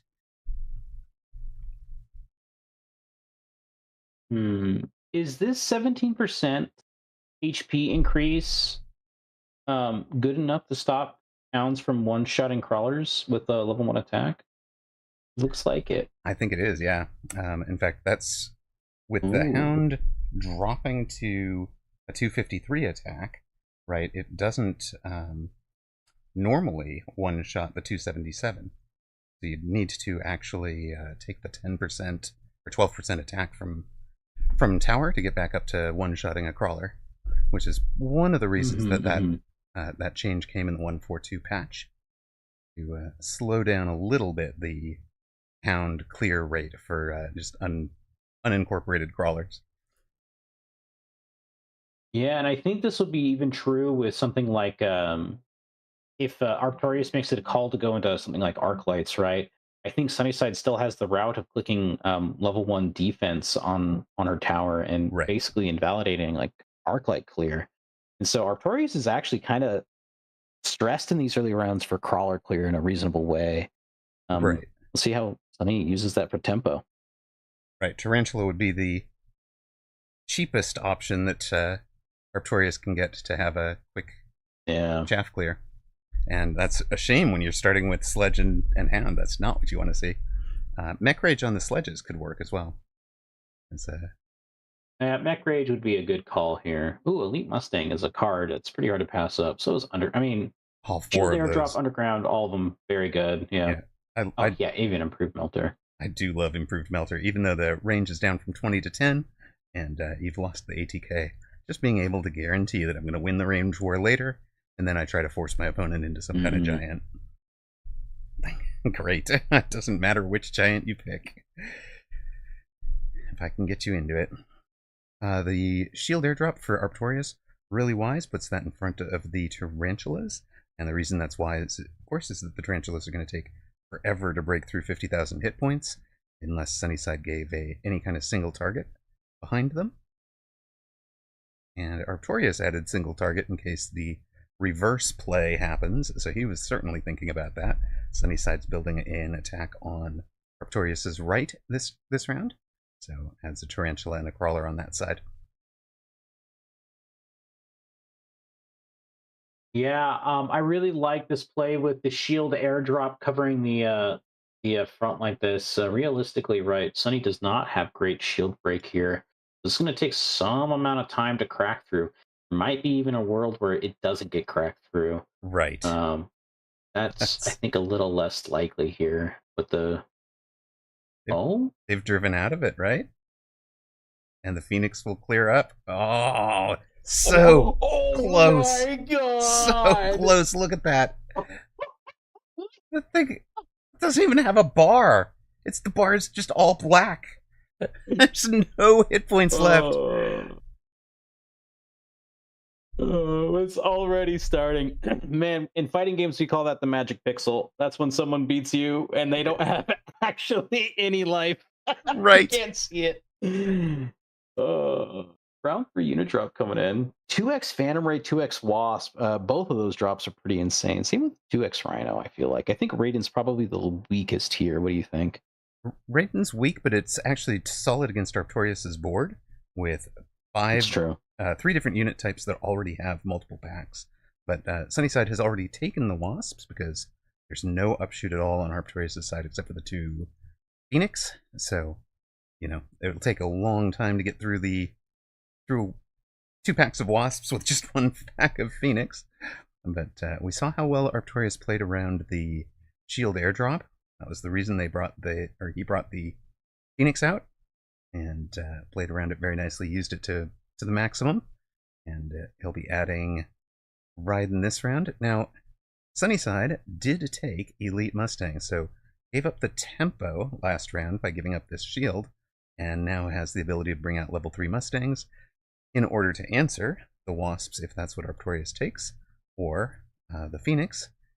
And of course, it now has the potential to be in a carry Mustang board. Yeah. And then, realistically, right, Sunnyside can just put another Elite Mustang on the other side, click range, and her flanks are pretty much locked up. And it becomes a pretty straightforward game from both players. That's kind of one of those questions you need to be answering pretty early on, especially if you want to maintain any sort of advantage. But wow, this Raiden is chonking these spiders, huh? Yeah, the Raiden's done very, very well. Of course, all of the world's Wasps are still alive. They've just gotten the far side tower. They've cleaned up the Mustangs, and they are here for your Raiden now. Take this, Thunder God. And we'll get the 200 XP for the tower first. Thunder God now. And, note the intelligence of the pilots. They turned left to go get the 200 XP off the tower first, before finishing off the board. Yeah, Ms. Diana has a good point. Some varies.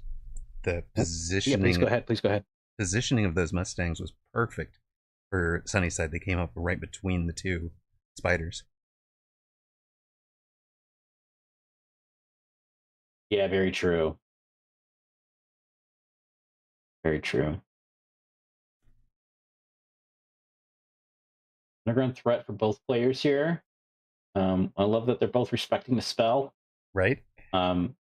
This is one of those spells that recently got nerfed, and I think it probably deserved to get nerfed for a long time. Right. And a lot of old carpet strategies back in the day with this. The nerf, for those of you that don't know, is it used to bring in 2 full packs worth of crawlers. Now it's bringing in 1.5 packs worth of crawlers, and that does seem to be about right. You can't beat the spell just by having 1 crawler back here, but any advantage that you have isn't now enough to turn it. So having a hound involved, having a tower health, can make a big difference. Being fortified specialist could make a difference. So Arcturus adds a Raiden of his own. Sunnyside takes jump drive, pulls the level 2 wasps off the flank. The other pack of wasps could also have leveled, but just basically assuming Arcturus is no dummy. Arcturus will play a Mustang in that corner. So, and with the spell, he's using the spell to distract the wasps if they were over there. Yeah, I'm wondering if we'll see Spider Range come up here soon.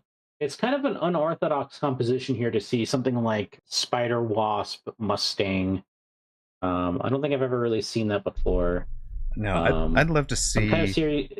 I'd love to see Sunny start transitioning out of the Tarantula and into something else. Use the level 3 Mustangs as chaff clear, probably, and then sell those and get into Ford or something.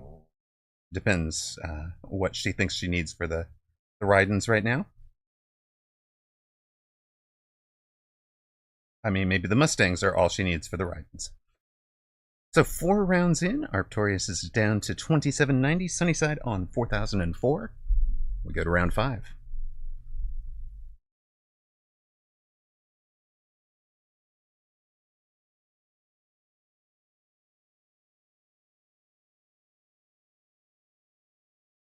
Ooh, okay, haste module, very strong. I think I imagine for both players too. Yeah, I was going to say, I imagine Sunny is thinking about putting a haste module on a Mustang, but Efficient Light would make the Mustangs cheaper, along with a lot of other things. Yeah, so she's going to commit to almost a giant free game with more Mustangs to come.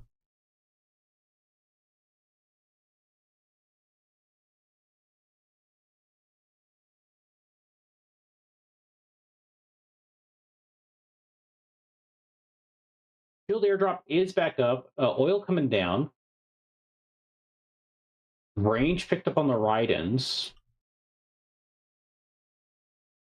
Goodness, there's something so elegant about Sunny's board. I mean, if you look at it right, it doesn't look like there's really anything on it. Right. But it's winning, and it's winning convincingly, right? And it's because she's built a very strong chaff board, and she's linked each chaff wave, meaning that when one wave is ending, the other wave is coming in right as that's happening. Right. It's chaff timing. Chaff timing is so important, and getting it right where you can support things like it works both before and after I want to take high mobility, temporary speed, all of those things. It's really it's a skill. It's a big skill. So if you're sitting at 1600, 1400 MMR and you're thinking, how do I get a little bit higher? That is going to be one of the skills to pay attention to. Absolutely. I mean, realistically, right? If you had an infinite flow chaff, you only need a couple DPS units, and that's sort of what we're trying to do here. At least that's what Sunny's trying to do. Build a very formidable chaff board and have you constantly shooting the wrong stuff. Tower under threat on the right. That tower time is going to be pretty brutal. Yeah. Very good use of the oil from Arcturus. And then, of course, all of his carrying units right now, including those haste module Mustangs, get to feast off of level 3 Mustangs. And there's a lot of levels available on his board right now. Snap pick of the orbital bombardment for Arcturus after dropping Sunnyside down to about 3,200 hit points. Maybe call it 3,300 right now. Sunnyside now thinking about the orbital or the Mustang production line, goes for an orbital of her own. It's just such a good choice. And wait, what was your saying about this? Orbital is orbital? Orbital is orbital, exactly. Arcturus just sold out of those Mustangs after they had such a good round. Looking at this orbital and thinking, there's no point in leveling them. I don't really want to keep them if I'm not leveling them. So I'm going to dodge the orbital in part by selling that pack of Mustangs. And then, of course, his orbital is on top of the already existing oil. There's not much Sunnyside can do about that other than mobile beacon some units out and around. One thing to remember if you're mobile beaconing around that is you can mobile beacon out through this flank.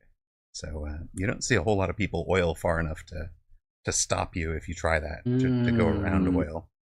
So that's where I'd like to see her mobile beacon. Very true. This Mustang, if she does it at all, just go out to the flank. Nobody's going to orbital bombard it. Nobody's going to oil it. So, ooh, Sunny jump drives the Wasps over to the right side. Now that would have pulled, if these Mustangs existed, it would have pulled them wide of the orbital. So Sunny's almost psychic with that, right? Like, just a great read that was going to get sold, but still not. I mean, they die anyways, but they get some value first.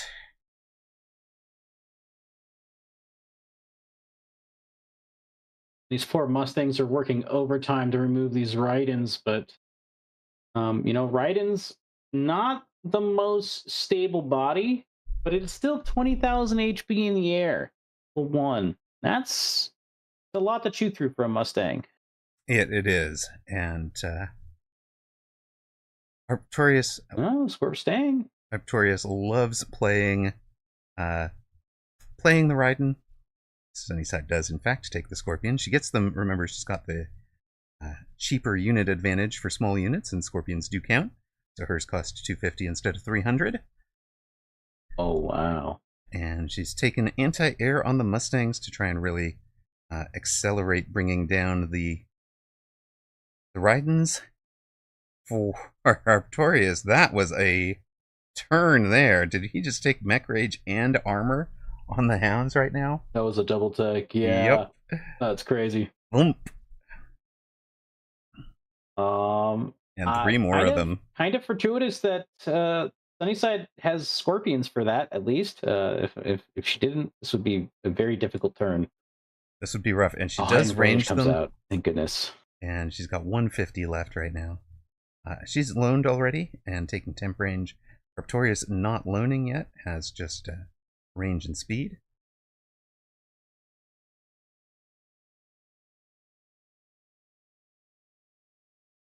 Arcturus putting down the 2 sentry missiles to cover the flanks here.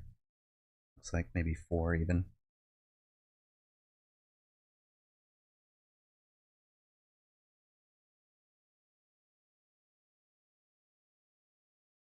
All right, good luck, Alpha Titan.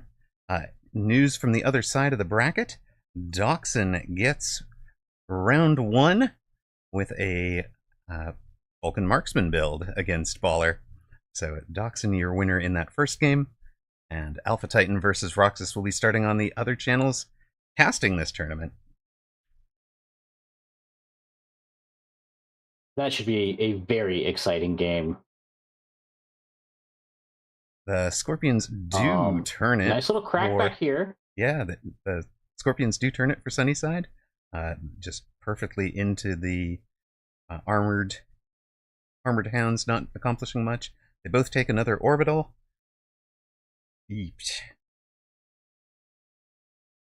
Both on orbital on the same side. And they have their undergrounds up as well. Little fortuitous for Arcturus to have his shield airdrop coming up on the same round as the orbital bombardment. But I expect you're going to see a line of shields from both players, 4 or 5 abreast.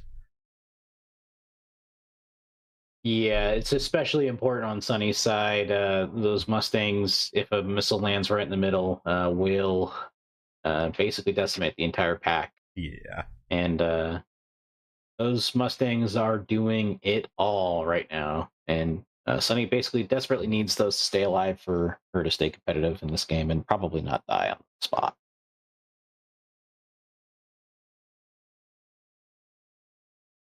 This is kind of the precarious position you get yourself as when you're playing Mustang is after like round 6 or so, you basically have to be dropping 2 to 3 shields every round just to make sure your Mustangs are safe and things are nicely insulated from, you know, orbital bombardment, stuff like that, missile strike. Well, this is one of the reasons why Fort Stang is such a good comp, because you can get the shields from the forts, right? Right. Yeah. Don't pay the shield tax, or pay it once. For Arcturus, we've added chain on the Raidens. Try and chew through the chaff a little bit quicker. and or jump from the tarantulas to the next thing coming, jump from the scorpion to the next thing coming, if possible.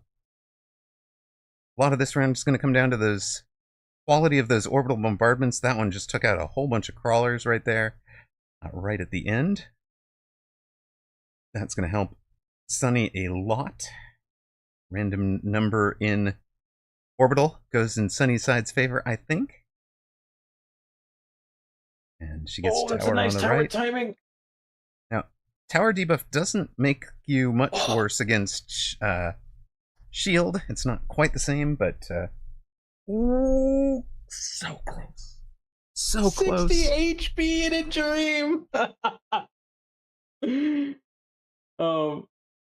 I imagine you have chat turned off, but I don't on my end. And with the shield earlier, Sunny typed in 0.00001%. I love it. And Artorias replied with, "I know, right? Scam." So once again, Sunnyside is dealing with that 0.001% scenario. Very cool. Twice.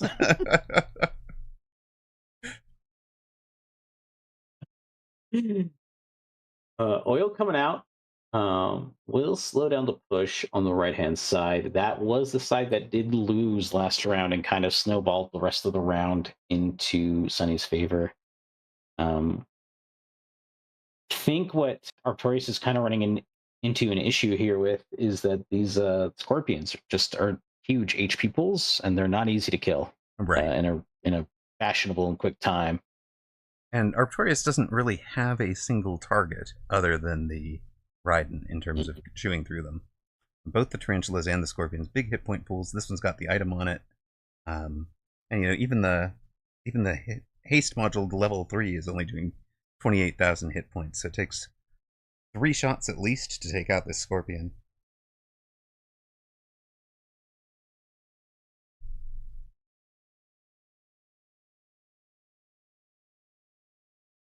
Ooh, level 2 tower.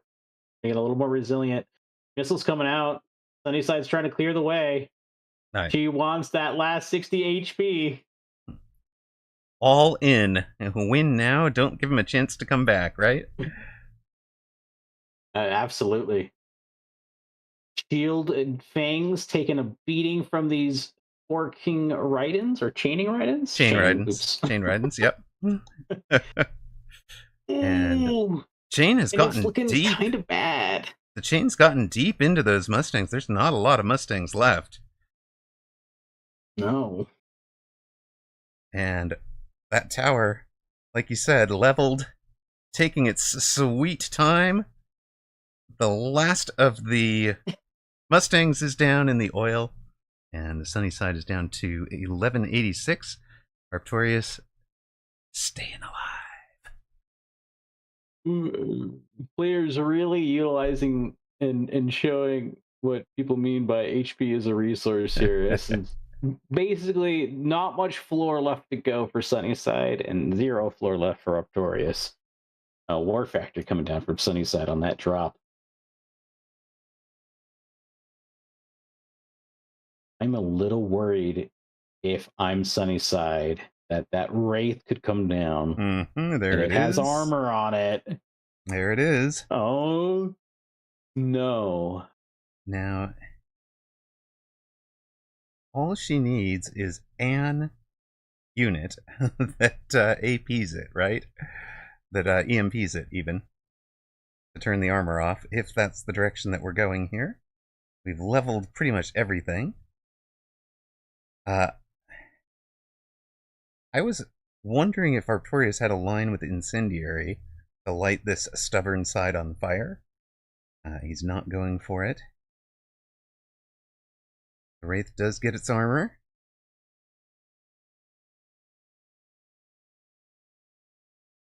There's the EMP. So Sunnyside playing around the Wraith with armor perfectly. Marksman has 155 meter range. The Mustangs will have 180, so the Marksman will be out in front of the Mustangs when it engages with that, but as long as there's something to tank in front of it and the Chain doesn't jump to the Marksman, she should be able to EMP that, and then the Mustangs can do their business. Not connected with yet. Man, because this can be a real nail in the coffin. It's a great finish. On, and the Wraith goes down right now. Yeah, that was a perfect lock from that marksman. Really good work for her in terms of the positioning. One on each tower.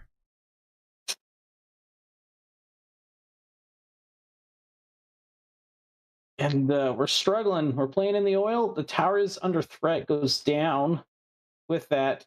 And that'll be 4. That is enough hit points. 1,300 surviving hit points for Arcturus. Drops Sunny to negative 374. What a great game. Tournament is underway. Oh man, I can't help but feel for Sunnyside a little bit there. A little bit scammed, but what a great game. What was that? How many rounds is that? That was 10 rounds. Solid banger. rounds. How exciting. Exactly. Well, how exciting. Stay tuned. We will be back with match number 2 after ad break here. Wanted to point out Arcturus is playing something relatively unique. I mean, Hound and Raiden isn't that unique, but not a whole lot of people rely on Raiden, right? And what he does here is getting them out early enough and getting them to scale so that they turn into real hit point pools, right? A level 1 Raiden, same as the old level 1 Overlord, level 1 Raiden wasn't scary. Or a level 1 Overlord didn't used to be scary. A level 2 Overlord, that started to get scary, right? And Arcturus says, I feel like I kind of stole that one. 60 hit points. You stole that one twice. This and the 0.001% shield. I mean, that's just enough. Just enough. Well, congratulations and good game. Go ahead. It was a lot of fun to watch too, honestly. And Arcturus is free for the rest of the day. He's survived the day. So we're starting up Diana and Die now. He is done and through. He's done and through, right? This is win 1 and you're through to the next round. So we go to Diana versus Die. Diana is my dark horse to win it all. I think she is a dangerous player. And I do feel like I match up with her pretty well. That's pretty much only because she has thrown so many creative replays at me that I have seen just about every strategy she's going to play. And more importantly, when I play Diana, I think of all of the angles in kind of the same way that I would if I was playing Rat or Sako, right? Or Monkst, right? Those kind of players who are going to hit your tower from somewhere on the board.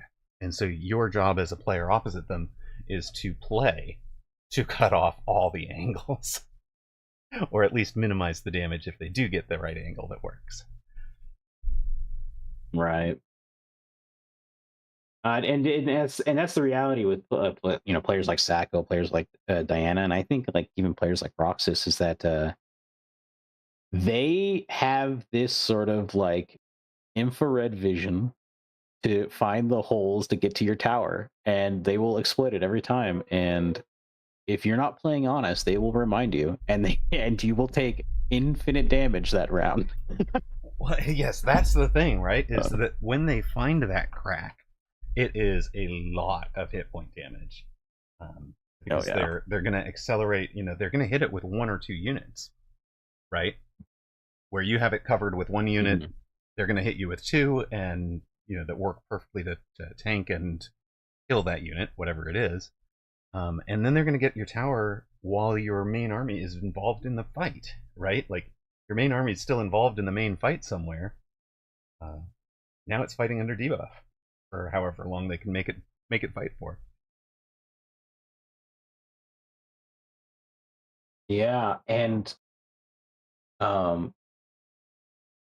first round deployments are done. We have a pretty tight little marksman grouping in the center, and we're gonna see all 3 marksmen get perfect latches starting the round off, allowing these saber tooths to hopefully go down in the round.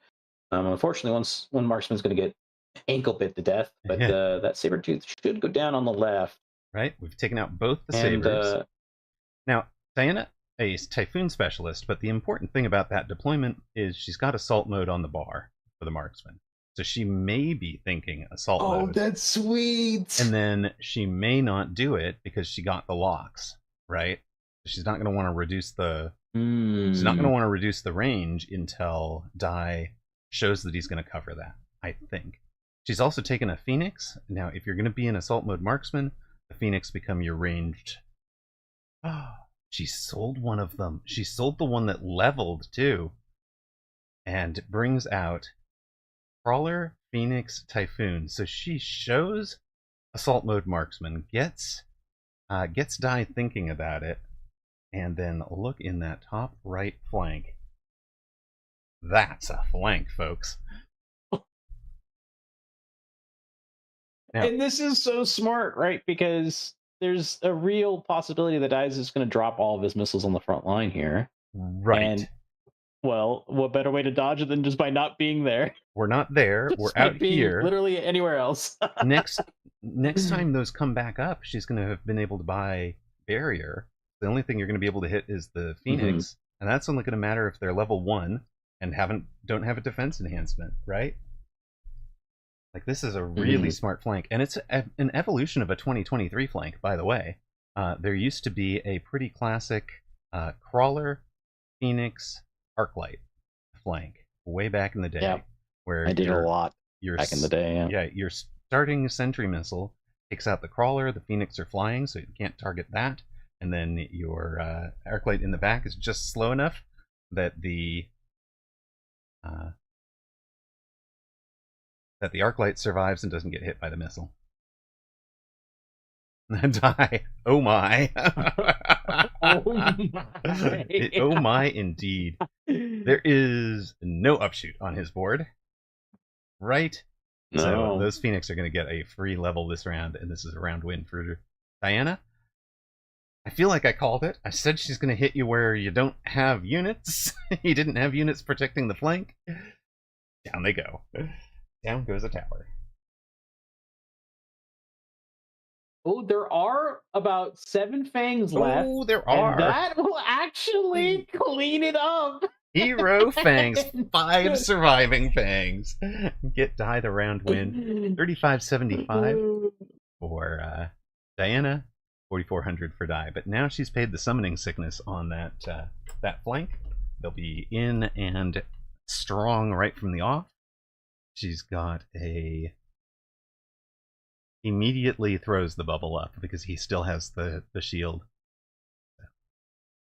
She skipped to be able to afford it.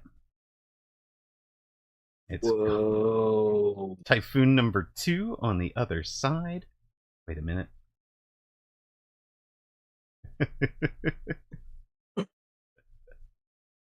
Gotta get that in, I think. Oh. And look at this brilliant read, right? She notices that one of the missiles is saved up and is going to go for an aggressive early barrier play. Barrier round 3 without loaning, pretty hard to do. Right. Honestly, I wouldn't slight her for going alone and a barrier this round. I think that's like a totally fine play. You just kind of have to eat the next round. But both players committing harder to the flanks will maybe not die, but not selling out of it notably. This right tower is going to be under a lot of pressure here. Well, Dai has just committed to a level 2 Rhino in the face of that flank. So, Elite. And that missile strike will kill that Phoenix. Right, they're not really an easy way to kill that Rhino.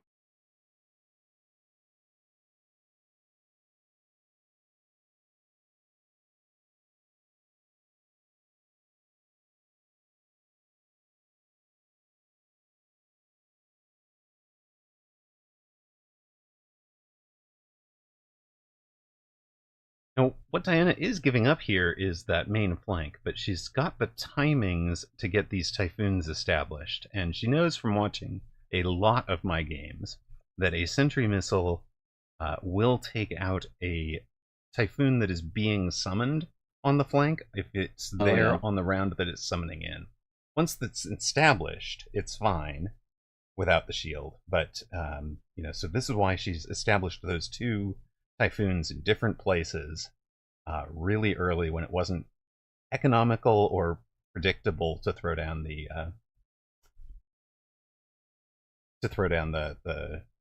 sentry missiles. She's got an incendiary bomb to just light the middle on fire. She's got her 3rd typhoon coming, and that one comes in already teched. Dai, I imagine, is thinking about efficient light unit manufacturing, and does take that. Yeah, so early in the game, you're going to have so many deploys. Diana. Oh, whoa! Charge shot Phoenix. Charge shot Phoenix immediately. So there's your answer to the Rhino. Not going to try EMPing it or anything. Just gonna, don't care. I'm gonna do extra damage to it. We're gonna be doing this fight at point blank, so I don't even care about the range. 95 meters is going to be enough to take out the Fire Badgers. This guy's at point blank. It really doesn't matter.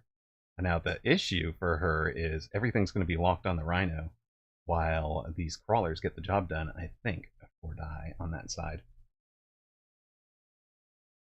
But there's your new angle, right? She's got a unexploited route to tower. She's going to go hit it. There's another one here. And the reality, right, is that Diana might be angle shooting to see what might be open for a homing missile cheese. If I'm not mistaken, level 2 Typhoon with missile one-shots a tower? They do have the 180 meter range, right? And 675 damage. 4 missiles is, 2,500 or so. So yeah, level 2 would be just enough. Oh. Or you can This is sick. The Typhoon range and the charge shot range Phoenix is like perfect. It's only the Typhoons will always be 5 meters in front. 5 meters behind, but yeah. So these guys do die to the opposing Phoenix. But yeah, even a single elite marksman would fix that for her, right? Especially if this Phoenix is level 2. Mm-hmm. She gets it up to 105 meters with plus 5 twice, right? Or she can just let the Typhoons get the job done. Typhoons are leveling. Not a good thing. As a fan of Typhoon aggro, I'm loving to see this. This is a new way to play it that I hadn't seen. For me, it's a lot of times it's Typhoon Ball. Portable shield. Diana skips all of those. There's some good cards. She's bought another Typhoon. Typhoon number 4. Dai takes a shield. Portable shield.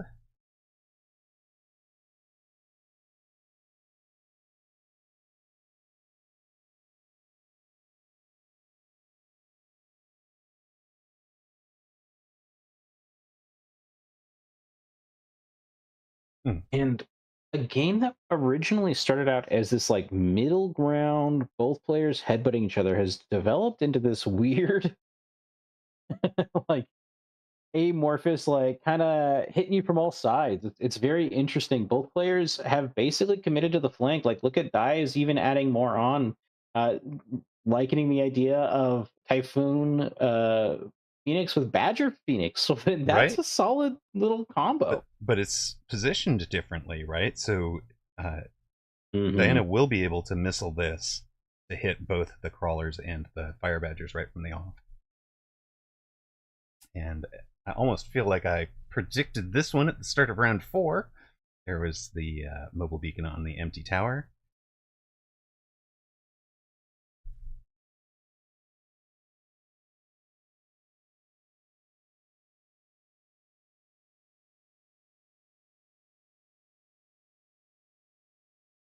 And Diana being very smart here, Phoenix is at level 2, would normally die to a missile strike, but if level 1 defense is teched, right, and Phoenixes end up living.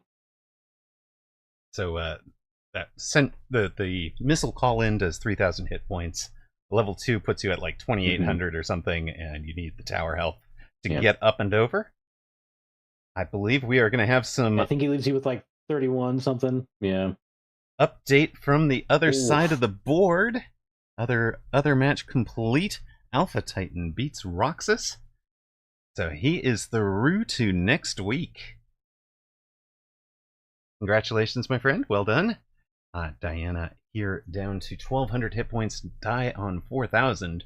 So she has gone super creative. Put a whole lot of pressure on.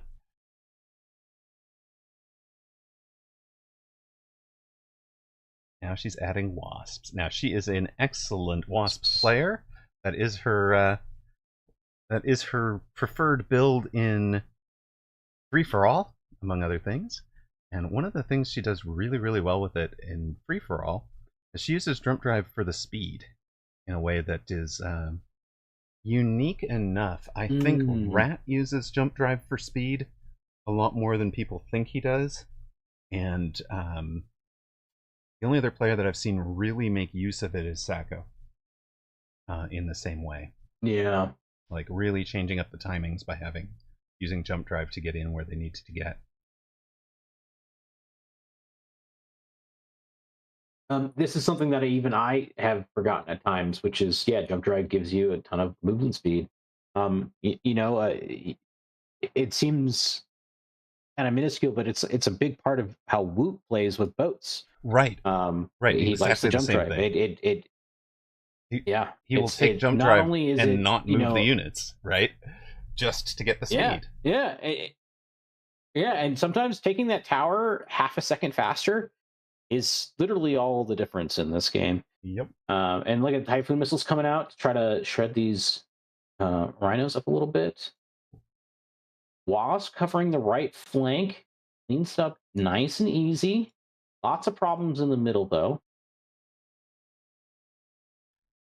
Interesting. Die not running armor on the Wraith. So remember that armor finish that Arctorius pulled? Die doesn't even have that on the bar as an option right now. He's gone for like a full commit range floating artillery high explosive ammo build. The Wasps are protecting that right side tower for Diana. She leveled the towers to 2. Gets the round win. And is this the moment she's stabilized? She's gone from, she's dropped Die down 1,000 hit points already. Diana on 1,200, Die on 3,100.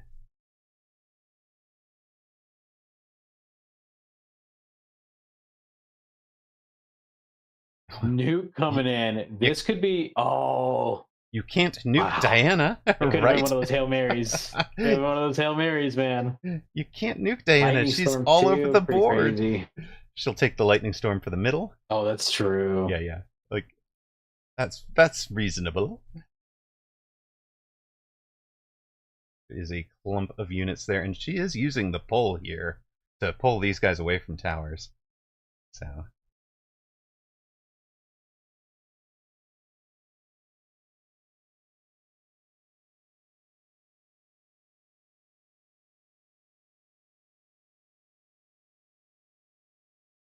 Drill a replicate for Die. He does have Mech Rage on the bar. One of Diana's tricks, of course, is that she runs Drill, Replicate, and Mech Rage, and she'll bait you into Crawler v Crawler, and then beat you by having the Mech Rage on the bar when a lot of people don't run it. Die at least, I don't know if he changed his bar for this game, but he at least has that available to him.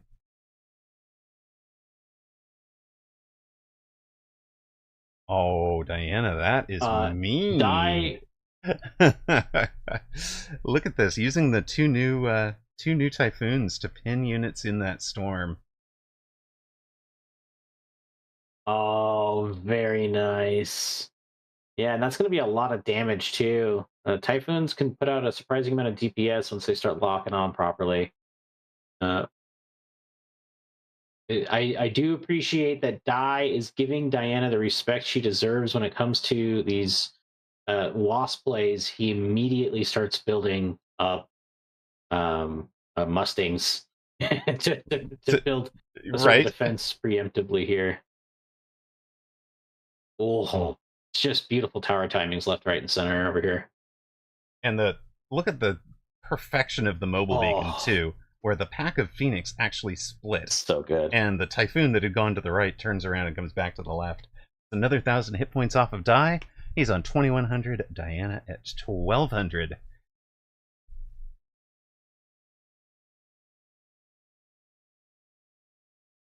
Three steel balls. We now have Foon Steel Ball. Wow, this is very cool. Foon. I told you, this is my comp. And there she is to run it. Oh, man.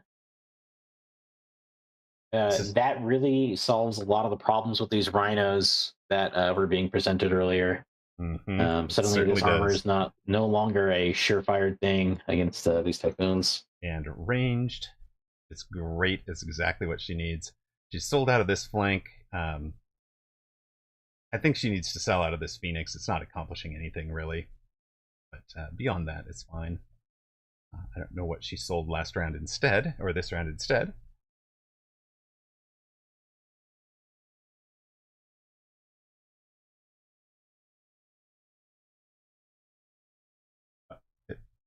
It was this pack of Wasp to make the space for the steel ball. She didn't want to jump drive them. She's just, here's Mustangs now, I'm out. Yeah. I was going to say another nice little wedge being made with this mole beacon here. Really trying to pressure that tower and kind of get it in. Right. There is a gap She heard me talking. There's a gap there. She's going to go right through it with a new pack of steel balls, a new Typhoon. The Typhoons will chew up anything that would have distracted the steel balls. The steel balls will keep moving. Onward we go. As long as one steel ball survives to get the lock, it's in really good shape. But it does not. Gets to snipe back a tower. What happened on that right side that caused that flank to fall apart? Oh no, it all falls apart in the 11th hour for Diana here. That right flank, Die changed something, and I want to go down and look and see what it was. Because that was something he had not been winning, and all of a sudden does. Is it as simple?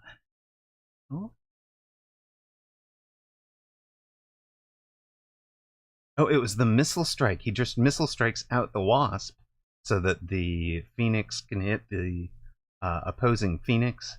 Of course, Diana's Phoenix, her Sentry missile doesn't kill the Fire Badgers, so her Phoenix are finishing off the Fire Badgers while Dies kill off her Phoenix, and that is enough. She had shield on the bar, doesn't take it, and that'll be a win for Die. Die through to next week. Congratulations to our 4 winners. That's Alpha Titan, Arctorius, Die, and Dachshund today. They're all through. We've got 4 left in the losers bracket, which we will be right into. I was going to say, let's give ourselves, I'm going to give myself a couple minutes. I'm going to grab a drink, but we'll have the room being set up here in the next 5 or so minutes. Perfect. Yeah, I'll be right back. Perfect. Die did not die. It's true. Diana had a great run at it. Now, does that set up Diana versus Roxas? Is that what we're going to get here?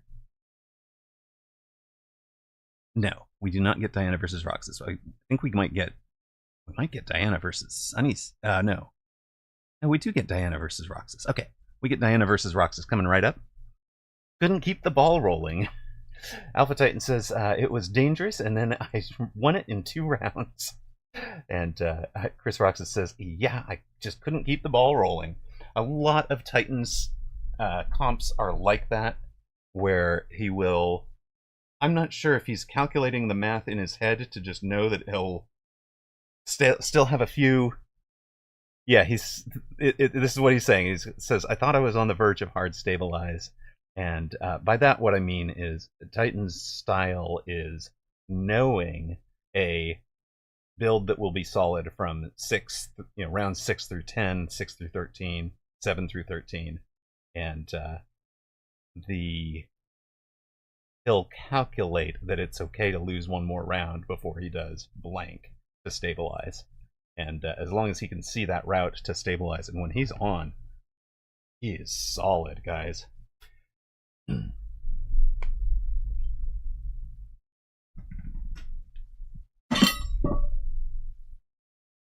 Right, grab a water for myself. Okay.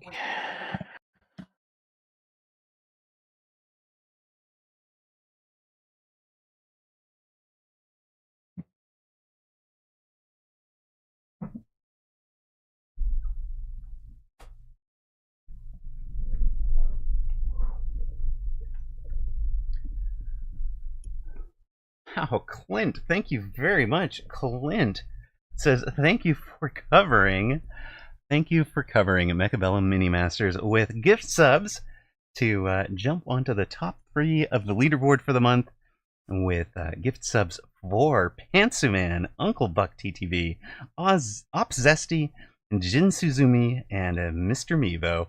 Thank you very, very much for the support, my friend. Appreciate it. And this, for the viewers at home, is an elimination game. One of these players will be going home tonight. Win 1 and you're through. I lose 2 and you're done. And they've both lost I don't 1 want today. any of these players to go home, man. I know. That is. I'm gonna say. Toast has got you back, buddy. Gifted a sub to you. Oh, thank you, Toast. Toast, you're amazing. Appreciate it. Thank you both for the support. I appreciate it.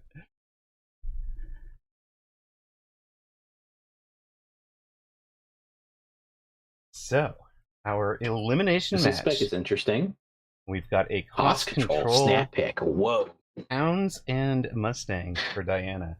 And she's going to use the flexibility that the cost control gives her to accelerate the rate of change of the board. And by that I mean all those angles, etc., that she was hitting last game, she's going to be hitting them quicker and harder because she's got way more flexibility with the monies. Definitely. Ooh, and Roxas already flashing Hound, Steel Ball. And I gotta be honest, this is one of those comps where I'm like, okay, so if we get to round 9, I just like can't ever kill anything on here. This composition, Hound, Steel Ball, just mulches stuff when it gets levels, man. It's really hard to deal with, I find. It truly is. And Roxas thinking hard about where he's going to put things. Has 2 balls out now. And just thinking, I think, about whether he wanted to commit to those outside positions or not.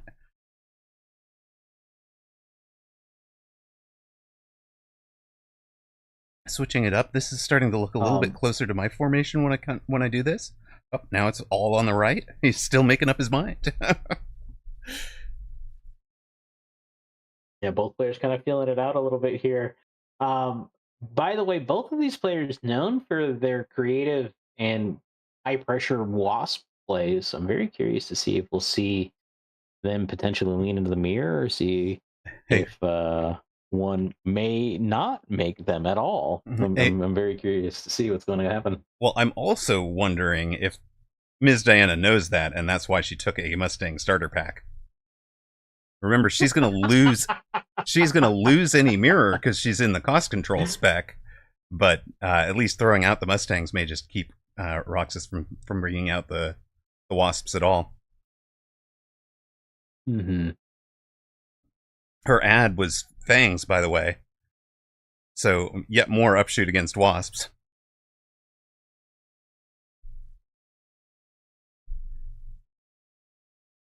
You guys will occasionally see a Roxas on ladder under the name Nightmare.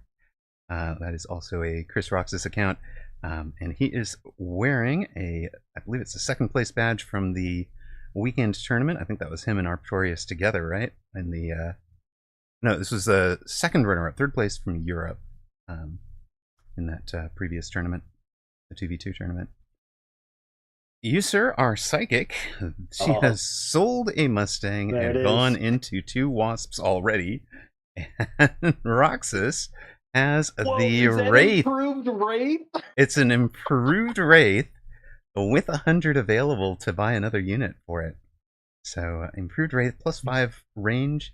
I love this card, but because of the +30% attack, your limiting factor on Wraiths is just how much experience they need.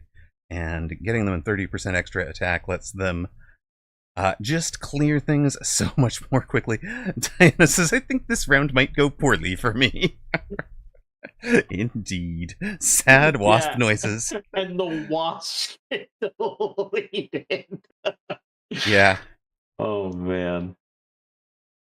The Wraith was a good answer to everything she was showing as well. So, yeah, this round going poorly. Even though she gets a tower, the rest of the fight, well, as soon as the Wraith can get in range, there it is.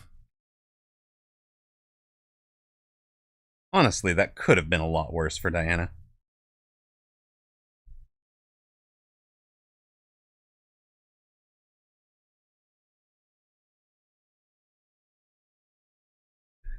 We get the round 3 unit drop. Phoenix, pretty much, I think, perfect for Diana to have opposite the Wraith.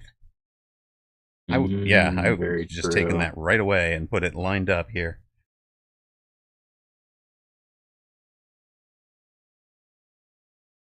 What's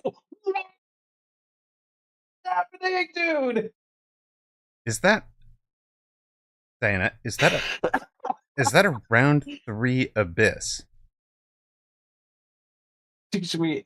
I did not expect that. I said we were going to see some creative plays. I haven't seen a play this creative, full stop. Oh, whoa. Now, that's crazy. She took and unlocked and sold the Phoenix. So she's got that unlocked. But I think this round 3, or the level 3 Phoenix, is actually a pretty good matchup into the Abyss. It's only 10 shots to kill. That's 5 volleys from the 2 of them. And Abyss is a straight up... it is vulnerable. She's going to have better chaff getting in front of it. It is being distracted. It has done nothing but shoot crawlers so far. Finally hits a steel ball during a tower debuff. It's engaged. There's 2 shots. We're at half hit points. We're doing donuts in the middle of the board.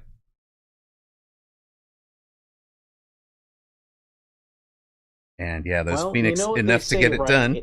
They did 70,000 hit points this round. It's not the first Abyss that gets you, by the way. It's the second and third Abyss that gets you, especially when there's missiles being fired off from it. And yeah, here comes the second one down. And when they have missiles hitting the ground and range and creating her own wraiths at some point, I expect they will be pretty scary. Question is, can she stay alive long enough to get that to happen for it? Now, remember, with the recent patch, the efficient maintenance for Abyss, the maintenance cost for Abyss was reduced from 200 to 150, so with efficient maintenance, she's not losing any econ. Does not matter. She can throw out as many Abysses as she wants. Yeah, and then it becomes like a point of like, it's kind of like the calculus you play with like a War Factory, where you need the correct amount of chaff clear because a Titan unit can't do it on its own, and that's what we kind of see with the Abyss. But I mean, we just saw the Abyss wipe out everything. Oh my god! Yeah, I think this one has the positioning she should have had for it last round. If it weren't for the tower debuff, this one would have gotten both wraiths done. As it is, it's left the level 2 in a lot of trouble. But again, there's no chaff protecting it now.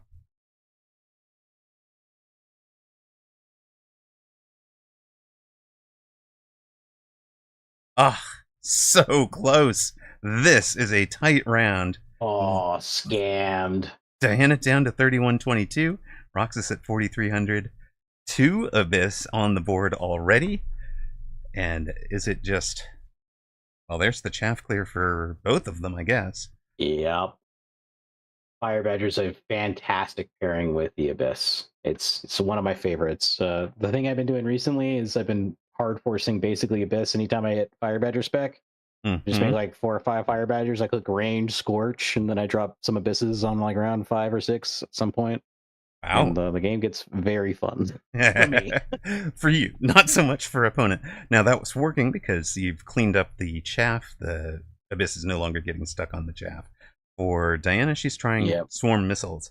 Now, these missiles, if you haven't seen them, they are all over the place because they will each target. So they will go in all different directions, targeting all over the place. And, of course, you know, they're aiming at crawlers, etc., that will have moved by the time the missile arrives, just like anything else. Both players going to light the ground on fire with the Badgers. So we're going to have the world on fire over here. That will let the Abyss work on the air units. Roxas has done the obvious thing and charged shot the Phoenix.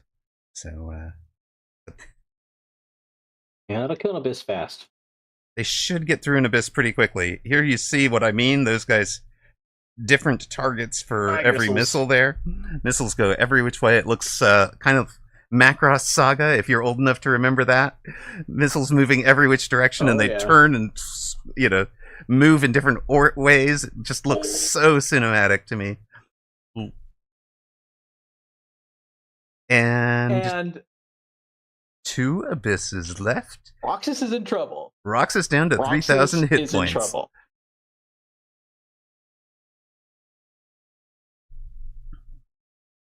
This is, so once you get like 1 or 2 on level 2, now it's scary. It feels like when I've been in this position, my win rates skyrocket to like 80-90%. It's very hard to lose, I think. Not impossible. I've done it.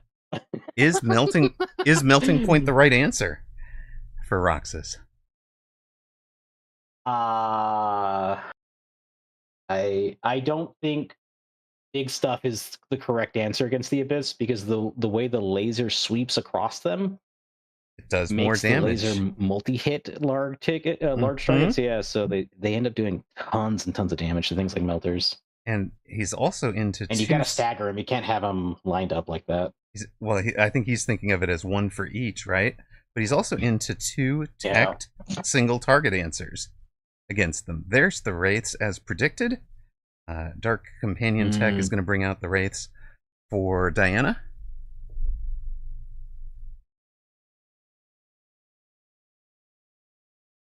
Both players took the Wasp Swarm, so that's coming in on the back line.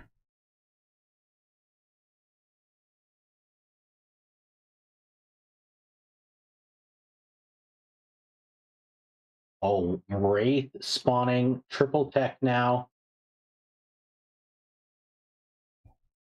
Okay, 1 goes down. Missiles coming in. Despite all those missiles, just a couple of crawlers survived. And you can see Diana's problem is still having her chaff survive to protect these beasts. Sounds like fireworks with all those missiles landing at different times.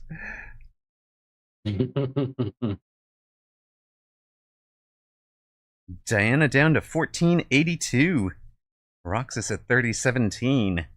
At portable shield for Roxas. Where's that going? Onto the level 4 Phoenix. That is the gold damage dealer, both for that round.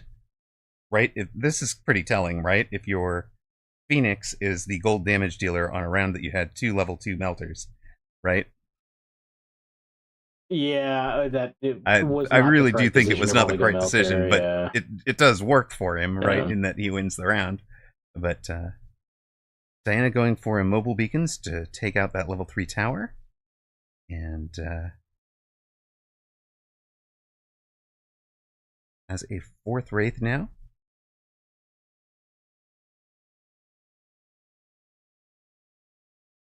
It's the 4th Wraith is, or the 4th Abyss is this one.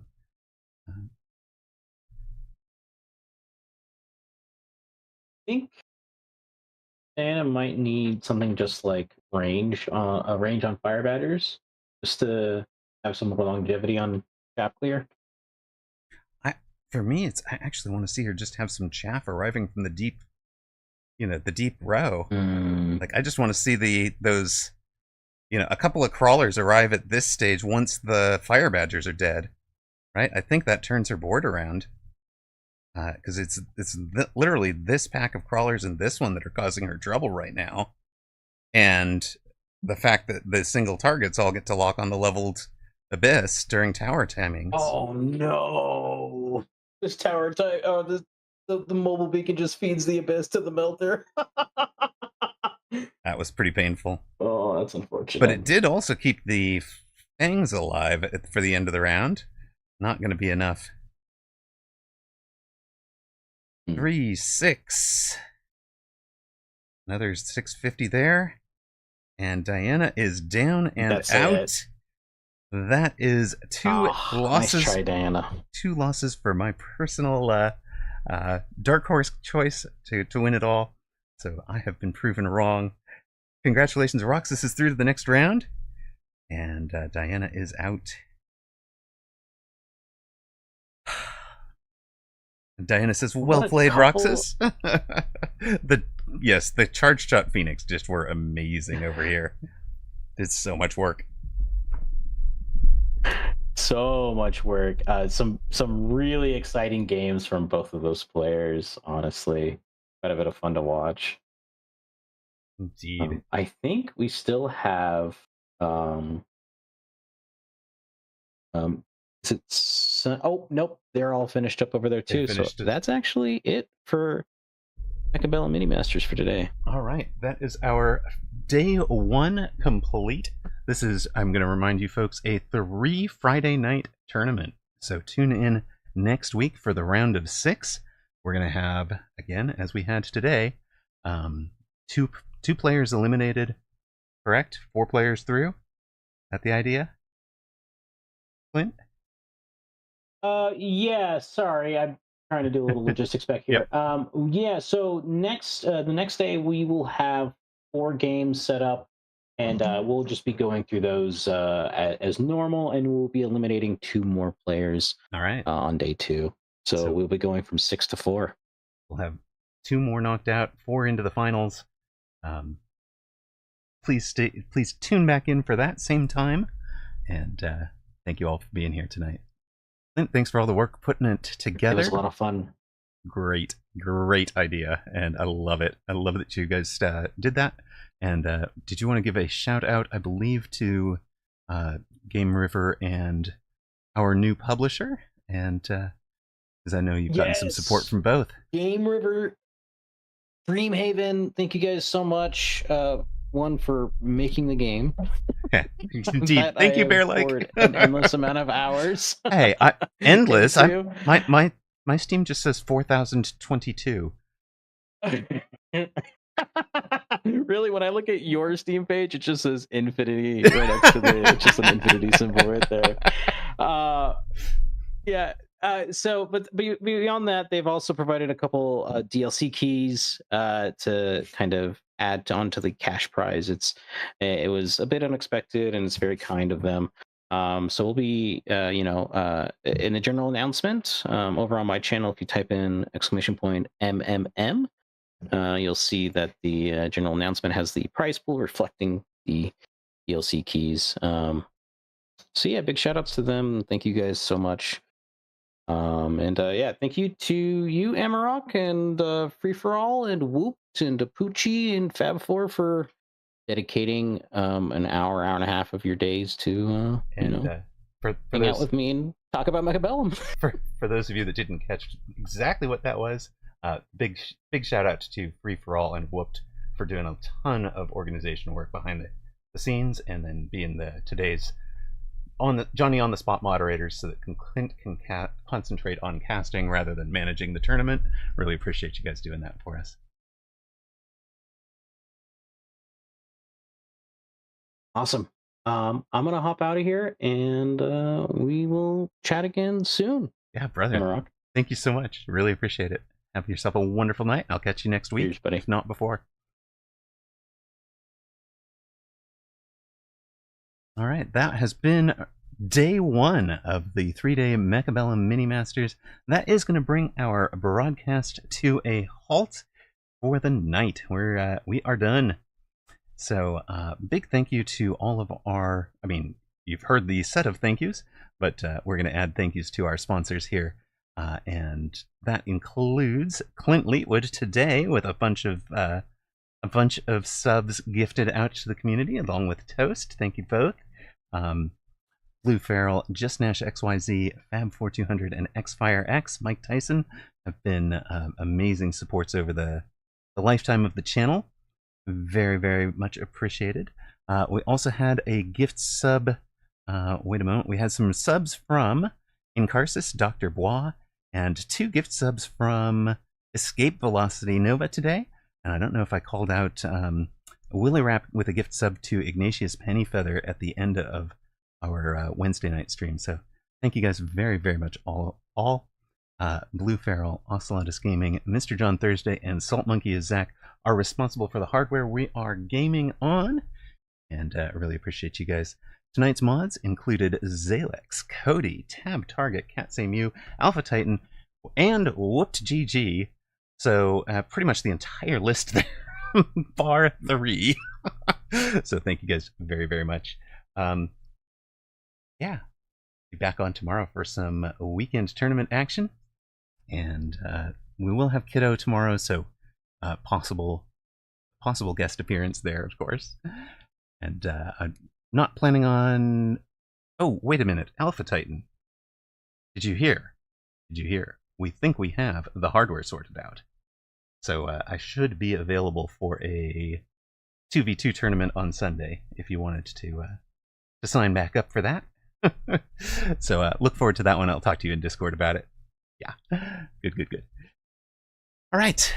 Good night, everybody. Thank you so much. And let us rate you on out to somebody streaming some Mechabellum. You might have heard of him.